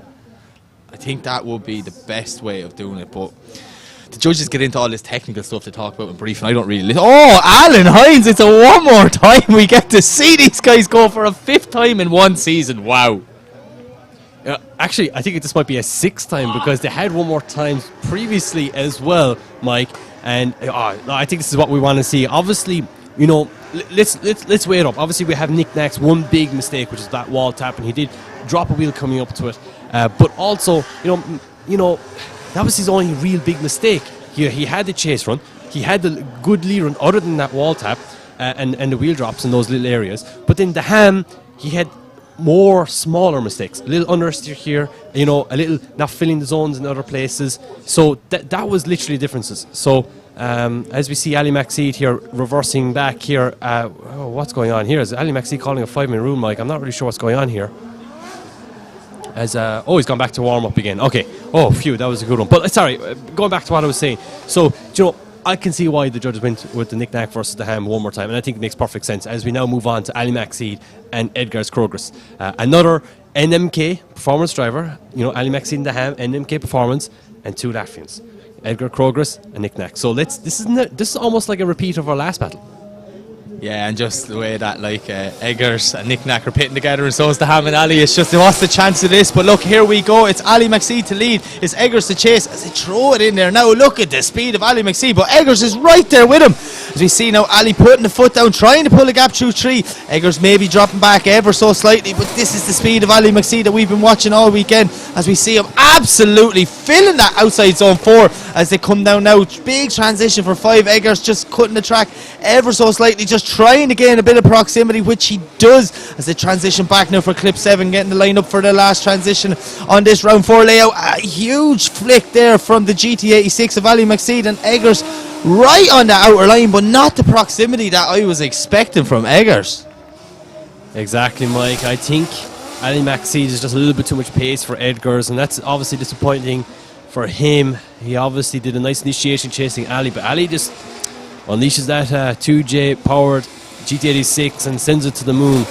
And unfortunately for Krogris, could not really keep up on the F22. Kebab Fighter, Eurofighter, I don't know. I think it really matters. I like Kebab Fighter too. I think it's quite relevant. But anyway, Ali Maxi doing a pretty good lead run here all the same. And unfortunately, Krogris really couldn't catch up with the fight. But you know what? This battle is not over. We still have another run left. Anything can happen, Mike. This is drifting. And we don't want to... Hey, let's not jinx anyone just yet. We're not going to rule Eggers out yet, but when you have Ali Maxid behind you, you know you're going to probably need a few body panels by the end of that battle, because he is so aggressive in the chase position, and I am super excited for this. And we don't have long to wait as we see Ali pull back up to the start line. I'm sure Eggers' spotters in his ear saying just pin that car and get away from him, but he has a mountain to climb here. Ali wants that championship. He really wants that championship. I was talking to him the other day and he was telling me like this is his year. He can feel it. So let's see how he gets on when we see Eggers lead drifting out of chicane. But look at Ali, he's tucked in right behind him. That GT86 is practically in the passenger seat of the Kebab Fighter as they come around through clip 2. This is a lovely lead line from Eggers, but look at Ali Maxid right there with him as they come into the first decel zone. Big lockups to avoid making contact. Absolutely brilliant lead line from Eggers.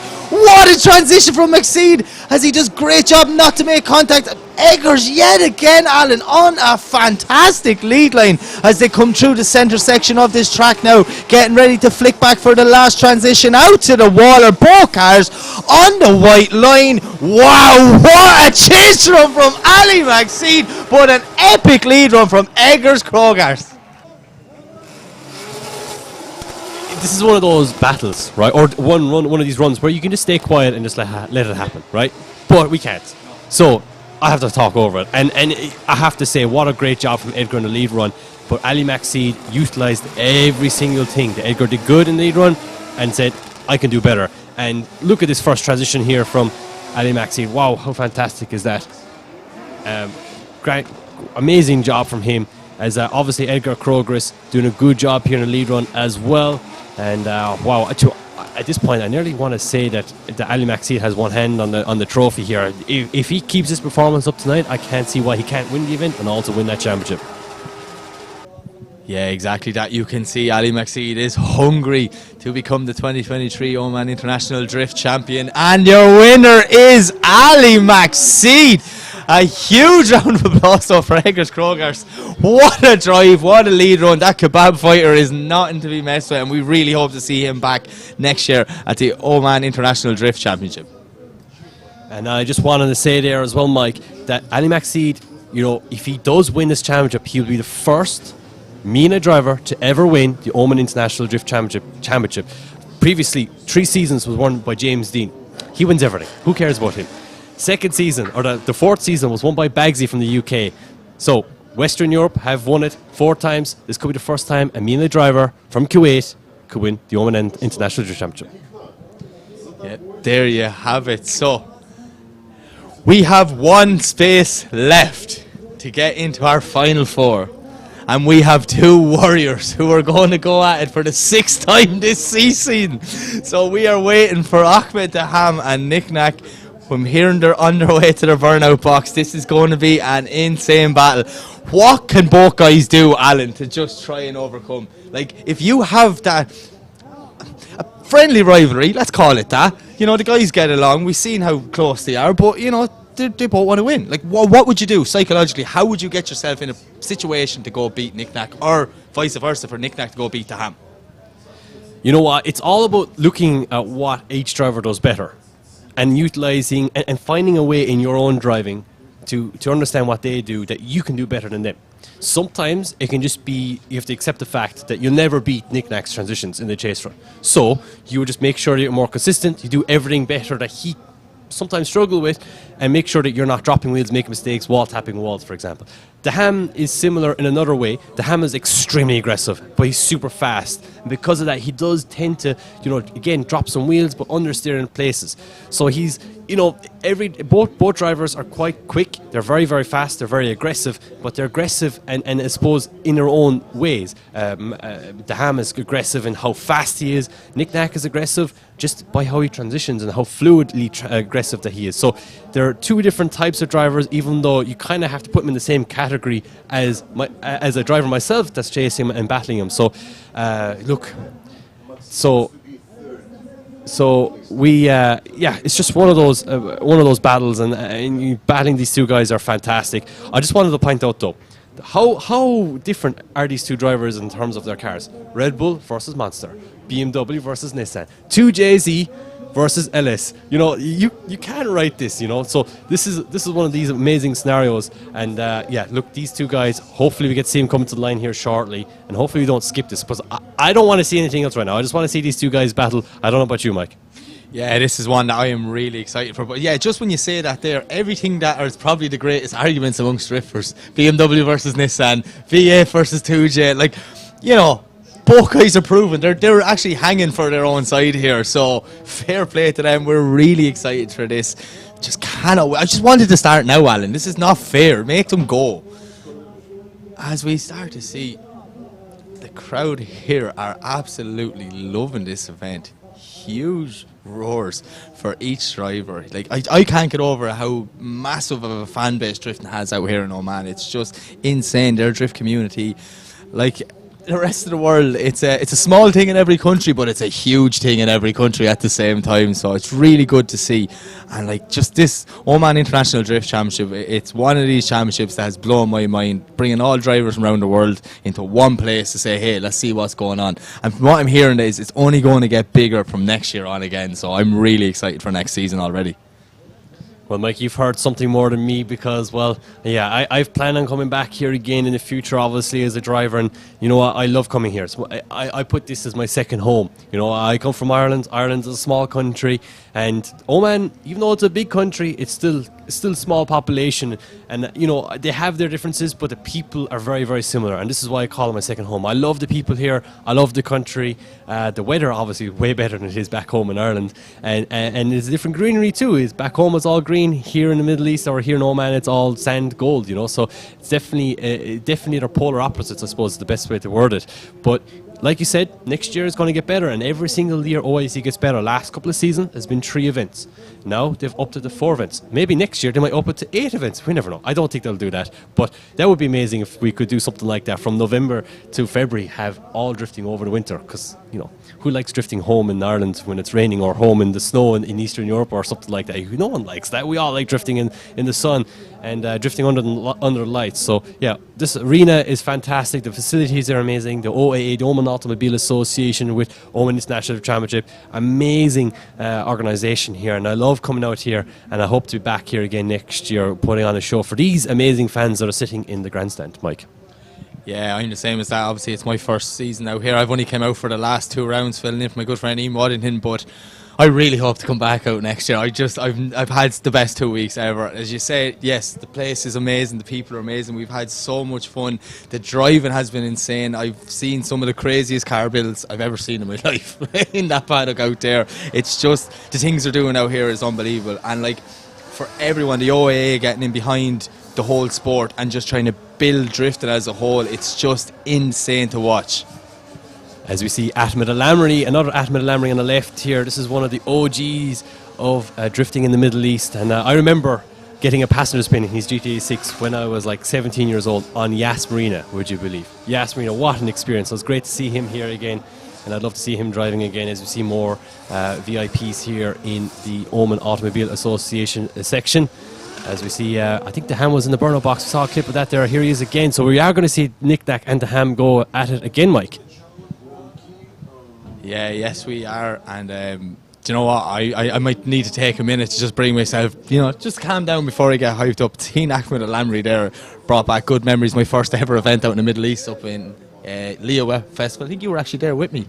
The first year we did it, and Lamry won that event in that GT86. He was just such a crazy driver, absolute OG of the Middle East drifting, and you know, it's good to see him down here supporting all the guys and checking out the new talent. But we see Nick Nack there now in the burnout box, warming them tyres. This young man, I'm telling you, for his age, he's so much experience inside that car, and I cannot wait to see what these 2 guys are going to do to try and outbest each other in this second battle, shall we say, in the one more time between Ahmed Daham and Nick Nack. And we don't have to wait longer because Nick Nack's on the way to the line, and we're going to get this battle underway very soon. Okay, thumbs up from the start line, Marshall. The strobe lights flash. The traffic light goes green. Here we go. It's Daham to lead. It is Nick Nack to chase. Daham clipping the cone as we see Nick Nack tucking right in there behind Daham as they come through the first corner, nearly touching. Daham doing absolutely anything he can to try and pull a gap from this young Latvian driver, but Nick Nack making a ridiculous dive. There is no need to be doing things like that. Daham takes the back of the car off the wall but keeps going. I seen the spoiler fly in the air as we see Nick Nack now absolutely glued to the side of Daham as a transition again. Daham is missing a tyre, Alan. Look, Daham has a tyre off the rim, but yeah, he is still going, and Nick Nack is still with him. This is like some of the best driving I've seen, and Daham only has 3 tyres on the car. Alan Hines, what did you think of that? Wow. Okay, so let's break it down. Nick Nack initiates onto the door of Daham, but he over-angles and drops back, so Daham has the advantage here as we go into the next outside zone. Massive dive from Nick Nack, but I don't know what happens to Daham here. It's like he gets a blast of understeer, the beads, it looks like the whole back right corner of that car is smashed. It looks like the whole tow arm, everything is smashed, but he keeps it pinned. And this is one of the craziest lead runs I have seen in a while. I mean, obviously, Hytham's other Red Bull driver losing his front wheel was something special, but this is also pretty crazy too from another Red Bull driver, Appa Daham. And Nick Nack, for some reason, still decides to push Daham around the rest of the track. I don't understand that. Why did he do it? That's drifting for you. I think that's why. Yeah, that was absolutely insane. Daham just hitting the wall and pulling a tyre for him, but still putting one of the best lead runs I've seen tonight on with 3 wheels on the car. So Ahmed Daham is going to have to take a 5-minute rule there just to change out that tyre. You know, we can't let him start with 3 tyres on the car. Obviously, safety comes into play here. So, yeah, we're just going to have to take another moment or two, take a breather and get ready to go again. But yeah, the Hams team will be running around so fast. I'm sure our drones will be flying around that area now to give us a look to see what's going on in the pits. But that was just insane driving from both guys. That dive from Nick Nack from 3 to 4 was just insane. Like, he's so brave doing moves like that, and you know, risk reward. You yourself probably know all about doing them sort of things, and in them moments you just have to go with your gut instinct, I guess. That's exactly it, Mike. You're kind of in one of those scenarios. You're up against one of the best in the world, and you have no choice but to go 110%, and that's what Daham did right there. And he you know what? Like, Nick Nack was clutching at the straws of Daham. You know, he couldn't keep with him on that second clipping point, the second outer clipping point, you know, right in front of the grandstand, the far over there. He couldn't keep with him, but he did a massive dive on the door into the fourth zone 4, coming up to that wall, and he did exactly what Nick Nack needed to do to stay with Daham. But Daham had like a wash of understeer, something weird there, and he hit the wall hard, and unfortunately debeated the tire and destroyed the wheel, and maybe some suspension damage as well on the cars. You could see in the bottom middle of the screen here, Daham backing the car in, and I hope we get to see him back out on track again. I hope this is not a retirement from him, as we see Nick Nack now going back to the pits. So we have to wait from the judges and track manager maybe to get some bit more information. If we can get that info, that would be fantastic. But yeah, Nick Nack goes back to the pits now, and we want to see another one of this. Now, I will say, look, that was a big mistake from Daham in the lead run, and so obviously I would imagine Nick Nack would have a decent advantage. Obviously, he still managed to maintain proximity, but Daham's lead run, even though it was fantastic, he was driving on 3 wheels. Obviously not the greatest of lead runs either, because he was making mistakes due to that 3 wheels on his wagon. So yeah, I don't know. We'll have to wait and see what happens next, Mike. Yeah, definitely. It's going to be an interesting one. So hopefully that the damage is not too big for Ahmed's car. They can get it fixed within the 5 minutes. The 5-minute clock will start probably soon enough. As we see a replay, Alan, here. Look, just Daham ever so slightly a bit wide. Bang. And he didn't even lift. You know what? That's so bravery. Other drivers would feel that and just pull out of it straight away. Daham knew it was now or never. He also wants to be the first champion, first MENA champion to win the whole out thing in the OIDC. So it's going to be very, very exciting to see what way it goes. I think, you know, I'm only speculating, but I think there's going to be an advantage to Nick Nack going into the second half of this battle. Yeah, I think so too, as well, Mike. And I mean, let's break it down a small bit. Obviously, there was contact from the wall, pretty severe contact, to the point of where there was a fantastic Toyo Tires advert from the wing of Daham's car as it flew over the wall. But you know what? Like, drifting on 3 wheels like that, he finished off the run, so he doesn't score a 0. Okay, but you know, it's impossible for Nick Nack to chase him. You know, he's going way too slow. But Nick Nack still manages to door him across the whole run. It's not a 0 on Daham. Obviously, Nick Nack still has to do a good lead run here when we do switch it around. So I do think it makes sense for Nick Nack to have the advantage here. He doesn't have to do anything crazy. He has the advantage going into the second run, which in a lead run, if you have an advantage, there's not much you can do. Only do the good qualifying lead run. We've seen his lead runs. He's been doing a great job. So it's all on Daham now to really stick it to Nick Nack and hope that maybe Nick Nack makes a mistake in the lead run. And if we get it, we obviously, hopefully we get a fantastic battle. So, yeah, I agree. Nick Nack has a potentially bit of an advantage here, but it's too early to tell yet, I feel like, also. Yeah, I'm just super excited to see what Daham's going to do in the chase position, knowing that, you know, Daham, he's a wealth of knowledge when it comes to drifting. He's travelled all the world, competed all over the world with drifting. So he knows he's going to have to give it 110%. And trust me, when Ahmed Daham goes 110%, you want to have your phone out because something cool's about to happen. But also, I don't know if you noticed, I seen 4 cars lined up there. And I just got a whisper in my ear that there's going to be a 4-car train after this battle before the final 4. Just, keep the blood flowing, Hal. Just because, why not? Exactly, yeah. Who doesn't like seeing 2 cars on track? Well, just double it, yeah. Just quad it, quad it up. It's like the quad that went around the track earlier, but this time we have 4 of them. Well, 4 cars, should we say? But yeah, obviously 4-car trains. We've seen it before back home, right? In Ireland, the UK, we've seen some crazy. Oh my God! The Ham's car is back together, and I think we're about to see this battle. Well, let's forget about the 4-car train for a moment. We're going to go back. Oh man, look at the back of this thing. It's absolutely destroyed. I don't even know what to say. They managed to fix it, and it looks pretty injured, but how? Wow, okay. I'm surprised. I'm amazed.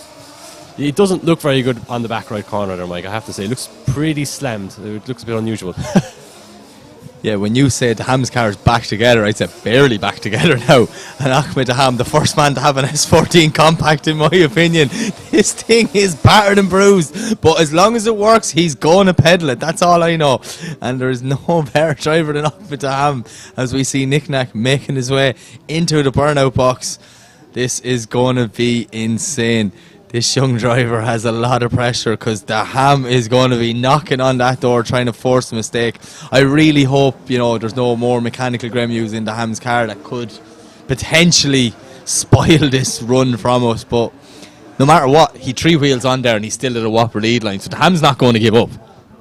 I mean, we've seen different types of 3 wheels in them before, right? Cocking up the inside wheel.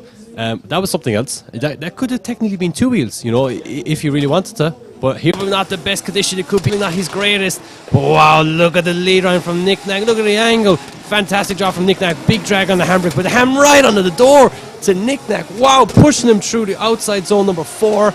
As we transition back into outside zone 5, Nick Nack doing a fantastic job. But look at the ham pushing him around into clip 6. We've now transitioned out to clip 7. Wow, look at the transitions from the ham. He's really showing that he can do the same as what Nick Nack can do. Contact! Wow!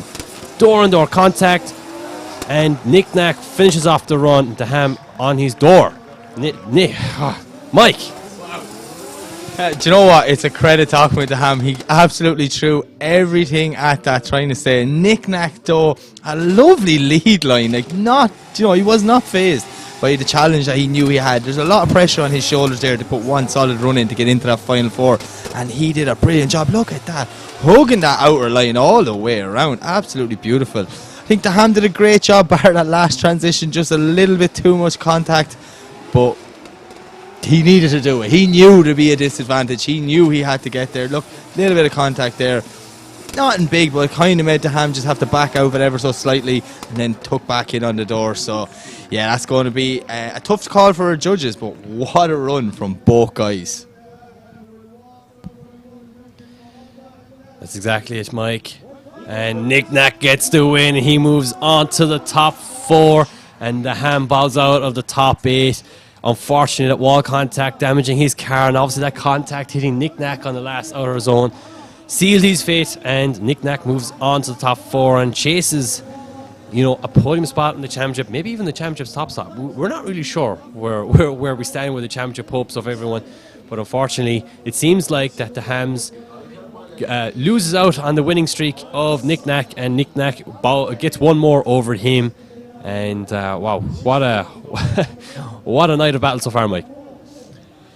Yeah, what a night of battles. And look, we are down to 4 drivers, which are Haitham Al Hadidi and Nazar Al Harbali and Nick Nack and Ali Maxi. This is going to be an insane final 4. But before that, we're going to do a 4-car train, Alan, okay? And for everyone at home, we're going to leave the stream on. We're going to let you watch and enjoy it. Myself and Alan, we're just going to take a minute, sip of water. We're going to settle down, just catch our breath, and we will be back in a short break with the final 4.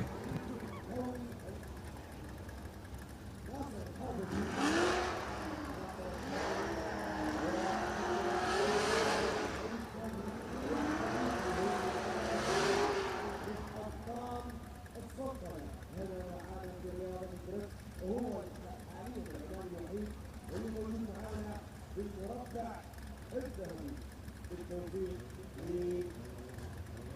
لناصر وايضا لهيثم الحديدي. تكلمنا عن مفاجاه، تكلمنا عن الكرة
إن شاء الله بالتوفيق للجميع الأربعة المتواجدين معنا. بعدها راح نعرف الأسماء الواصلة لمنصة التتويج في مختلف الفئات الثلاثة، الفئة المحلية، الفئة الشرق الأوسط.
final of OIBC.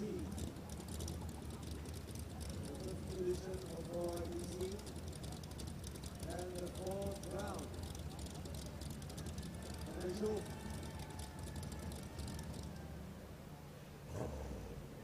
نشوف الخبر على السيارة رابعة. معلش نشوف. طبعا نشكر الجميع، نشكر كل التواجد اللي حضر، وسمعنا بان العدد جميل هنا في الساحه، وعشان المتعه نتمنى تكون سياره رابحه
تحية حلو استاذ تحية يعطيك العافية يا بطل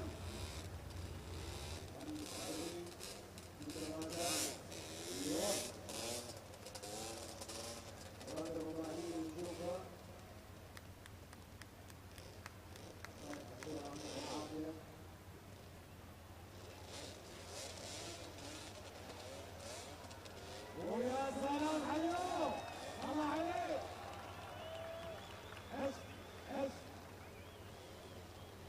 يعطيك العافية والصحة ان شاء الله يا سلام عليك يا عيسى يا سلام عليك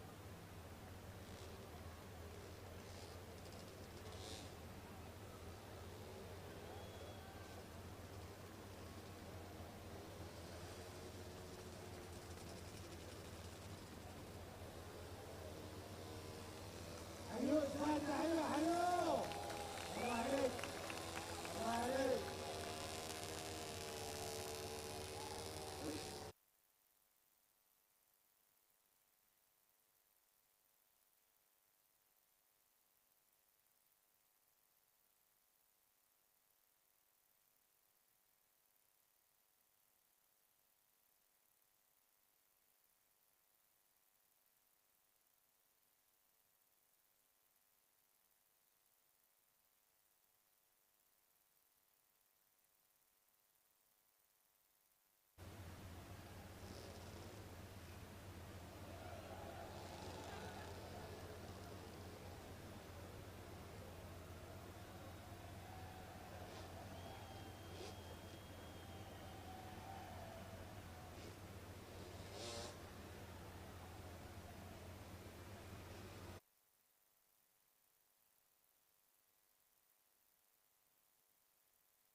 اسمعنا تحية العيسايب على العرض الجميل المقدم لنا وما ذلك من الشيء الجميل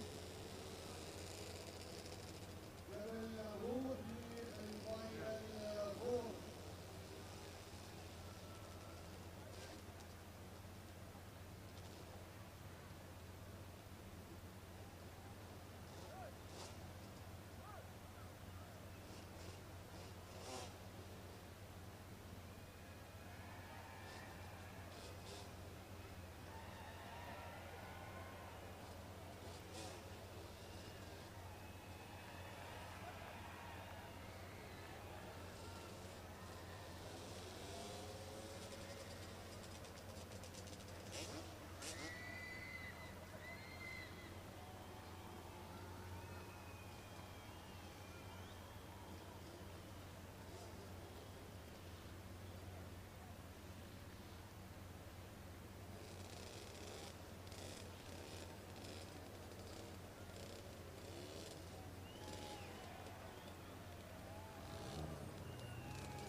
عشت العيسى يعطيك العافية الله عليك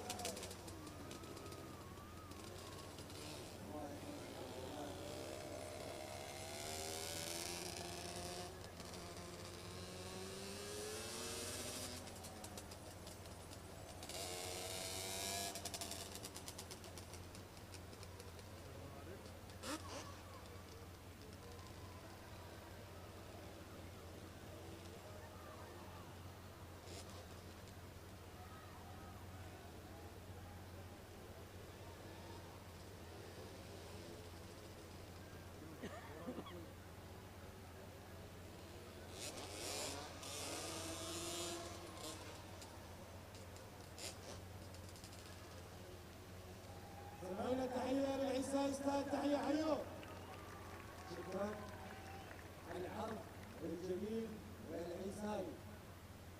انتظار طبعا بالانتظار ننتظر بدء جولات الفاينل فور. هنا معانا المتسابقين الأربعة. راح تكون قوي جدا، اسماء قوية في التوب فور. الحربي الحديدي، عندنا نكاد، وعندنا ايضا علي مقصي. أربعة اسماء قوية راح تنافس على المراكز الثلاثة الأولى. راح يكون عندنا أول فيرست وورد، راح نشوف الفائز منهم، وبعدها راح نشوف ايضا الجهه الثانيه ما بين نجمات وعلي مقصي، نشوف اللي راح يفوز فيهم ويتاهل للتوب 2 من الفائزين الاثنين من الاسماء الاربعه اللي تشوفون واضحه في الشاشه. راح يتنافسوا على الاول والثاني، والخاسرين الاثنين راح يتنافسوا على الثالث والرابع. اللي يكون معانا في المنصه من جميع الفئات، الفئة الشرق الأوسط والفئة الدولية.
Okay, ladies and gentlemen, welcome back to round 4, the final round of the Oman International Drift Championship 2023, and we are ready to go with our first semi-final, and it will be Haitham Al Hadidi to lead in Nazir Arharbali.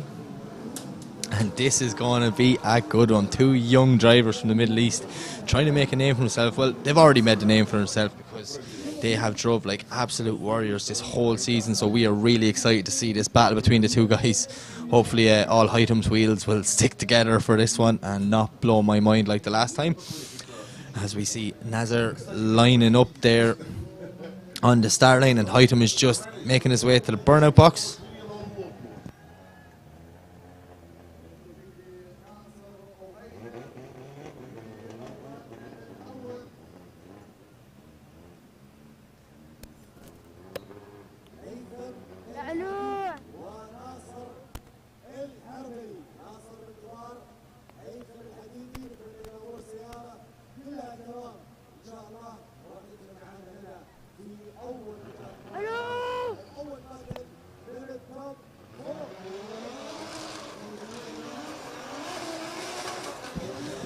Okay, so we were just trying to figure out where Hytham was, and he is in the burnout box now, and this is going to be a brilliant battle. Alan, what's your thoughts on this?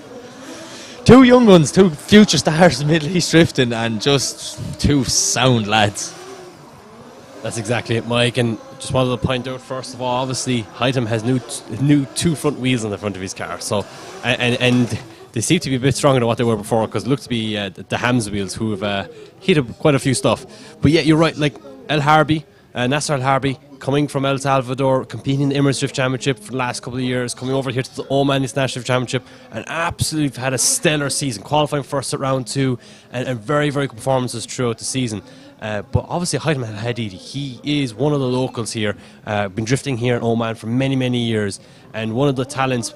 I remember this guy competing when he was barely even 18. He was barely even had a driver's license, and this guy was absolutely ripping up the surface. So absolutely fantastic driver of Hytham El Hadidi. He'll be leading in Nasser Harbi here for the first battle of the top 4. And Mike, this is going to be fantastic.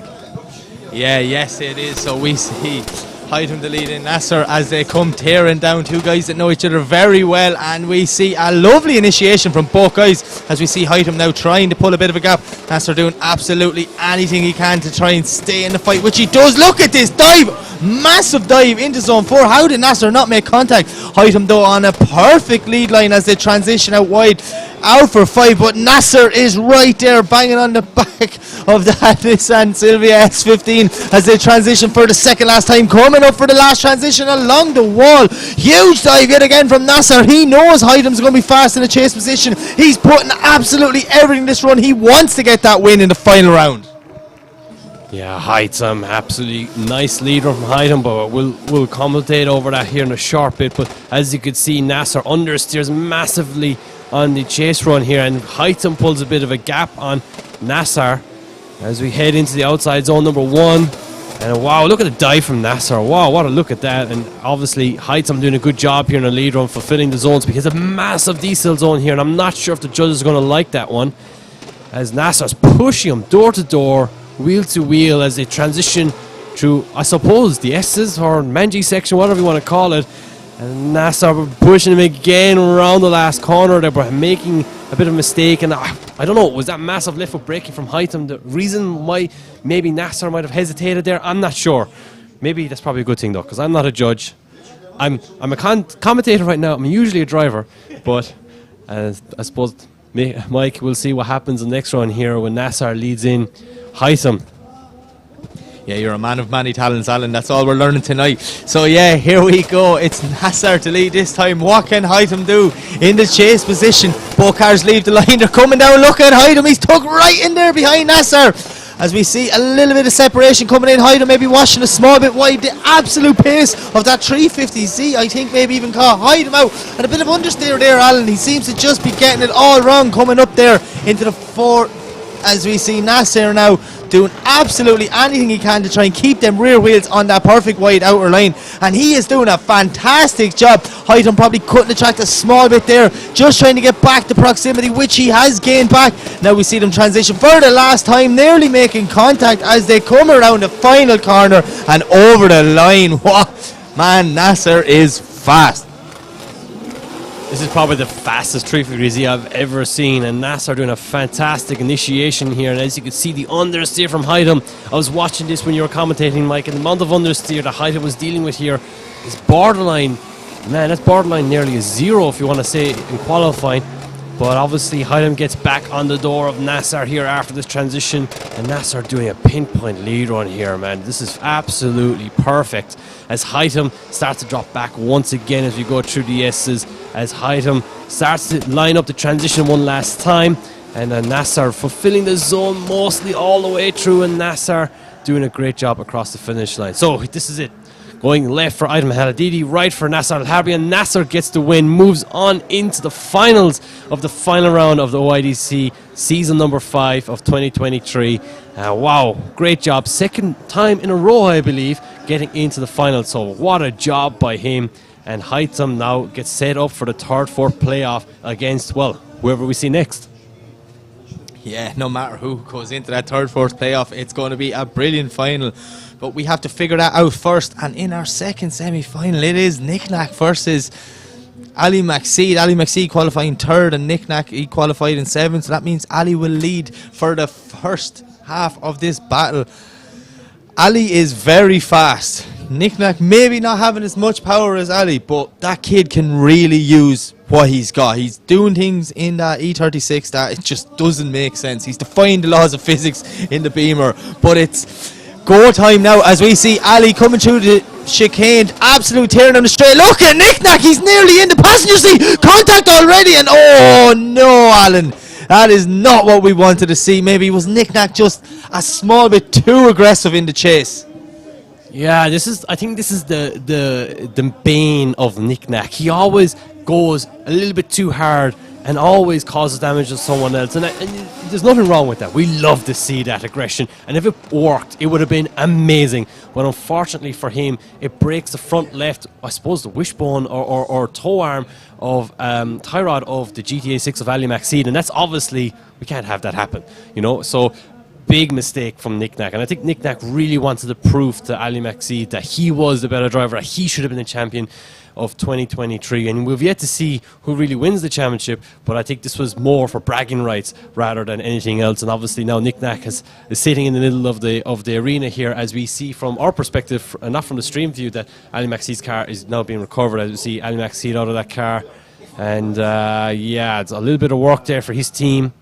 Obviously now they have to wait, we have to now wait for this to get sorted, so we're going to call another probably competition timeout, as the guys will fix this and put this car back together.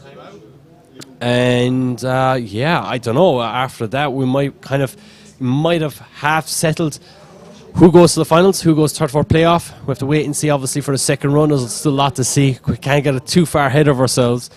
But yeah, this is not what we want to see. We want to see a proper battle there, Mike.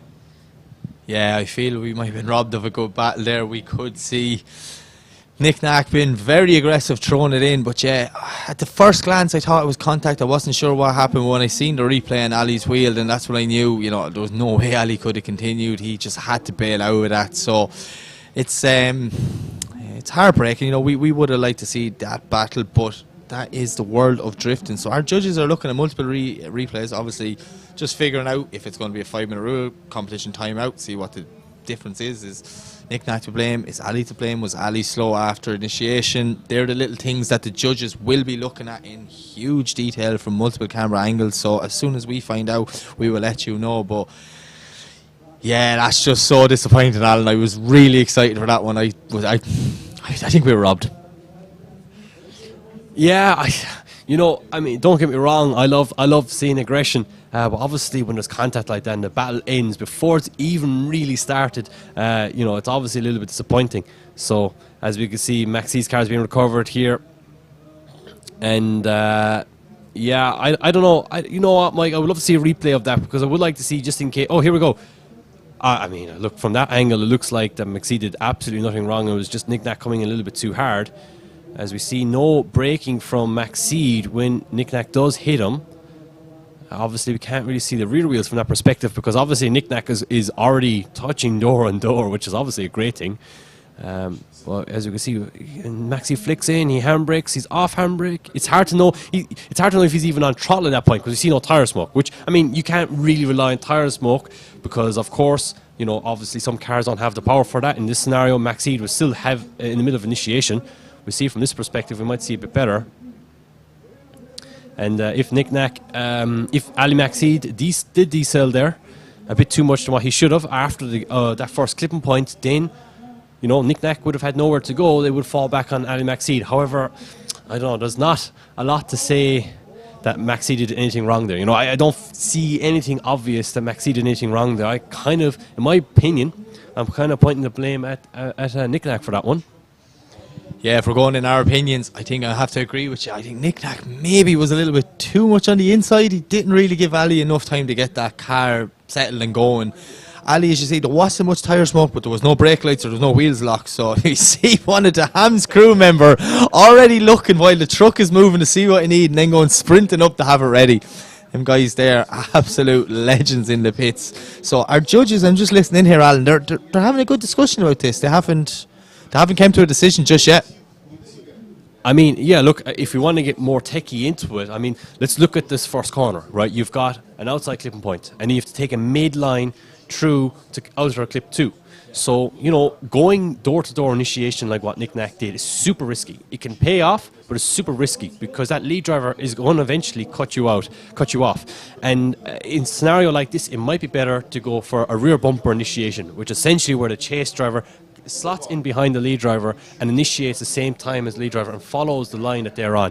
What Nick Nack tried to do there was a super ballsy move, and if it paid off, it would have been amazing. But unfortunately, by going on the inside of the track there, as a chase driver, kind of not really fulfilling that outside first clipping point, it put him into a place where McSeed was always going to cut him off at some point. And in that scenario, the judges asked in briefing, there must be a rear bumper initiation, and in a scenario like this, a corner like this, you can't, if it was an outside zone in the first corner, like a round 3, I think what Nick Nack did there would have worked perfectly. But on a track like this, I don't think it would have. But if it did pay off, it would have been fantastic to watch for spectators. However, it was not what the judges are looking for. Yeah, Nick Nack knew Ali was going to be fast, so he absolutely threw it in with everything. But I think you're right, Alan. I think the judges were looking for a mid-line, so Nick Nack would have been that bit just too in tight, not really giving Ali enough chance to get that car settled in and out for clip 2. So yeah, another hard decision for these judges. This is not going to be an easy last few calls they're going to have to make. And to be honest with you, with the 4 guys that are in the final 4, I don't think this is going to be the last difficult decision the judges is going to be.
So I believe we've been hearing word from the judges that Ali McSeed has a competition timeout.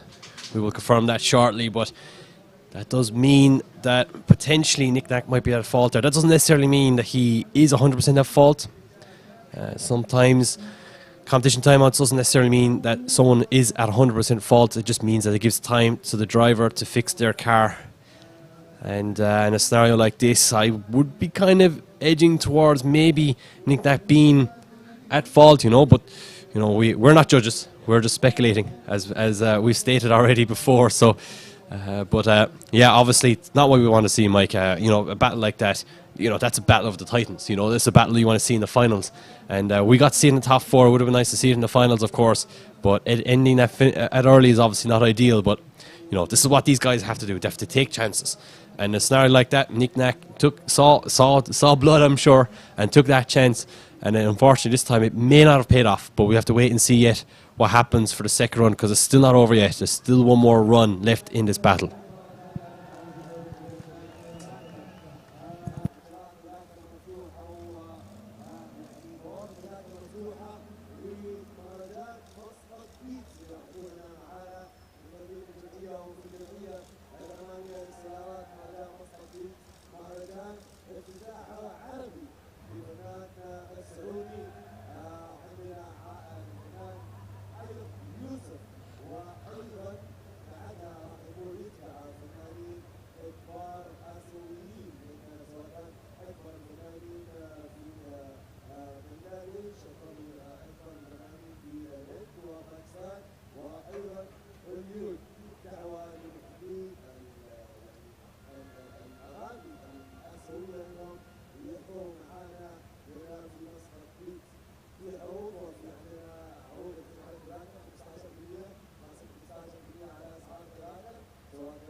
Okay, so Alan, judges have been in my ear and they confused me a little bit. I had to actually just take a minute to take all this in.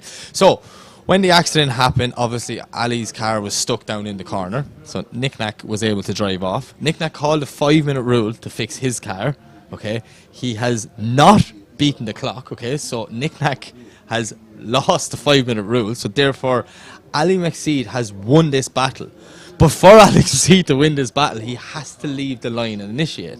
So we got to wait to 10 minutes for Ali McSeed before we can get Nick Nack and Hightam in the 3rd and 4th place playoff. Now that's a very confusing scenario. That's a head scratcher for a judge and a track manager, and I'm sure the guys are flicking through the rule book, going through every scenario there. So yeah, just to confirm, Ali McSeed will get the win as long as he can leave the line within 10 minutes. What's your thoughts on that? Well, I suppose when you mean not within 10 minutes, but after the 10-minute call. So that is quite interesting. I don't think we have had that before, have we? Yeah, it's been interesting. I mean, throw another span on the works. What if Maxi doesn't actually fix his car within 10 minutes? I'm speculating it's just a tie rod, so that should be super simple fix. But you know, it's one of those scenarios. What if both of them don't? Obviously, Nick Nack is out. You know, he's technically retired. He didn't finish his 5-minute rule from what we've been told here. And then we have Maxeed, who has a competition timeout to fix his car. So does that mean that if, let's say, Maxeed doesn't make it, does that mean we automatically have determined who wins the final and wins the 3rd, 4th playoff? Technically?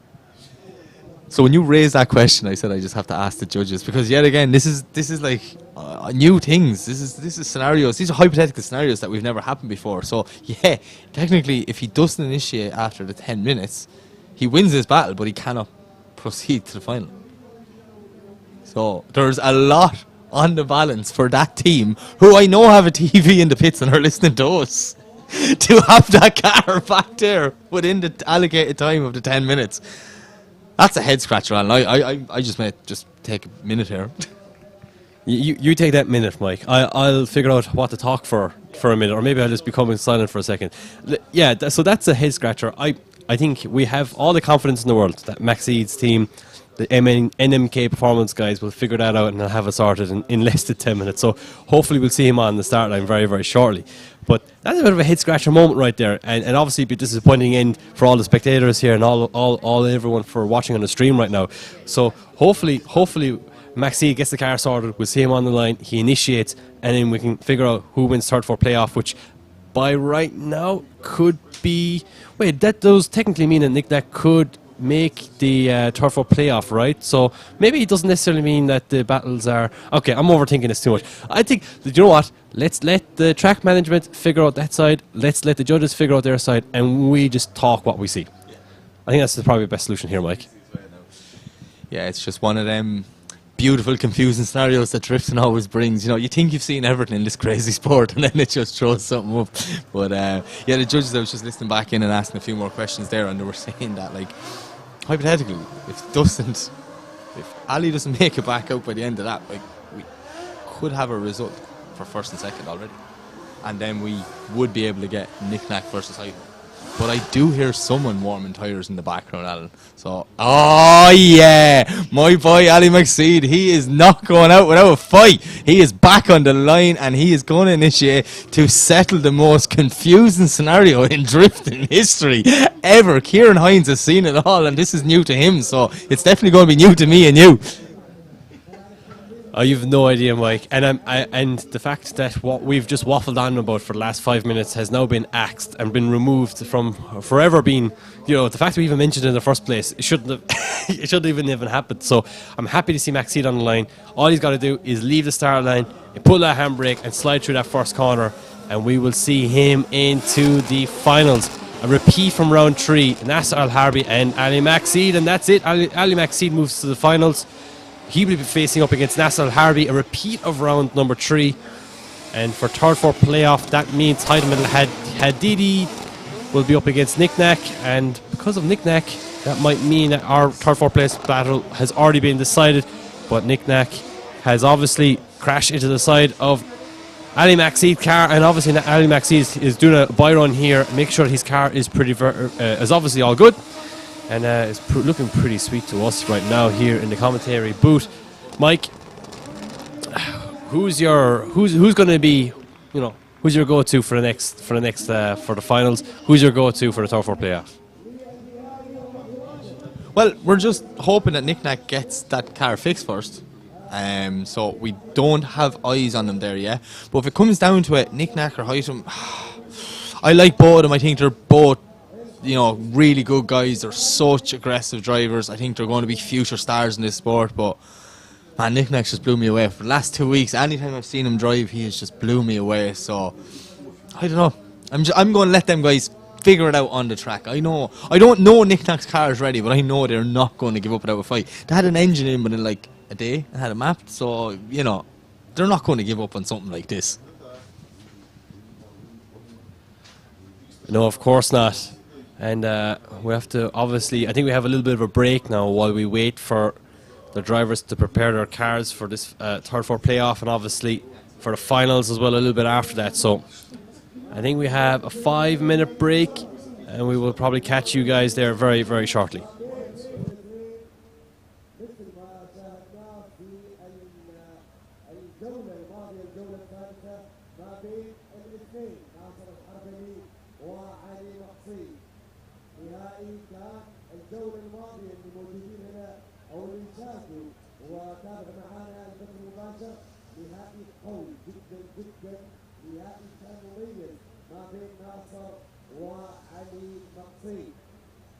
وراح يكون عندنا تنافس المركز الثالث والرابع ما بين هيثم الحديدي ونيك ماك.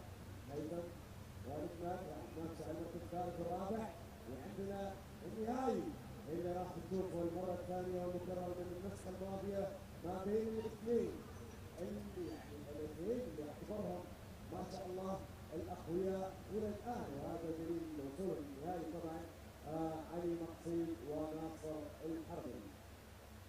راح ننتظر شوي ونشوف ونبتدي.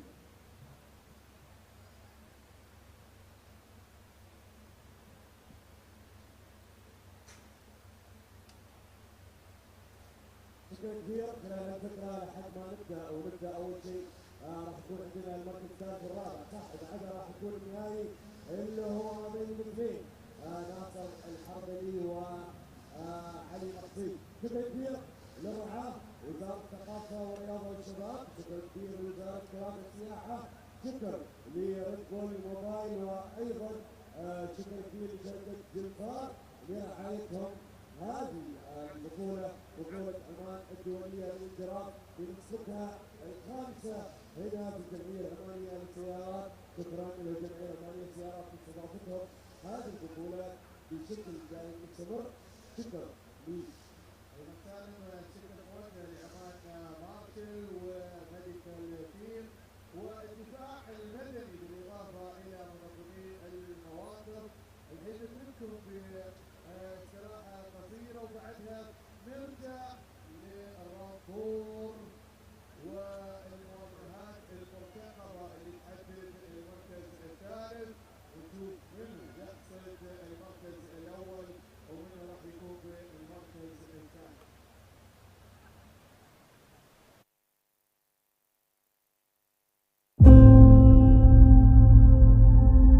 كل نهار جديد يبعث معه املا جديدا لنرسم الرؤيا ونصنع الانجاز.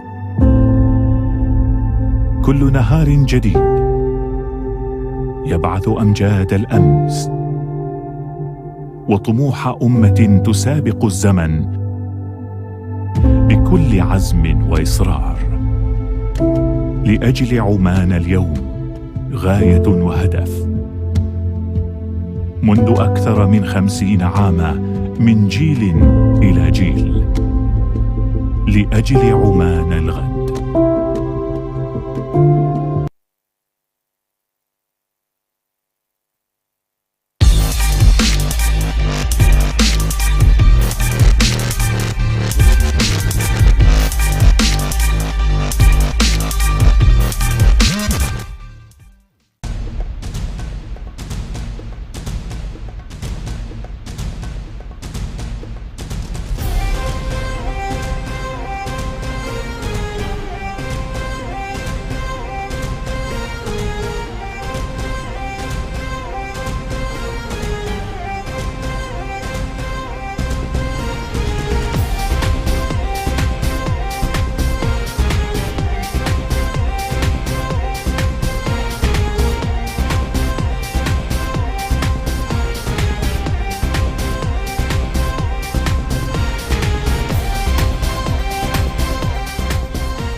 Dominance in the region.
كل نهار جديد يبعث معه املا جديدا لنرسم الرؤيا ونصنع الانجاز. كل نهار جديد يبعث امجاد الامس وطموح امه تسابق الزمن بكل عزم واصرار لاجل عمان. اليوم غايه وهدف منذ اكثر من 50 عاما، من جيل الى جيل، لاجل عمان الغد.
ولبداية الأدوار النهائية وتحدي المركز الثالث والرابع، بعدها راح نروح للنهائي.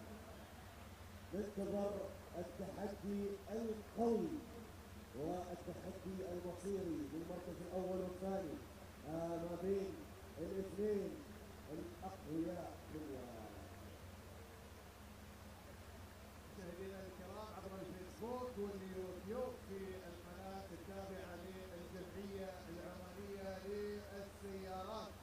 النهائي راح يكون ما بين ناصر الحربلي وعلي نصيب، لكن قبل هذه المواجهة بنتعرف على صاحب المركز الثالث في مواجهة تجمع هناك مع هيثم الحديدي من اللي يقصد المركز الثالث في ختام الجولات في الموسم الحالي، هذا الموسم الخامس.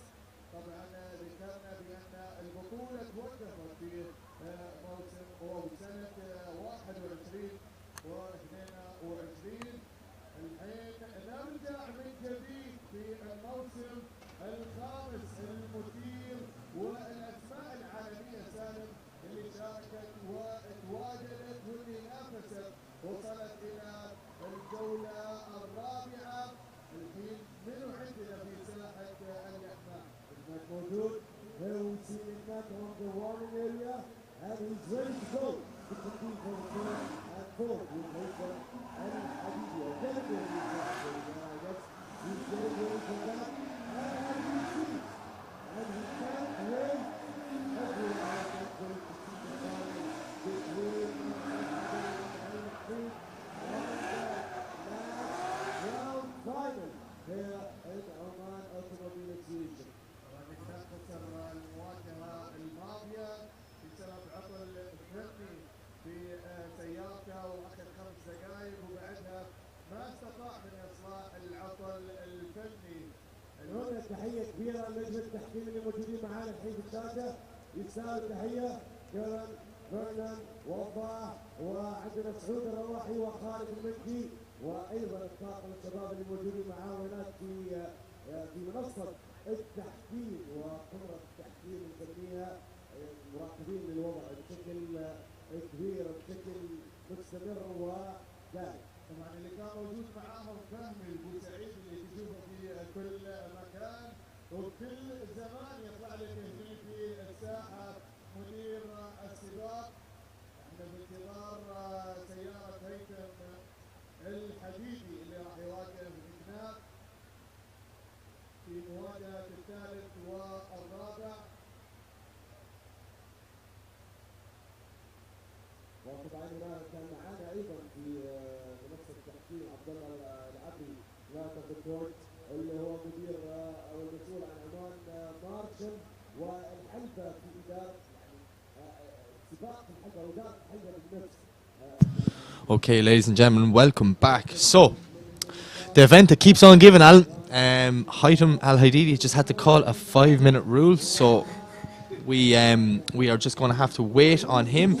We are about, I'm hearing from our marshals, we're about 2 minutes into the 5-minute rule. The guys are just getting that car ready to make it to the line. So when he was called to the line, he was not able to make it, so the 5-minute rule was started. So yeah, we're about 2 minutes into this 5-minute rule. We have Nick Nack sitting there, so fingers crossed. Oh, look at that, there's so many people. So obviously, we're getting more information now, Alan. Obviously something happened as he was on his way to the line, so fingers crossed he can get that car moved and into the burnout box. And just to further explain as well, Mike, yes, we had a 10-minute break, but the 5-minute rule only starts when the 10-minute break ends. So in theory, Haitham could have had the last 25 minutes since the battle with Ali Maxid and obviously Nick Nack to repair his car. So yeah, he might have had a longer time to repair the car, but the 5-minute rule only starts when the break ends and when Nick Nack actually does his burnout. So that's why we're 2 minutes into it. To clarify it up, that it's not that the 5-minute rule was called 25 minutes ago. It's only called recently just because that Haitham was going to the line, and obviously Nick Nack had obviously finished up the break, and so now Nick Nack is sitting on the line waiting for Haitham Al Hadidi. As we have a look at all the spectators. This guy's taking a flag of the Irish flag. I think it's taking a photo of the Irish flag, was it? Looked like it. And we see the Omani fans in the grandstand. And as this drone, it's getting pretty close to them. It's getting very, very close. But we shoot back to Nick Nack, and I hope we see this battle. I would love to see this Monster versus Red Bull battle again. Like something similar to what we've seen, obviously, with the Ham. But this doesn't look good. Is that a laptop plugged in? What are they doing? It looks like fuel.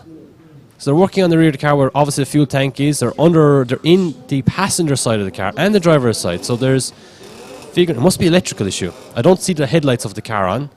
They're now taking off the hood.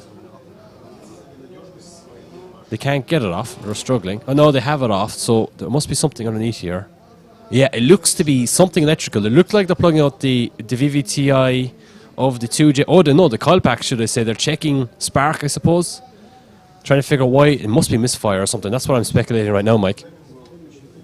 Yeah, this is the joys of being a commentator. We're just sitting looking as we see coil packs coming from the Hams crew doing absolutely anything they can to try and get Haitham back out. It's just one of these scenarios that after a long hard day drift cars just, come on drift car, we need you to do 2 more laps. That's all it is, just 2 more laps. As we see the guys running frantically around trying to get it.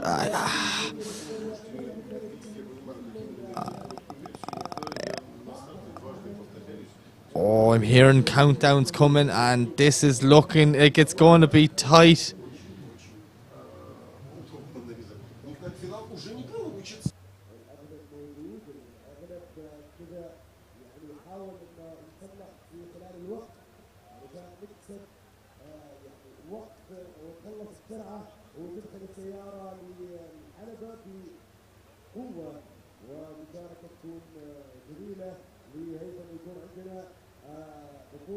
او باكل قوي ما بين مركزين الثالث والرابع.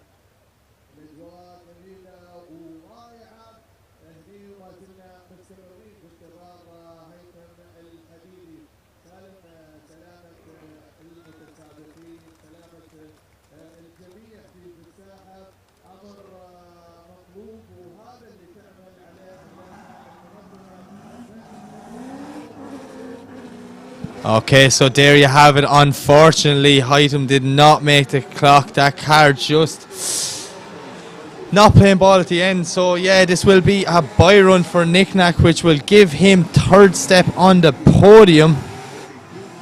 I don't think either driver would have liked to see that, but look, at the end of the day, that is motorsport, and you need that drift car to play ball. So Nick Nack will do a pass to the circuit here for his bye run, and we see Nick Nack doing a seriously good lap here, Alan. This is a brilliant run. And I'm paying attention to his inside wheel as well. It's just a little bit off the ground as he left with brakes. Three-wheeling is pretty sick, and as he does massive 360s across the finish line. That is Nick Nack confirms third place here, the final round of OIDC. Unfortunate for Haitham El Hadidi in the Red Bull Oman S13 or 0.9 S15 thing. But yeah, unfortunate times for Haitham El Hadidi getting knocked out like that. It's never a way that you want to lose. So that means Nick Nack gets third place overall in this round of OIDC.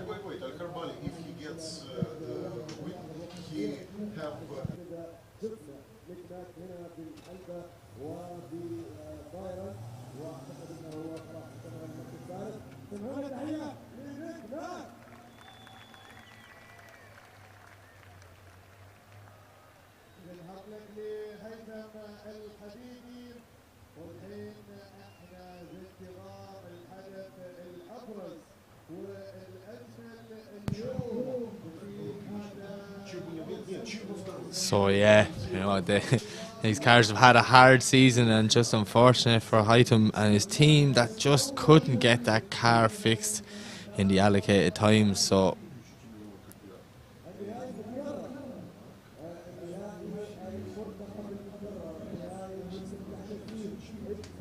yeah, we will move on and get ready, Alan, for our final. And what a final it's shaped up to be. It's a repeat of last week, round 3's final between Ali Maxid and Nazar Halbari. And this is going to be a crazy, crazy final.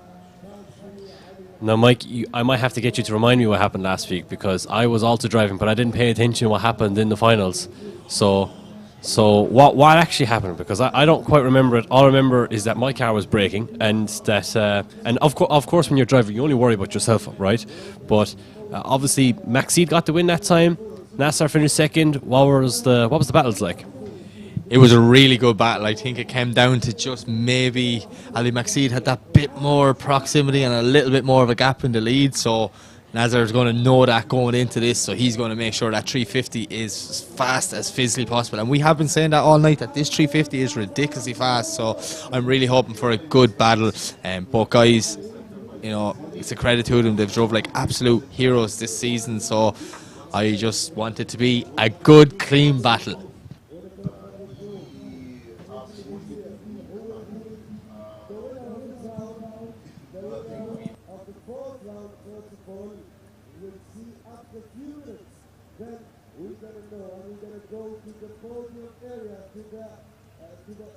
To the final or the closing ceremony of OIDC. We're going to know who will be the winner of overall the four rounds that we had here at Muscat Drift Arena.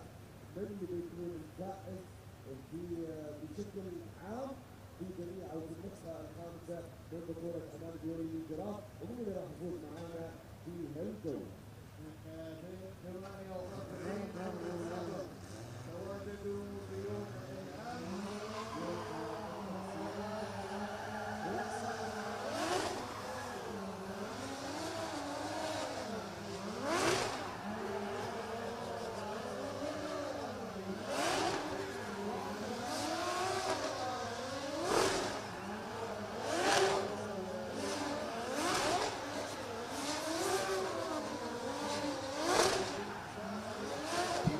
Okay, so we can see Ali Maxid in the burnout box, and then we also have Nazar. It's just there ready to enter the warm-up box as well. So we're going to get our final. It will be Ali Maxid to lead in. Nazar Harbali. It's GT86 versus 350Z, Toyota versus Nissan. This is going to be a good one. I'm really excited for this. At least, Alan, you know, this time last week you were pulling your engine apart at this stage, so that's why you probably missed the final. That all just came back to me there in the last 2 minutes. So yeah, well look, you get a great view this time and you're going to see it all firsthand. Yeah, as Nasser is finishing off his burnout here to warm up his tyres. You know what? Yeah, Mike. You referenced that, right? And you're right. We were pulling apart the engine at that time. But to be honest, I'd be much rather be pulling apart the engine right now than to be commentating with you. That sounds like a negative thing, and I'm very, very sorry. But you know, I would like to be in the top 4 right now. Could you imagine that? You know, I have to pick my choice. It's alright. I don't need you anymore. I can do this myself. If you want, you can head on out there, pull apart your little engine. I'm only messing with you. No, here we go. It's the final. It's Ali Maxine to lead in Nasser Harbali. The strobe lights are flashing. The traffic light goes green. Here we go. This is it. It is the final. As we see both cars coming down, throwing it in nice and wide. We have Ali Maxi there, but Alan, look at Nasser Harbali. He is not letting that GTA 6 get away from him this week, as he nearly makes contact as they come up towards the zone. Ali Maxi does a tyre off the rim. He's going to hit the wall. He doesn't hit the wall. That's an unbelievable.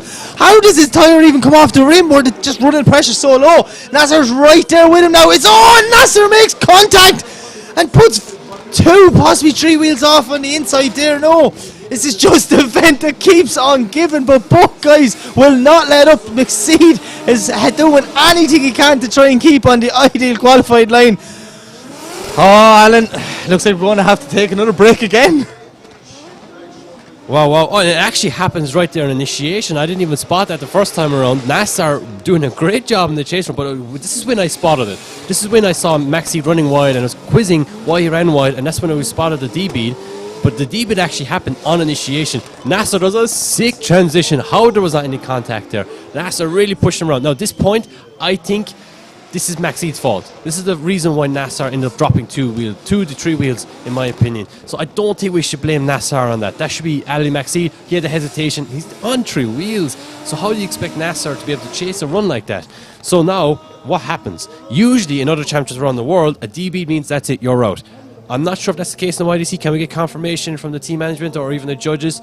Because we would not, you know, we're here to watch drifting. We're not here to watch just byruns and stuff like that.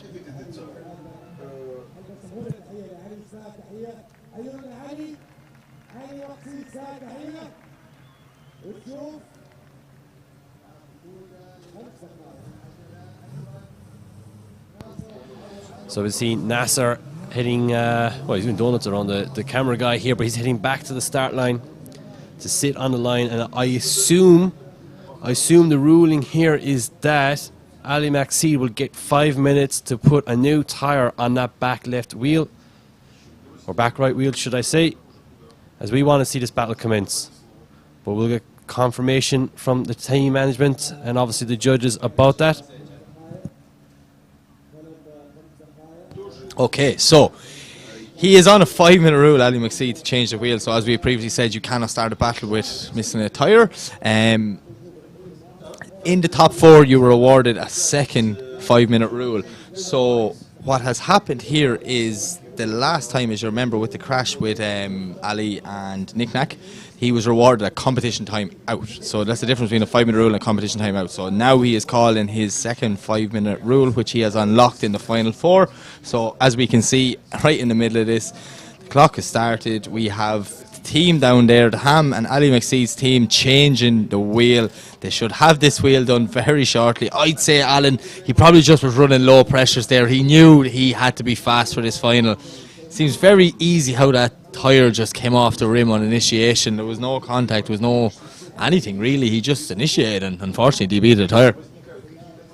Yeah, you know what, Mike, sometimes in scenarios like this, it might not be even the fact that he run lower pressures. This is the pressure they might have ran all day, and due to the temperature drop, it really changes how the tyres sit on the bead of the wheel. Sometimes it's possible that maybe that tyre never really seated on the wheel in the first place properly. You never know. So I suspect, let's assume that he ran lower pressures. He was already fast enough as it is. He didn't need to grip the carpet anymore.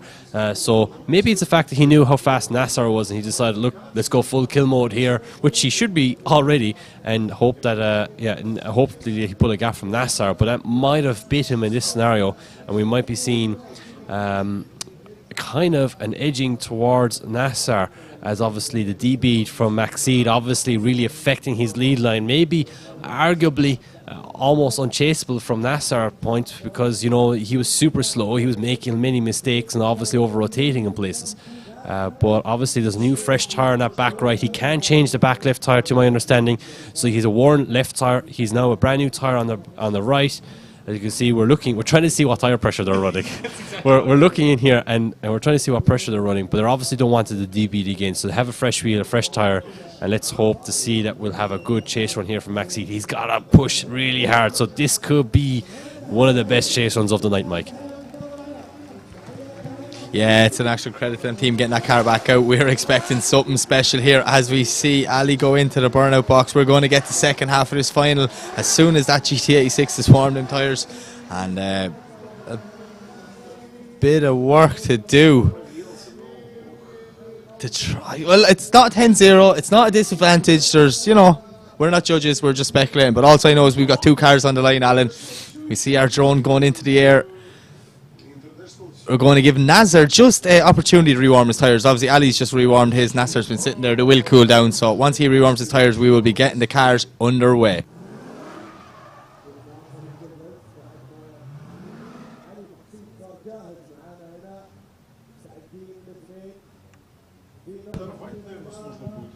So we have the two cars on the line. It is Nasser Harb Ali McSeed in the chase. Here we go.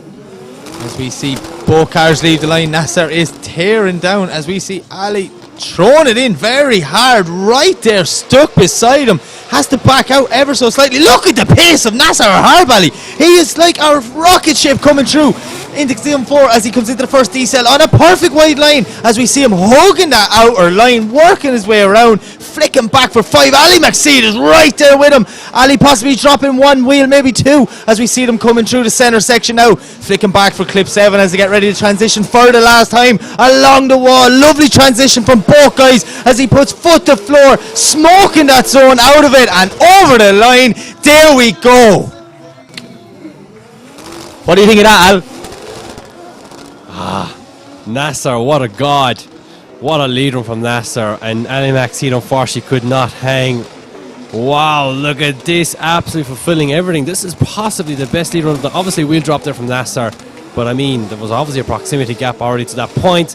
And Nasser doing a fantastic job. Man, this lead run is fantastic. Look at the momentum, the speed he carries through all the clipping points. And look at the line he goes through the S's here. Fantastic job by Nasser. And McSeed is struggling to stay with him. Now this might make sense as to why McSeed had dropped those tyres super slow. Now it makes sense why he DB'd on this shit. Because he had to. Nasser is flying it. Okay, Alan. Well, the judges came in my ear, and guess what? We have a decision. We are going to the podium. So, for now, me and Alan are going to sign off. I'm going to head over to the podium, get the all-important piece of paper, and we'll be doing the podium ceremony very, very shortly. But first, I want to thank my good buddy Alan Hines. Thank you very much for giving me a handout this weekend. Everybody, go follow all Alan's social media, YouTube, everything. He's the king of the simulators. It's all about that Hinesy. And from me, Mike Leeson, we will talk to you very, very soon. Thanks, guys.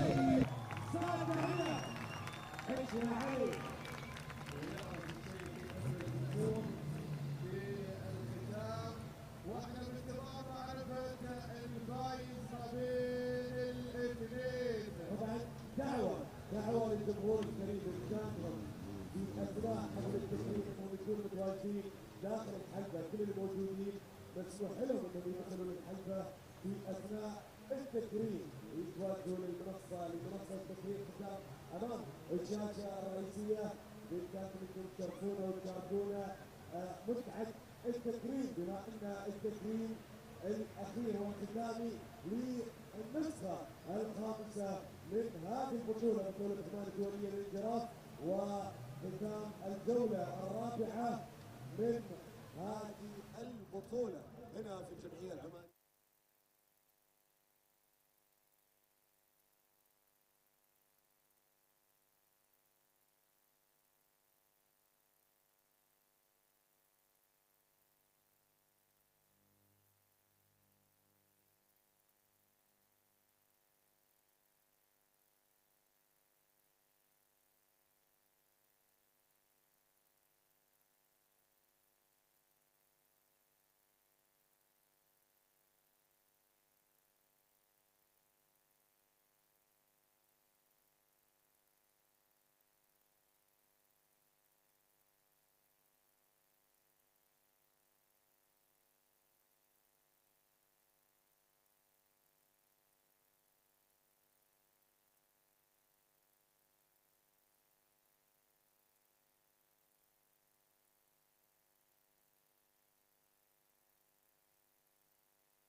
كل نهار جديد يبعث معه أملا جديدا لنرسم الرؤية ونصنع الإنجاز.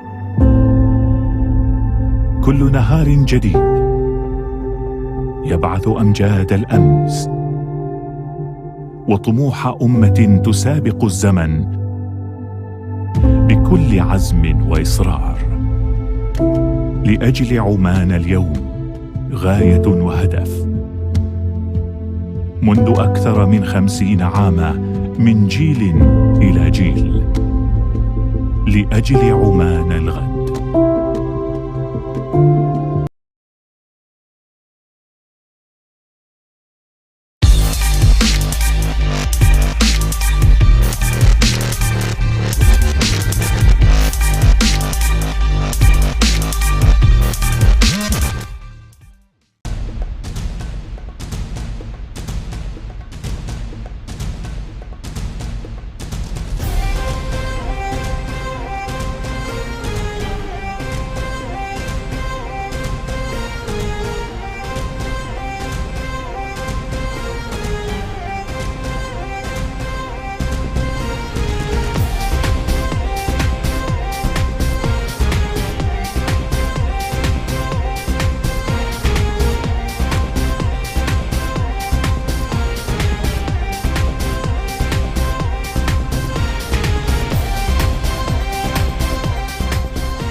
كل نهار جديد يبعث معه املا جديدا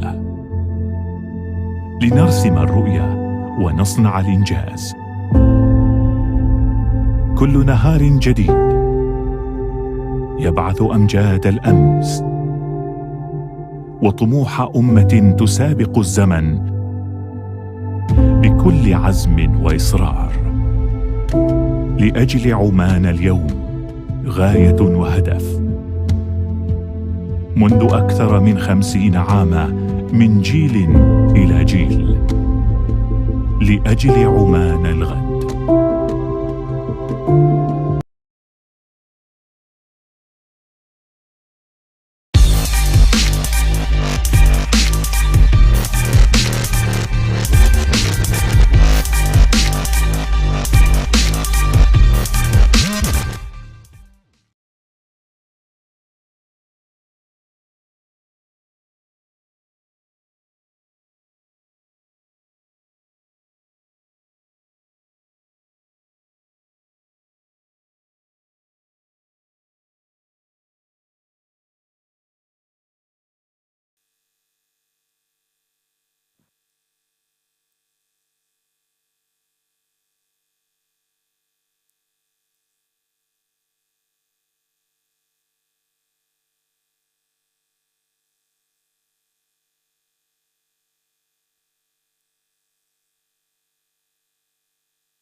طبعا بانتظار لجنة التحكيم انها توصل هنا وتجيب معاها النتائج.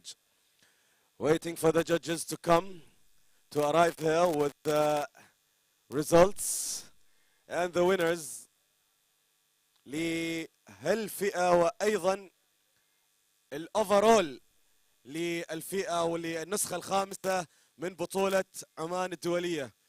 The full overall OIDC results and also the fourth round الجولة الرابعة. انت بانتظار لجنة تحكيم والجميع بانتظار معرفة الفائز، اما ناصر واما علي. احنا ما زلنا منتظرين معرفة بطل الموسم الخامس.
كاميرا بي اواي كمان.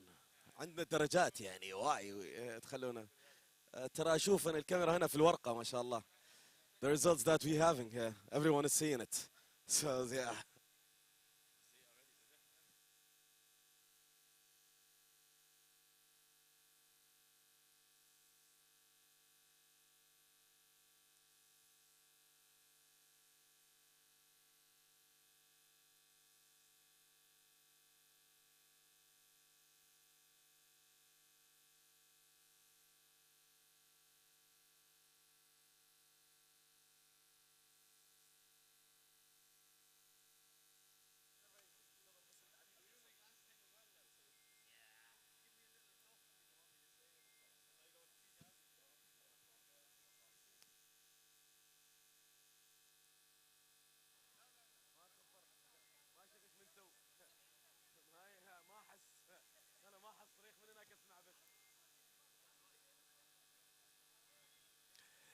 اوكي يا جماعه كيف النتائج وصلت؟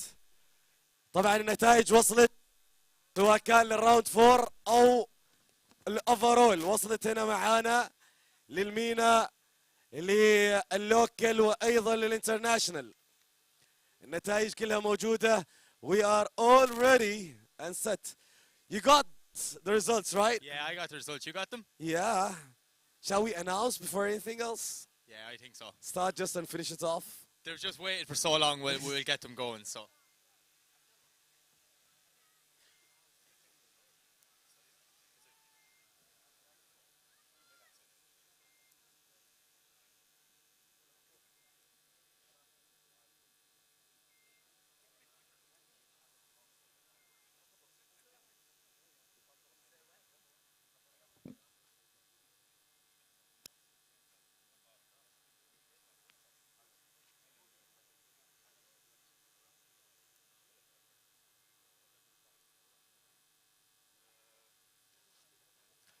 طبعا نرحب اول شيء برئيس الجمعيه العمانيه للسيارات العميد سالم المسكري، يستاهل التحيه. وايضا بصحبته المقدم متقاعد فلاح الفلاحي، يستاهل التحيه ايضا. شكرا. So we given a big round of applause for العميد سالم المسكري, the chairman of Oman Automobile Association, and also المقدم فلاح الفلاحي here on the podium and on the stage. جاهزين؟ كيف شباب نبدأ؟ بسم الله. Let's go and start announcing the winners. خلينا نبدأ ونشوف.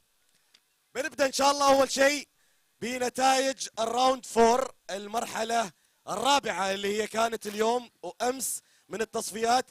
بتكون النتائج كذا، يعني بنروح للنتائج المحلية أولاً، بعدين مينا الشرق الأوسط، وبعدها راح يكون انترناشونالي، ومن نخلص راح نروح للنتائج overall. So I told them how it's gonna go. Okay. Shall we start? Let's do it. All right. المركز الثالث في تحدي اليوم للبطولة المحلية, the third place on Oman Champions on the round 4, the final round is... In third place it is Ahmed Al-Amri. أحمد العامري.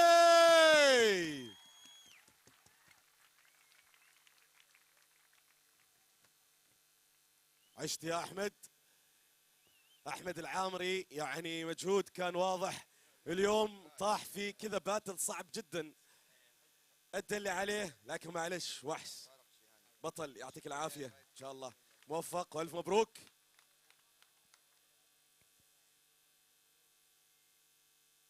سمعونا تحية لأحمد، يستاهل تحية. حيوا أحمد. أحمد العامري ألف مبروك.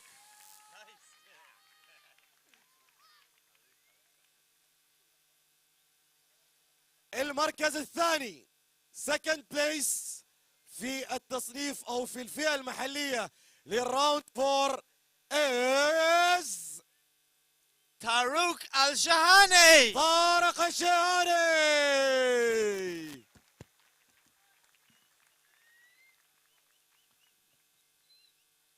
وين طارق؟ هذا طارق جاي. الف مبروك يا طارق، يعطيك العافية.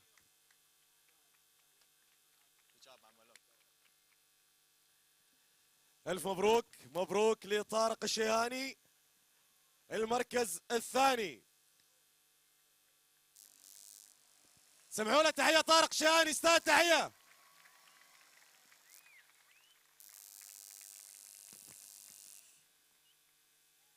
المركز الأول لتحدي اليوم الفئة المحلية عماني تشامبيون on the 4th round is هيثم الحديدي.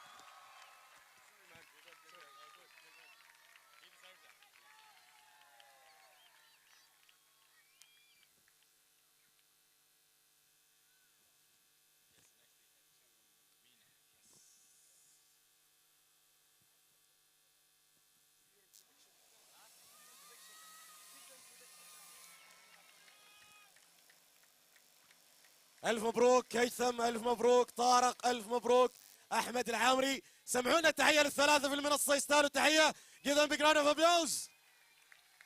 مبارك لكم.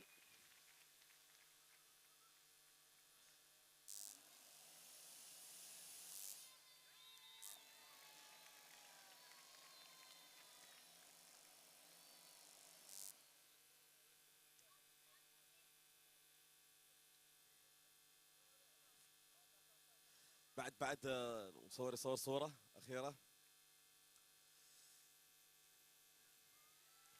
Nasser, I want to say something. Nasser, you are blocking the photographers. I'm sorry for that. I know you're sitting next to your car showing off this, that, but it's fine. Good job, man. Sorry, just saying. Okay. الحين مينا نتوجه فئة الشرق الأوسط. مينا champions on round 4. On the 3rd place, we have أحمد دحام. أحمد دحام.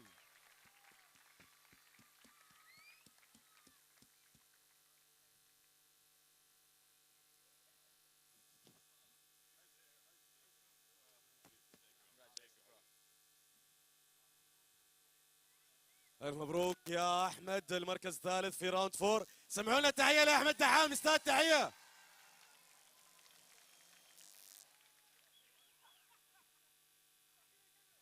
المركز الثاني في فئة المينا. Second place on Mina goes to هيثم الحديدي. هيثم الحديدي.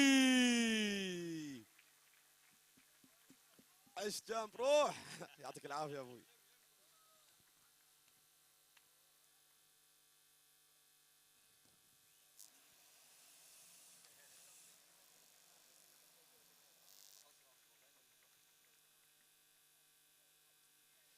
المركز الأول first place goes to علي مقصيد. علي مقصيد.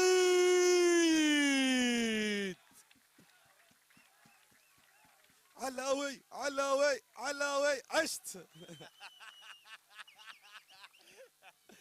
ألف مبروك. سمعونا تحية لعلي مقصيد، استاذ تحية.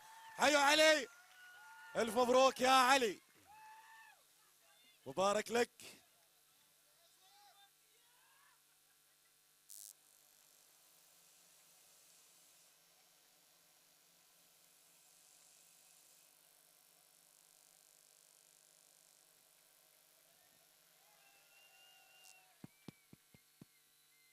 ألف مبروك شباب، ألف مبروك، تستاهلوا، يعطيكم العافية. خليكم أراوند، خليكم أراوند، يعطيكم العافية شباب. Okay, now heading to internationally. نروح للتصنيف العالمي أو الدولي. عندنا بالمركز الثالث on the 3rd place we have Nicholas Bertans. Knick-knack. Knick-knack.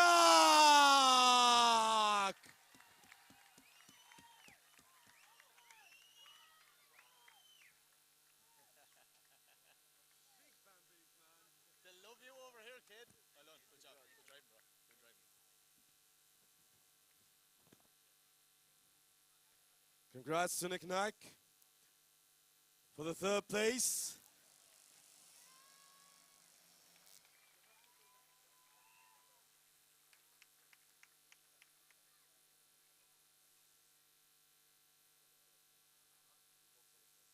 Okay, so now, the last battle, the last fight, I'm calling it, and the winner of the last heat that we had on the final.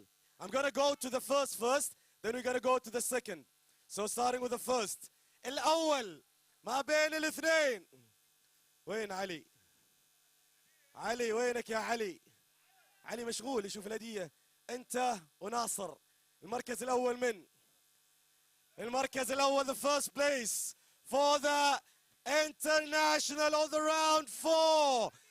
The first place goes to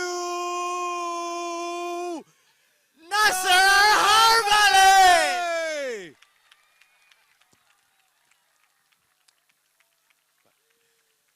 ناصر الحربلي بطل راوند 4 من بطولة عمان الدولية للجراف هنا وبطولة اليوم.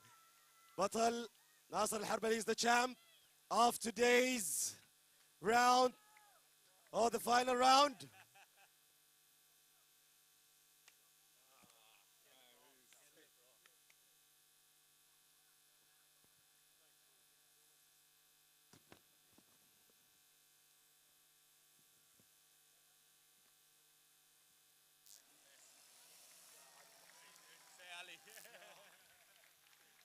Congrats, Nasser. And the second place, ladies and gentlemen, you all know, give it up, give a big round of applause for Ali Maqsid.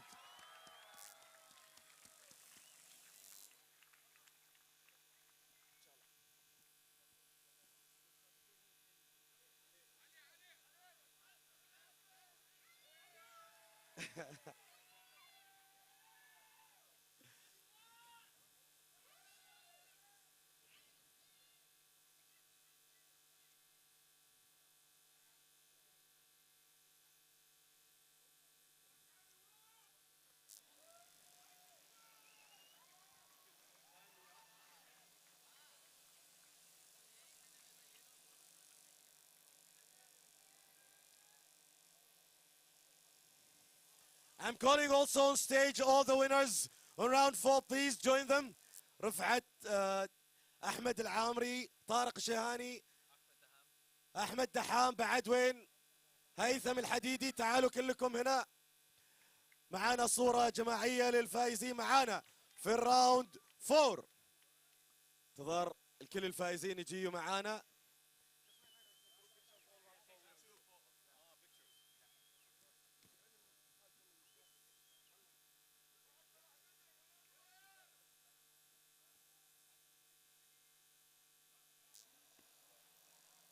طبعا بعدها يا جماعة ما خلصنا, بعد عندنا تتويج او اعلان الفائزين البطولة الدولية بشكل تام. بشكل عام عندنا اعلان النتائج. will be announcing the winners, overall winners of OIDC the 5th edition. So don't leave, I'm seeing people are leaving. بعد رايحين, عندنا اعلان نتائج. It's fine, يلا.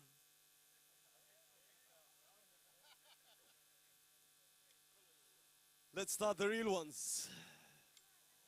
Good job, all the best, all the best, all the best, Ali, all the best. All right, ladies and gentlemen. اوكي, الحين عندنا اعلان نتائج والفائزين معانا اوفرول في تحدي او في النسخة الخامسة من بطولة عمان الدولية. So the overall results for Oman International Drift Championship, starting from Oman champions, on the 3rd place overall, would like to call on the podium. Please give a big round of applause for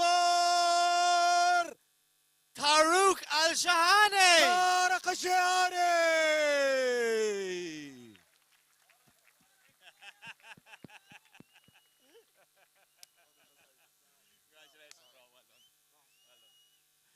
طارق الشهاني الفائز معانا بالمركز الثالث اوفرول في بطولة OIDC.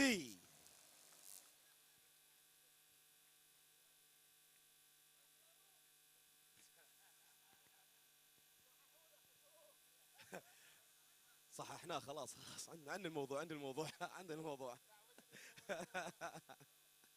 اوكي المركز الثاني second place for Oman champions overall of OIDC. Please give a big round of applause and a big welcome. تحية كبيرة ليه.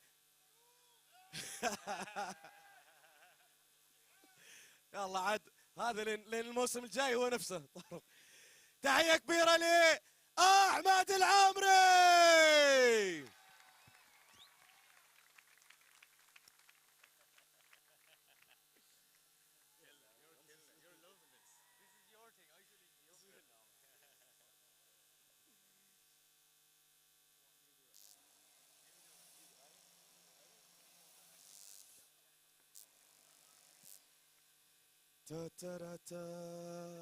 All right. المركز الأول first place overall of Oman champions بطل المحلي لبطولة OIDC. تحية كبيرة و let's give a big round of applause for هيثم الحديدي.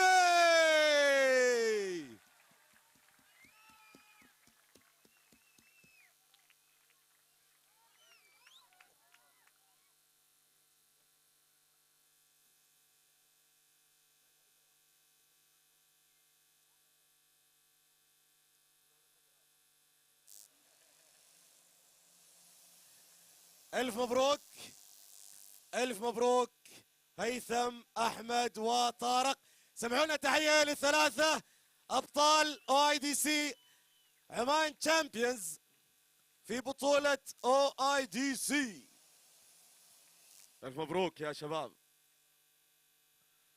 All the best. Congrats. مبروكين شباب مبروكين. تستاهلون.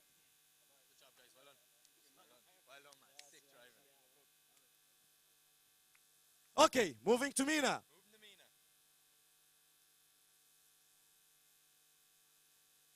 Mina champions for OIDC, the 5th edition, on 3rd place. We are calling to the podium. 3rd place goes to Ahmed Al-Amri. Ahmed Al-Amri. You've too many. Well done, bro. Well done.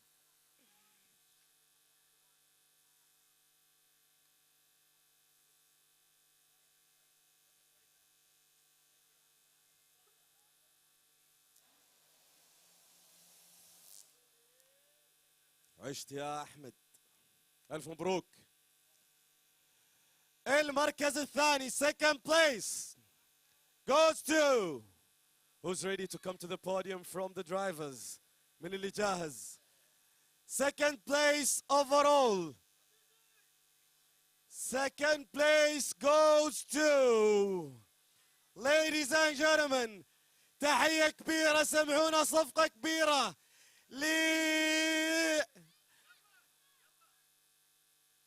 خليهم يخلصوا الصورة لا خلصتوا خلاص Ahmed Daham. You knew you were getting that one.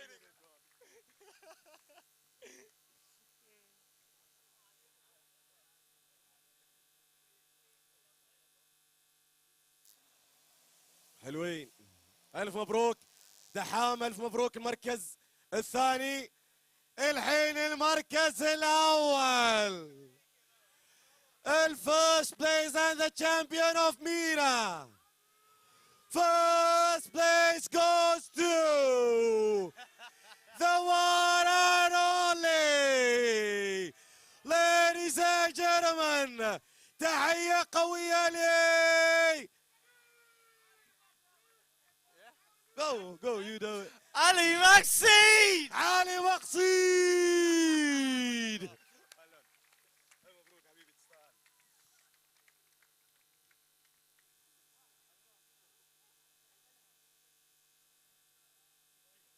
Three more, yeah. 3 to go. 3 more to go. We got this. We're nearly there. We're nearly there. We're nearly there. It's a lot. ألف مبروك يا علي. ألف مبروك تحام. ألف مبروك أحمد العامري. سمعوا لهم تحية، استاهلوا التحية. Give them a big round of applause. مبروك يا أبطال.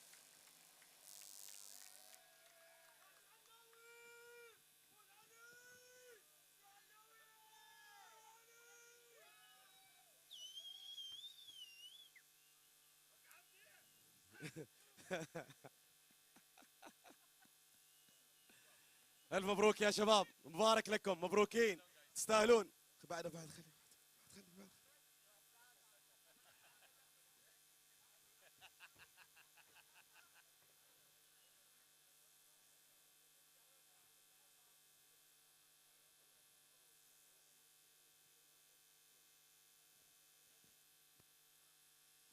اوكي.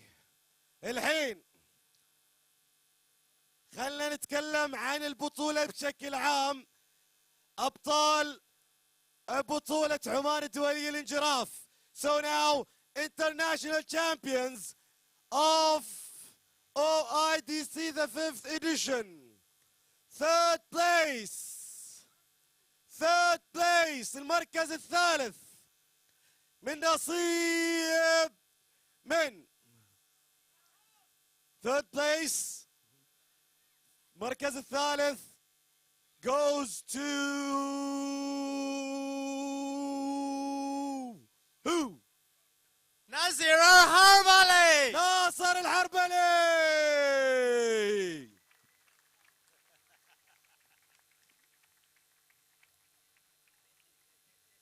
مبروك يا ناصر. Congrats man.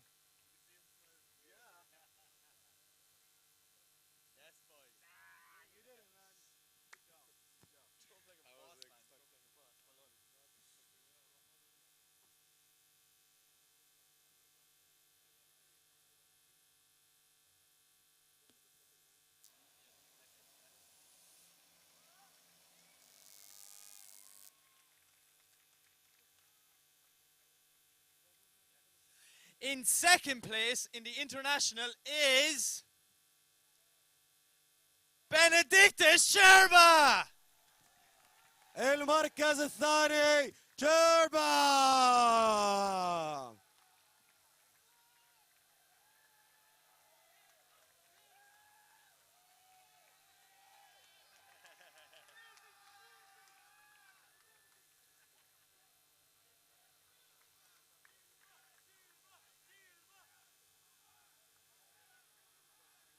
Congratulations, bro. Well done.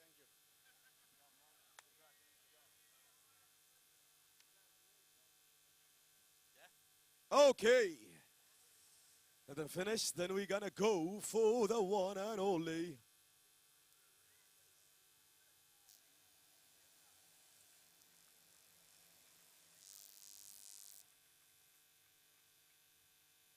الحين عندنا الفائز بالبطولة وبطولة عمان الدولية الخامسة للانجراف عام 2023. بطل هالنسخة، البطل اللي ما شاء الله حطم الأرقام، البطل اللي ما شاء الله اعتلى المنصة اليوم كاتوب. سمعوا لنا تحية كبيرة قوية للفائز معانا بالمركز الأول البطل علي مقصيد.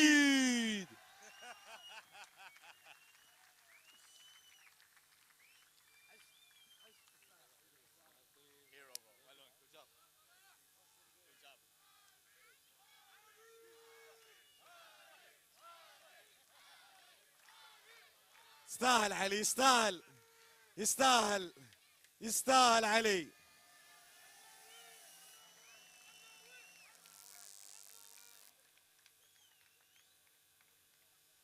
سمعونا تحية للثلاثة الفائزين، يستاهلوا التحية. Give them a big round of applause.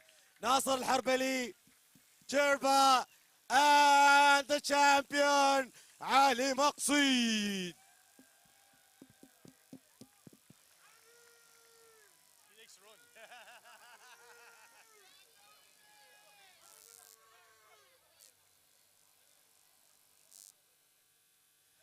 المتسابقين الفائزين, the winners on Mina and Oman for the international. Please, all the winners of the OIDC, وينكم يا شباب? Come on guys. أحمد دحام, أحمد العامري, هيثم الحديدي, طارق شياني, وينكم؟ تعالوا هنا على المنصة, صورة جماعية, take group photo. Everyone here.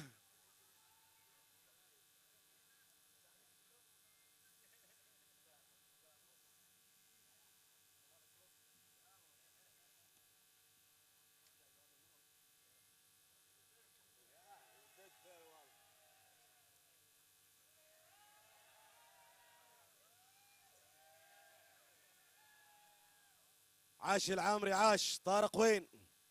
دحام وين؟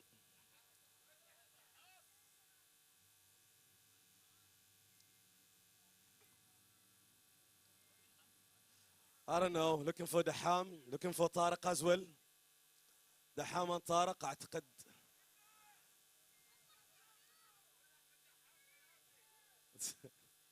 يستاهلوا تحية.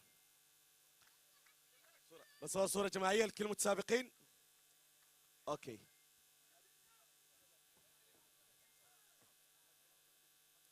طبعا صورة جماعية الحين. النادي جميع المتسابقين اللي شاركون اللي موجودين هنا يتفضلوا معانا.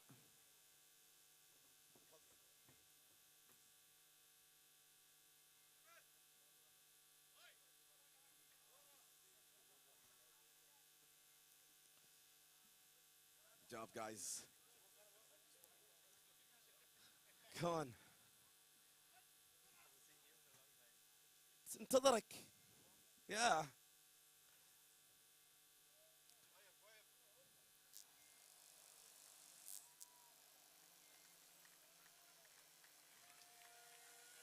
استاهلوا تحية. Good efforts. Thank you for making it happen and making it so exciting. شكرا.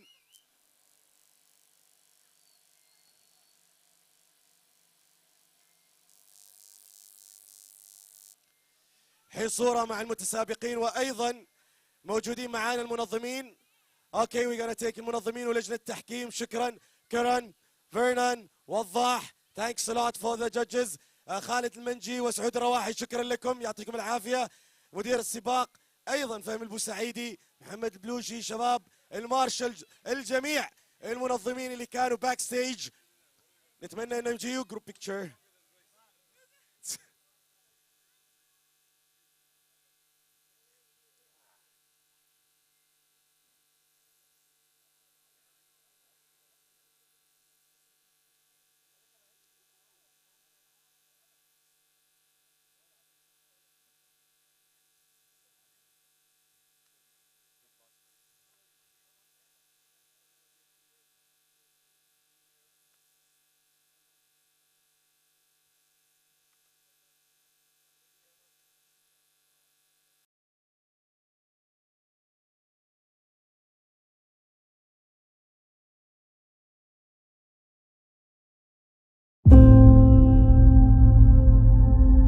كل نهار جديد يبعث معه املا جديدا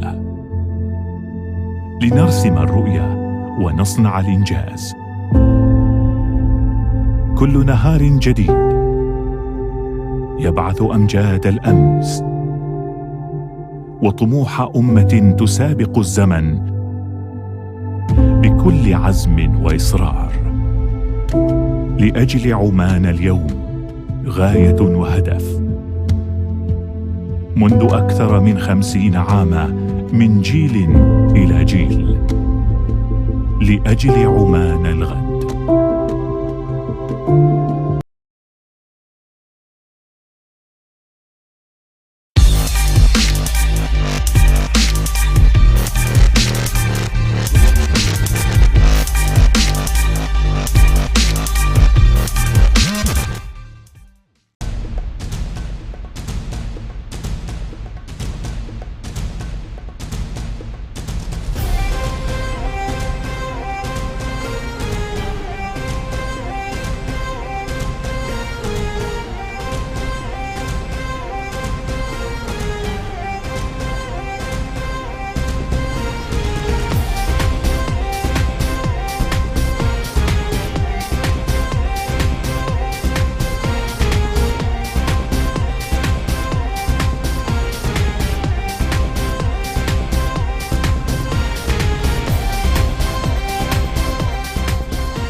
4